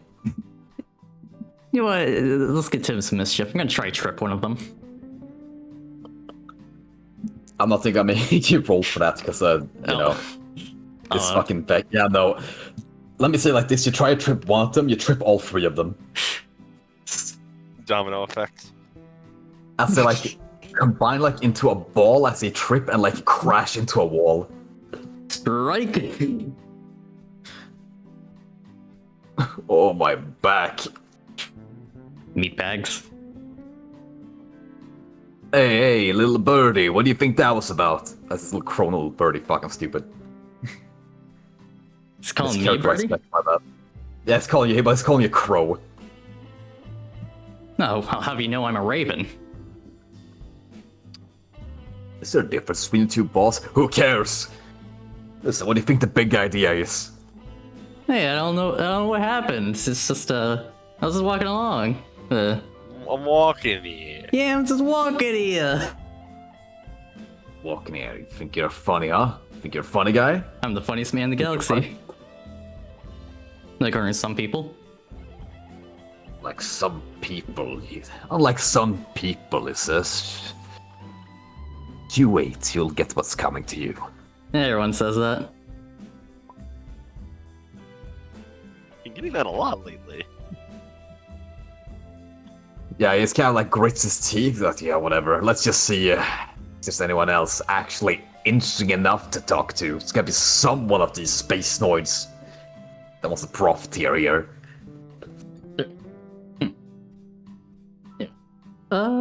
Guess let's. Alright. You know, let's just roll the d20, see what I get. Yeah, Scareth goes to looking for someone else. Oh, okay, I see. There's actually a person I've been interesting for a meet, but these people are interesting too. Alright. I That's gotta go. upside. Right, see ya. Glad having you, Spectral. Or, Sonny. Alright. Anyway. Fuck, how should I act these characters? Yeah, as you're walking along, I it's gotta like mentally like prepare and think myself here. How would I do the voice and how would I play the character here? How would I read? I must think here because I know for the game how the fuck would they react to meeting you? They weren't alive when you were around, but at the same time, nah, they got big for support about they wouldn't give a fuck. If they even knew who you were, they wouldn't give a fuck. You know, as you're walking along, I'm not too sure how does your void power work with psionics exactly? Oh, I don't really. The voids. Well, I just have sensors that can pick up psionic stuff. It's. Yeah, as you're walking, you feel you detect you actually detect two powerful psionic presences, but one of them feels artificial in a way, like it's strange. Oh. Is this becoming said like from creatures with a psionic potential? Either it comes like their entire body usually, like even if it's the brain doing stuff, they seem to have like at least some psionics, pulsing through like their legs, their arms, like are all around their body. But for this psionic source, it's only coming from one source. Oh yeah, that. I'll definitely check that out. I know this. Yeah, I mean, psionics results from the entire nervous system, so. Yeah, exactly. But here it's only coming from one place, and that seems to be this person's head. Well, yeah, I'll head on over to them. Yeah, and as you walk over to them, you see the two people that the Syax was talking to.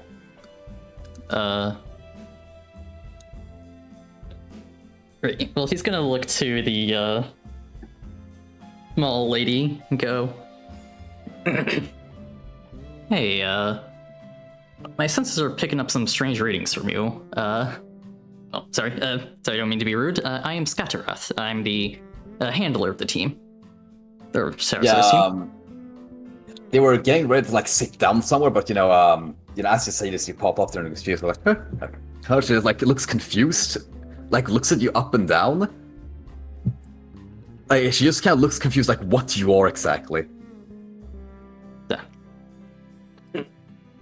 Alright, are you a robot? Let's go with yes. Although I am very much have a human mind. That actually caused her eyes to light up a bit. No. Okay, so are you a CSO unit as well? What does that mean?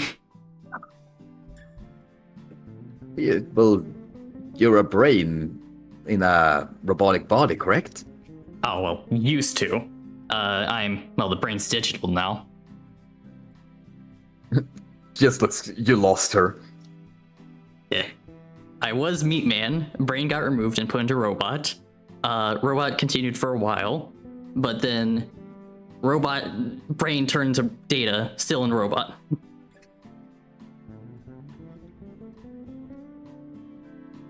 She still looks confused. She kind of looks over to the guy beside her. Do you have any idea what that means? He looks at you as well. He just kind of shrugs. I have no idea. Yeah. It's me. Anyway, Scatterrath, you said? Indeed. Yeah, I am talking with this here is Sumika right here. Right. Yeah. Pleasure to meet you both. As he's gonna sit down near him. Didn't mean to interrupt you. Well, we came here to talk to other people anyway. We want to, meet the defense forces of this system. I mean, I didn't really I invited one person from outside the two crews, but, no. I mean, you could always just go out and talk to some of the troops. Well, we're camped here in the party right now, so we'll talk to the people who can find here first. If we ever get free time, we'll see if we can talk to, the basic common man, the unspoken heroes. Yes. The grunts. Used to be in those ranks, I got we all did at some point. Yeah. Were you... Gotta ask, were you proper military or were you corporate forces? Because that was corporate forces. Proper military. Yeah.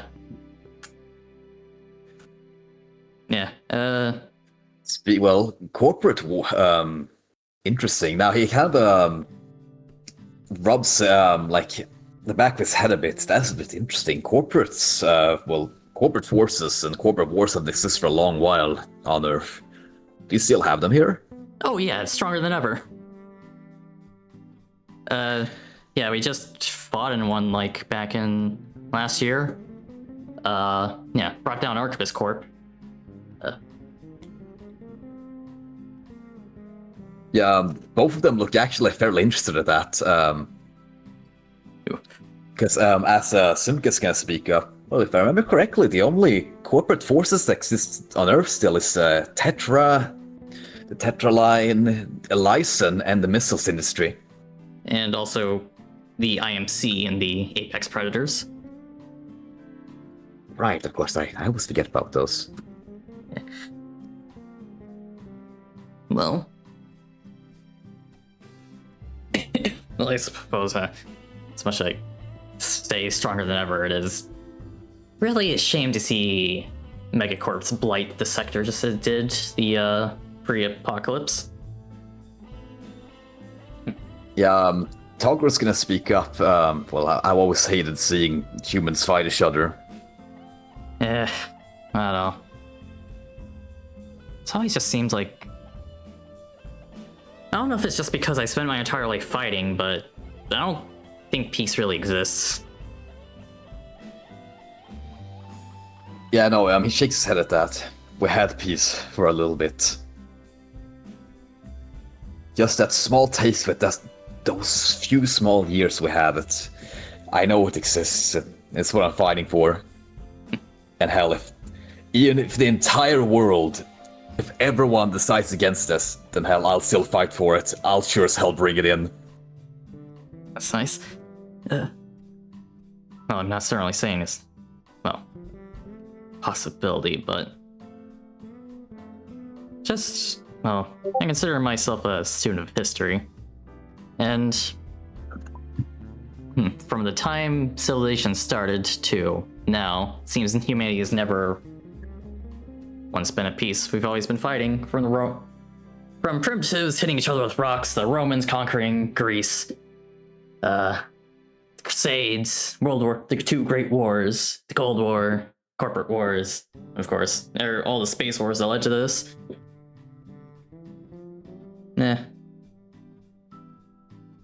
Same time. I just feel like we can evolve beyond that. Thinking we can never change an incredibly pessimistic view, isn't it? Yes. I mean... Well, they do always say, as long as there's two people on Earth, someone's gonna want someone dead, but I do believe people can come together and we could form peace if there's gonna come anyone else after that. I don't know, maybe other aliens is trying to destroy the Earth piece. I can't say for sure, but at least I believe us humans can coexist. After all, I've seen miracles happen on Earth. Heavens. Alright. Yeah. Do still miss the wars days before the Guild Wars. No. Us Spacians, fought like hell together just to, to make our way to the sector, and then we, conquered our planets, and for a moment it seemed like we were, gonna form together and sing Kumbaya together, but then, well, the Confederacy and the Kalmorians started riffing over a planet or two, and all of a sudden we're back at war again. Actually, as you mentioned that you had your own time of like peace, similar to, according to them, how Earth had. Sumga's slight smile, it doesn't disappear, but she looks like she's thinking, starts thinking for a bit. They did say that there could be some force always wanting conflict, always want to fight.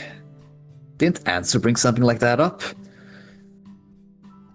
As Talker kind of like snaps his finger, right, he did say something like that. Oh. What's that about? Well, not too familiar with it. We haven't talked super much to the guy, but he mentioned something about that the conflict that happened on Earth wasn't the fault of humans, but of something greater, beyond our control. Some will force that want us to fight. As Sumukam talks up again, I don't know, maybe I'm thinking too much about it, but I mean, we're both at peace. Were we at peace at the same time? It was from 98 to 106 that we got peace. Or actually, wait, what was the date of the Guild War? Guild Wars was 110 or 111. So she looks a little bit intimidated when you say like those numbers. Are like, oh no, wait, we changed our dating system. I don't know what that is. We're still on UC, so we had 13 years of peace. Huh. Actually, longer than I thought. Yeah. After the meteorite struck Earth, we changed our dating system. Huh. It's only been a century. Feels a little soon to do that. Yeah, he just kind of shrugs. Well, I wasn't alive for it anyway here, so. Oh. How old are you guys? I had to double check it. I wrote it down because I looked at the I looked at the doc when I was making this, but it. Do remind me again what year it is currently. It is 130. 130, and the meteor that got smashed down like was it like 100 meters got smashed down to 99? You said it was pretty soon after the apocalypse.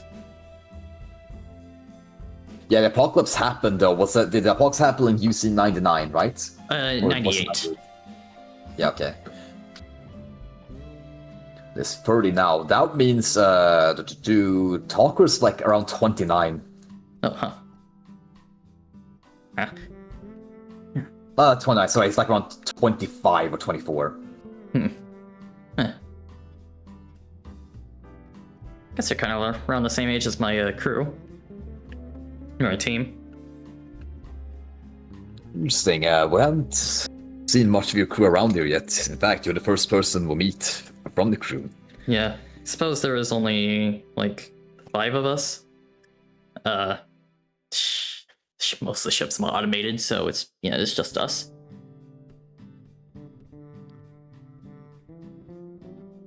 Five of you. That reminds me, we did hear back when I was in the United Nations army, as it's called at the time. We learned about a group of people in the Earth sphere that we're only 5 people, around 5, 6 people. I don't really remember the details. That apparently saved the Earth from some sort of apocalypse. Oh yes, the Solar Blitz crew. Unit, Casey, Crimson, Elysium, Max, and Seth. If you're not wondering why, off the top of my head is I used to be friends with Unit, a longtime friend of him. You could say. I see. Well, according to the source, Unit was the same person who took down the asteroids onto the Earth. Well, made them crash down. One of them during the apocalypse. Targeted Mongolia, but although I was told that it hit, was it Denmark? Also, nothing of value was lost, thank God. Yeah, nothing else lost. Yeah, no, both Sumka and Takuru shrugs and Sumka's kind of scratches the back for her a bit. It was Denmark or Norway. I forget which. We weren't really around then, so. Yeah. Suppose it's old hat to you guys. Oh. Well, Takuru-chan says like, well, let me word it like this. This is, well, the only world we've known, so... And according to, well, what historians are saying, things were much better back then anyway, so what really changed between, well, the apocalypse and what we're living in now? Well, I can... The only peace I've known was a peace, well, that we fought for so hard. And for those few years we had peace. Always nice when you're... It is always nice when you're done fighting, but then... Well...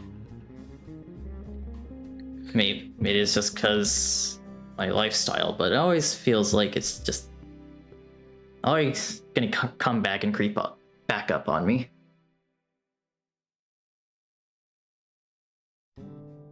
It's just another episode in the long tail. So, well, every story's gotta have a conclusion, doesn't it? I always keep waiting for the crescendo, but it keeps droning. I forgot what that was, my bad. The peak of the song never comes. It always just drones and drones and drones. Right, yeah, I just got the English here, my bad. Yeah. The Scarth is feeling quite poetic. At the same time, it's like, you know, it's always like, you know, you're fighting like hell. You make it to like the big bad, you know, face him head on, the final battle. Or, well, I suppose it's never really the big bad. In my case, it's just whoever is my enemy that day.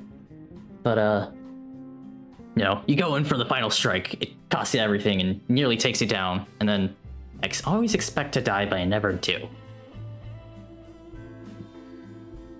Well, you can't just go out dying like that, can you? Gotta make your death count. I suppose, but it's always like...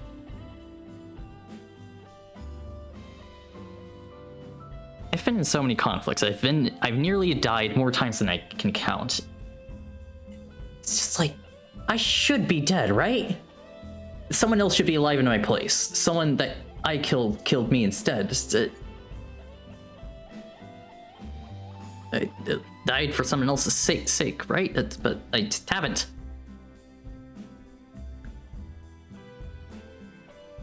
You can talking like he's debate wants to say something or not, but he sighs heavily. I'm not too sure what you've gone through, but I've had people in, well, in charge of my own squad, and all of them perished trying to restore the Earth to where it used to be, so we could just have a moment of peace. I thought myself the same thing. Was I the one who should have died?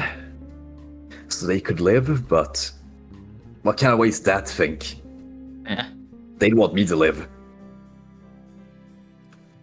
Everyone who's died for me and everyone I've killed died for my sake. I will not let their death go to waste, after all. Exactly. It's just no. Yeah. Yeah, damn it. Missing out on peak. Same time. Okay, keep going. Fuck 'em.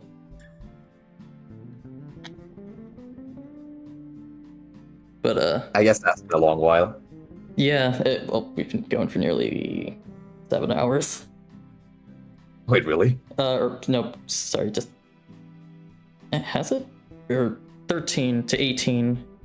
No, it's only been 15.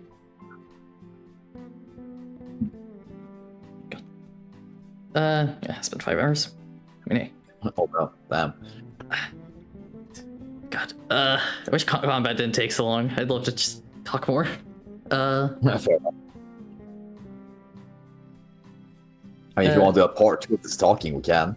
I mean, I wanted to like continue it to the start of next session. I have a nice interruption anyway. Yeah. Well, that I'll wait for next time. But do you want to end it there, or do you want to keep going? I mean, if you want to, I can say this. I mean, if you want this to happen or not. But as you were talking, you feel another, like, you know, presence come towards you. And, like, almost instinctively, you want to pull out, like, your pie bunker again, because you know exactly who's behind you. Scareth does have eyes on the back of his head, so, Yeah, it's just a certain cloaked individual, black hair, red eyes, walking towards him. Excuse me for a moment. As he's going to get up. Hey, here for round 2? He's gonna turn and say. Yeah, he kind of looks around the mess hall. Yeah, I don't care. I'll take you down here, right now.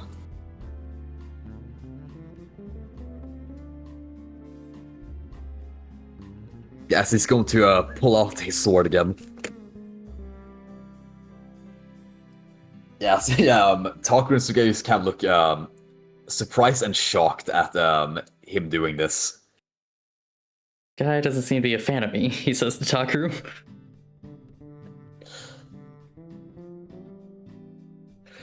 Yeah, he just kind of looks surprised with it again. What's going on here exactly?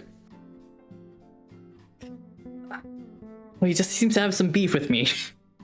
Yeah, you never could keep things to yourself now, could you? How about the two of you just trudge along and let me handle this?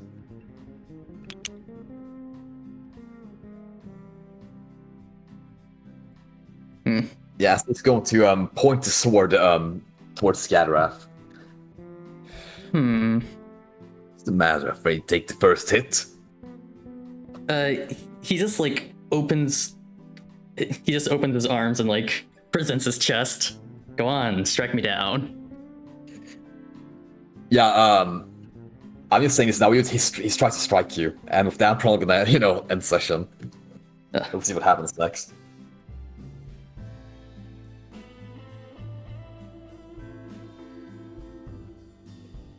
He has no hesitation. He immediately goes trying to strike you. Well, yeah, well, I'll have a response prepared, but it'll be saved for next time. Sounds good. Yeah.